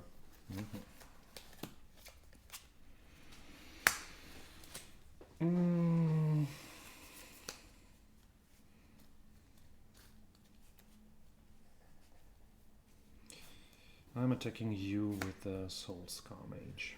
I won't block. Okay, then you take 1 damage. Okay, 17. Post combat, I light up the stage. Mhm. Until the end of your next turn as well. Okay. Sean, Two Port, lands. and Mountain. Yeah, then I play the Port. And I suspend the Riftbolt. Okay. And then it is your turn. And I think I want to tap something.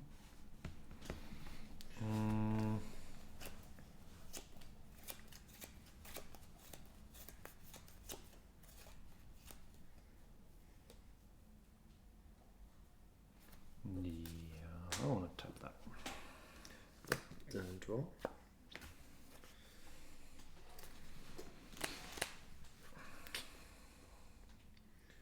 Why is this? Oh, it's a bit annoying here. I take that as a compliment. Yeah, my mana base is really wrecking me this game. This far, I think I have to do some crazy bad moves. But I think I'm always in favor of you doing crazy bad moves. So. I mean, you just have 1 card left in your hand. I think I make a mana, and I think I make another mana. So we have 2 green here. I actually would love to make more mana, but it's not possible. Then I kill it. What? Ready. Yeah, I will play a Green Sun Senate for free. Okay. Yeah, I want. I have no way to. Then Renegade Rally actually gets back the fetch land. Why did you kill the druid? To have a revolt To trigger. have the revolt trigger, right. Then I'll fetch.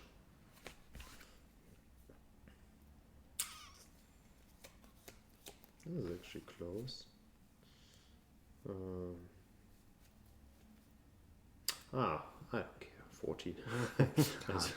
I don't know if that's correct, but I want actually. If your port still taps my black, I have additional black. So I take the Overgrown Tomb and play top card, of course. Take 2 damage for it, and I play Lava Elf. Then it's your turn. That's a pretty Lava Elf. You know, there are people out there saying, they're stupid artwork of this Lava Elf. And I think these people have a place in hell reserved.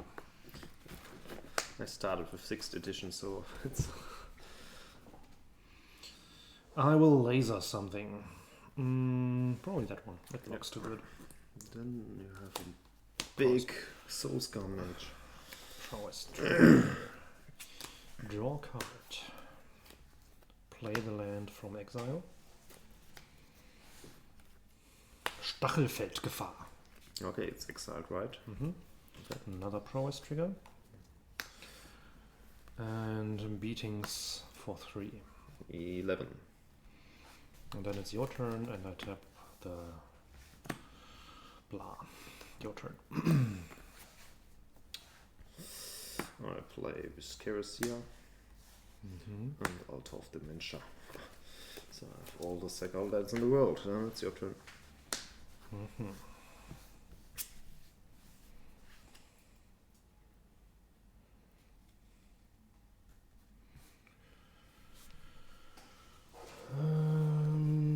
I will attack.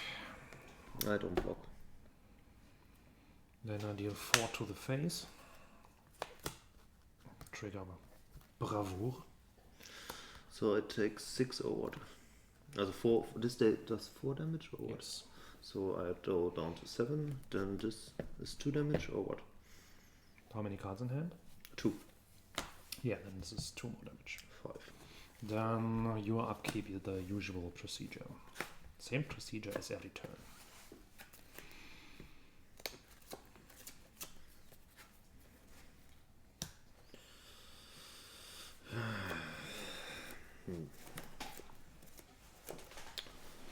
Play it. Oh, come on! You cannot have it all the time. I could have played it like 3 turns ago, but actually it's not over yet. Why? Okay, it's over yet. Yeah, I will sack this and put the pattern on this and then combo. Yeah, I was 1 damage short. Yeah, I was 1 land short for a couple of turns. I had the mana base of Bayou and double plains, and I needed 1 plains to either be a forest or a swamp to do a lot more in the last turns. I think I done what I could. The hand would have been better if the Chromox was a mountain, then would have given me 1 more spell, and that would have decided it. Yeah, it would also help to find, if you found a mountain with your spell, I think. Then again, the Chromox would have been much better than the Definitely. But still, I was close. And also, I mean, of course I let you win because this Decktech is about Abzan combo, so what would it be for? What kind of video would it be when the featured deck would lose all the time? So it has to heroically beat the control deck and the burn deck. Yeah, I think it a lot of was because it was on the play. In this kind of matchup, it's really a big issue starting. Have you played against the robots, the critical mass artifact deck? Because I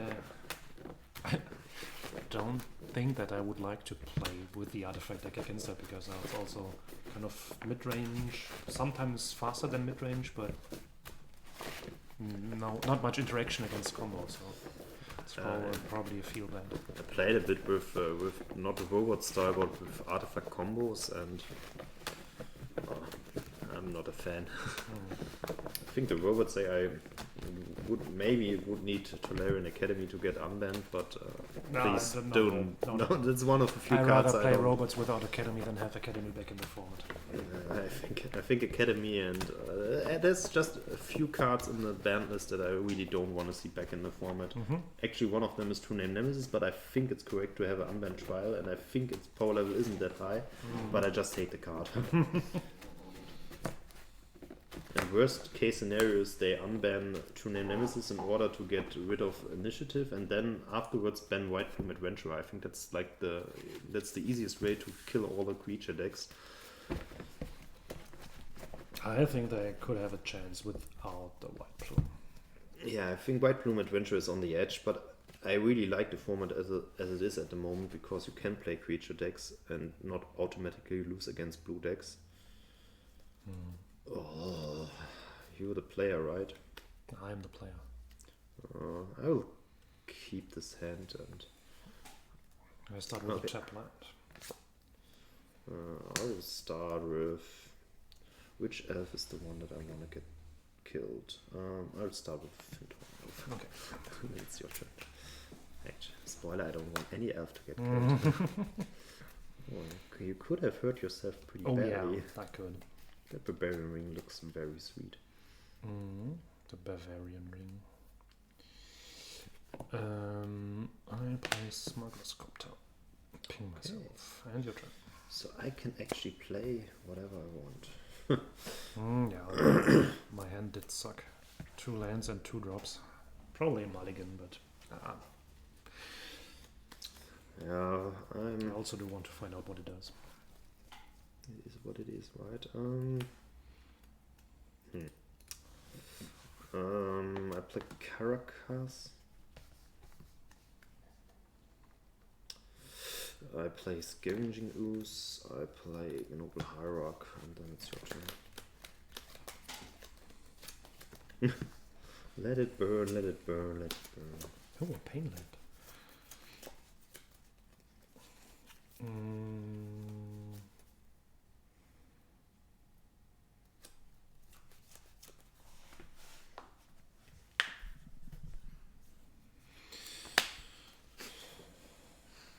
Play the Pain Land. Or you could play Blood Moon to unlock your... Definitely.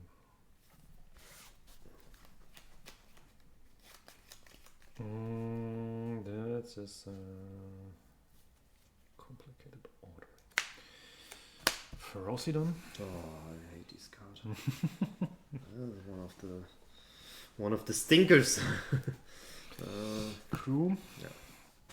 Beats trigger. Discarding. It's too slow, and I don't have the 4th mana, so the red initiative boy has to go. Okay. Oh, interesting. And your turn. Come on, you just don't want to get a life loss trigger. Yes. I don't want you to steal the initiative. What? Who would ever dare to steal the initiative? This is like I gain 1 damage from every creature, and okay, I think I play Nurturing Peatland.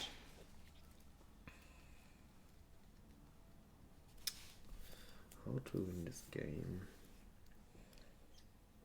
Just wait until I kill myself with my Painlands, would be one suggestion. Yeah, but I also kind of...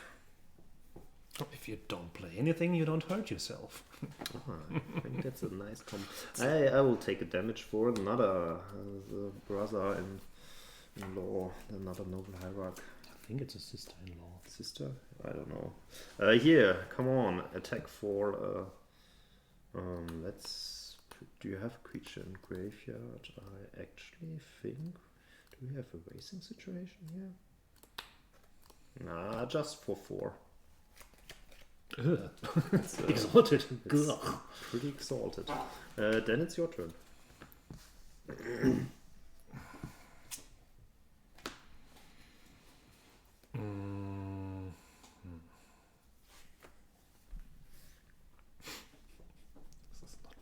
That's not good. Oh shit. But it's fun. It's not good, but it's fun. I have to think about it. Actually, I want in respawns. I will play the opposition agent and take a damage. Right. Did you take the damage from the I did. Oh, sadly.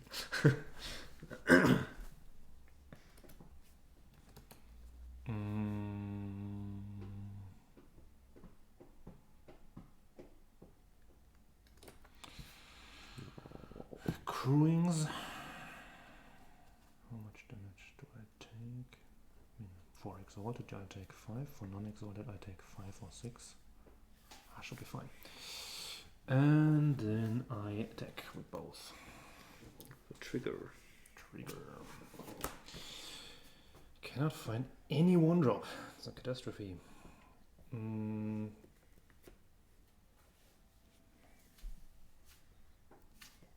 Discard Chandra. I take 6, go down to 9. Then it's your turn. I could buff this, but I don't care. Interesting. Brain explosion. So every spell we get damage. You're at 12. But you have just 1 creature left. What cards do I play? Should I open the deck list? No. Maybe, but in the end, I take damage whenever it's cast with 3 or less. That's like 93% of your deck of spells. Just kidding. I have no clue, but I would guess it's something around that line. I also don't have a clue to. Yeah.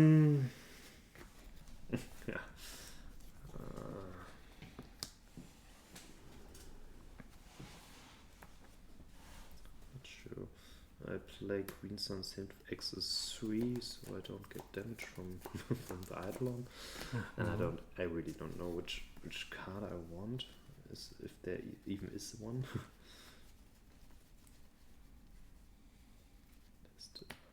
This one could actually be interesting.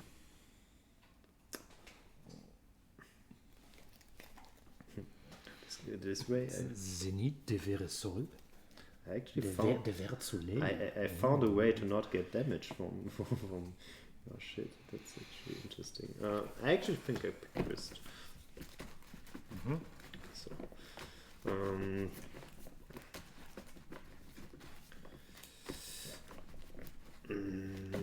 and I think I want to kill your Ferociton. So this could also get shuffled in. Sometimes not dying is also a good way.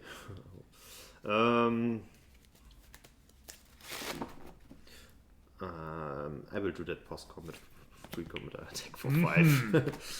Of course. Then I remove your Ferociton and get a life. That's your turn.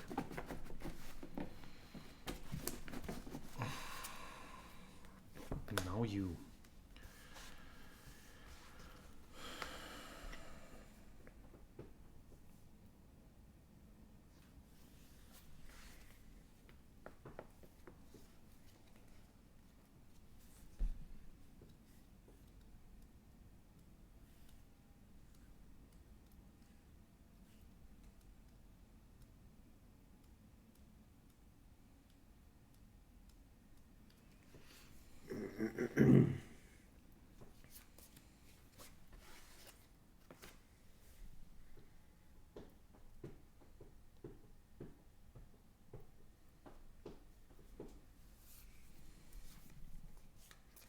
Your turn.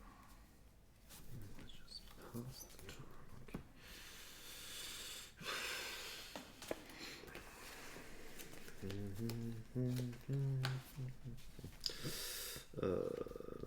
You have one creature left in your graveyard. Okay. So I want to attack. Sure. I actually think both of them can attack.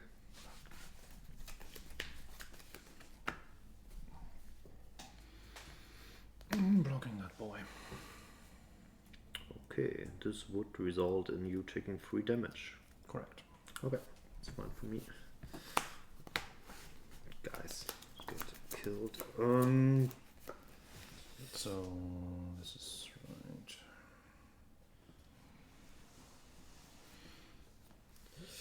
right. I would like to play Demonic Tutor. Yeah, that's so So I don't have to find the line.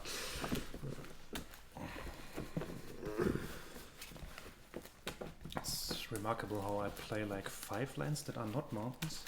And I always draw all the non-mountains and die because of it. Yeah. It was a matter of 1 or 2 damage again. But I couldn't cast my burn spells because I would have died. I'm not sure what I had where I played the Green Sun Senate. I could have also played the Demonic for something, but I just really didn't know which card I wanted to have. Okay, let's do one more match for recording and then take care of some late lunch or early dinner.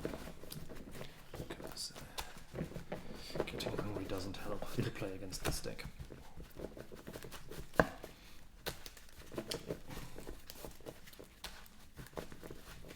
Yeah, but I really like the Abzan combo deck. It's very fast and also very versatile. So I felt good in almost every game, but you were always like 1 turn faster because there was 1 permanent left that made the difference, or you found the tutor that made the difference. Something like that. It's really. I think a lot of the matches are really close. Of course, there are sometimes games where you start with turn 1 elf and turn 2 something, and then your opponent plays something bad on turn 2 and you have a cradle turn and win like turn 3. But that's like, it's not the normal case. Actually, you get a grip on the game and then see how it goes.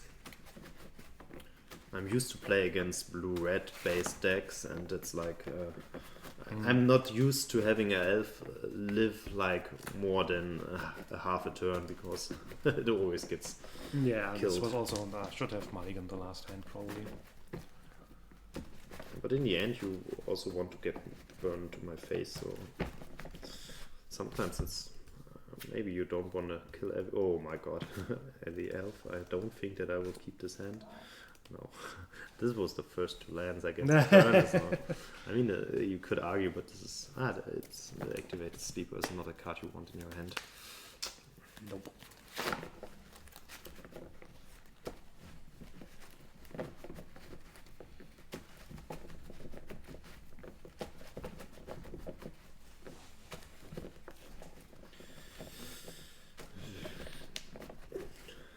I mean, if you want to, you can also expand your Devoted Druid package. There's a Swift Reconfiguration, which is also a playable card. Which turns a creature into a vehicle, which also makes Murktide Regent a bit worse, and it combos with Devoted Druid. Because it's no longer a creature, it's an equipment. But you can still untap it by putting minus. So you have a ridiculously bad vehicle, but it makes out infinite mana. Which is not too bad. Which is not too bad, of course, yeah. I mean, I would take the incredibly slow beer truck if it delivers infinite amounts of beer, so... I have to, again, mulligans. So, mono red on the play against Mulligan 5. Will this be the first game I win today? So far I won the games with mulligan to 5. Yeah, because you won all of them. Actually, I think in a tournament series, I've rarely lost a match where I was on mulligan. Actually, my mulligan win rate is slightly higher than my normal win rate, which is... Maybe it's just a feeling. Maybe then you should play the discard thing still that you have, but to mulligan more often. No. I think I just keep hands because I don't want a mulligan, and that's a problem with these kinds of decks. You have to have a good hand. If you do nothing on your first 2 turns, you basically lost the game. So next try. It sounds like I have almost 100% win percentage against mythic rank players on arena drafts. Yeah, I will definitely keep this, and I don't know what I put back. I think it's this, and maybe, no, come on, I'll just put this away. Put the cards I put away, even though I'm not sure about, no, I'll do it this way. Right, let's get going. Mountain and this jerk. Yeah, okay. Forest Arbor Elf.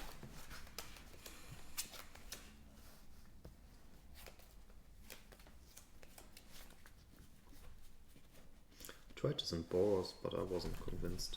I think if you have way better 1-drops at your disposal. Yeah, but you don't have infinite 1-drops. That's a big... oh, give me some mana! Yeah, actually, nice way to get out of mulligan. I think I have to think about whether I might actually want to trade this. It's definitely a possibility.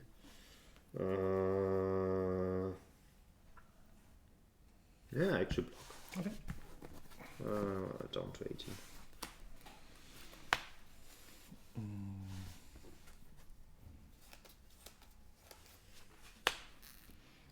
Light up the stage. Hellspark and Mountain. Okay. And your turn. Oh my god, just the nuts. I fetch. Actually, I pick up basic planes. Wise decision, sir. Yeah. Actually, I had a decision between Bayou and Basic Forest as a land. I'll play a 2/1 Dirk. Dirk is back. Yeah, Vigi is also one of the worst cards to draw in this deck, unless you have a Devoted to it. Or other commotion. Oh yeah. Sometimes you win by with the artifact, and kitchen things is also infinite mill. So I actually play Mutavault and not this mountain. And I will play Hellspark and attack. Trigger. Oh, Detection Probe. Oh, I don't wanna. I think that's actually the best use for it. Okay. 14. Then the awkward post-combat haste rabbit. Ah, I want to try this out. I like this card. I saw in mono red, it has totally convinced me. Fantastic card. Turn. I will draw. Also, it's a rabbit. Who cannot love a rabbit? I think I have to take 2 damage here. So you got the bolt and the mountain. But I still have a problem. I think I take another damage here. Nice. I play extraction specialist. Not nice. I think our elf is better than 2-1 do nothing. Then it's your turn.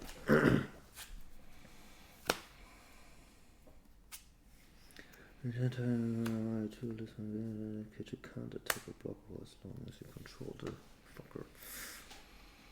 Yeah, I think the lifelink fucker needs to be bolted. Yeah. And then, what do we do next? Yeah, it's pretty much obviously, I think. Unearthing, reconfiguring for 4. 6. Exile Hellspark. Turn. Draw. Not exactly that thing that we wanna have at the moment.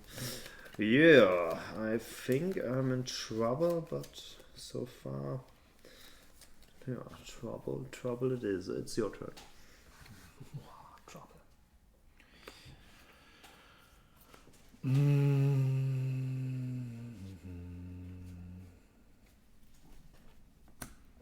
Activate Mutterbolt. Yeah, been here before. Reconfigure. Attack for 3. I would like to flash this guy. Sure. I would like to block.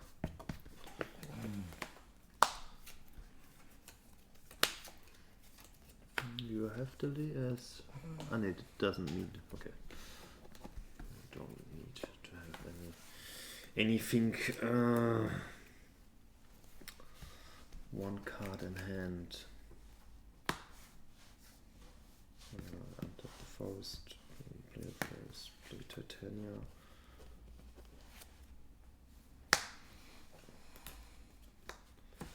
Flood Strand.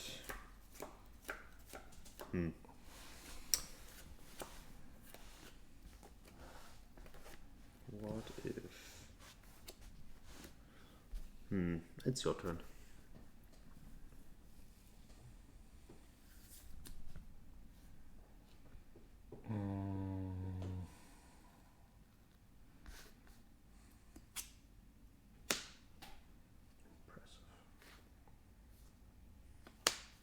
Yeah. Let me scar your soul. Your turn.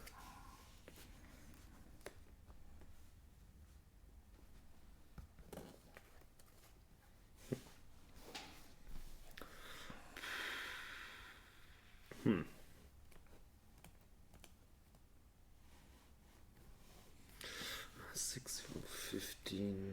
I think. Do I have to play it this way? I think I have to fetch. I'm not sure on this. So I take a token, or at least want to try to get a token. Yeah, this works. I think at this point I don't shoot bolts at Titanias anymore. I'll just put another basic land. I'm not die directly to Price of Progress.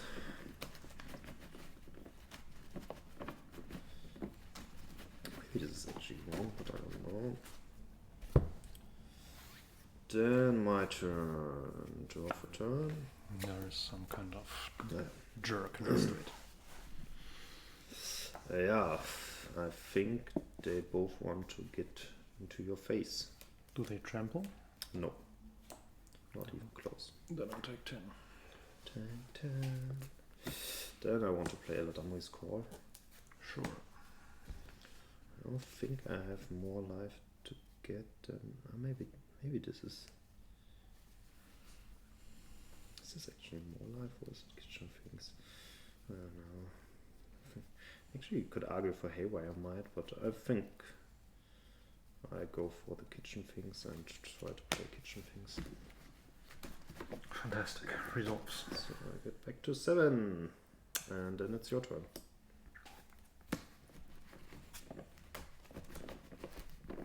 Phew. Then I found my 7 damage, I think. Okay. I really had the prize all the time. And it was not enough by 1.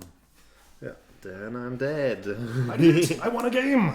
Fantastic. I don't think I had a way to get more than this 2 life. Can go and make pasta with the feeling that I won it all, even though it was only the last game I won. I could have searched for solitude. Actually, that would give me more life. If you exile your own creature, yes. But I don't think... Did I have a white card in my hand? I don't think I had a white card in my hand. Besides that. Alright. So, let's conclude this test session. At least the recorded part. Thank you for watching. And yeah, be sure to tune in again next time.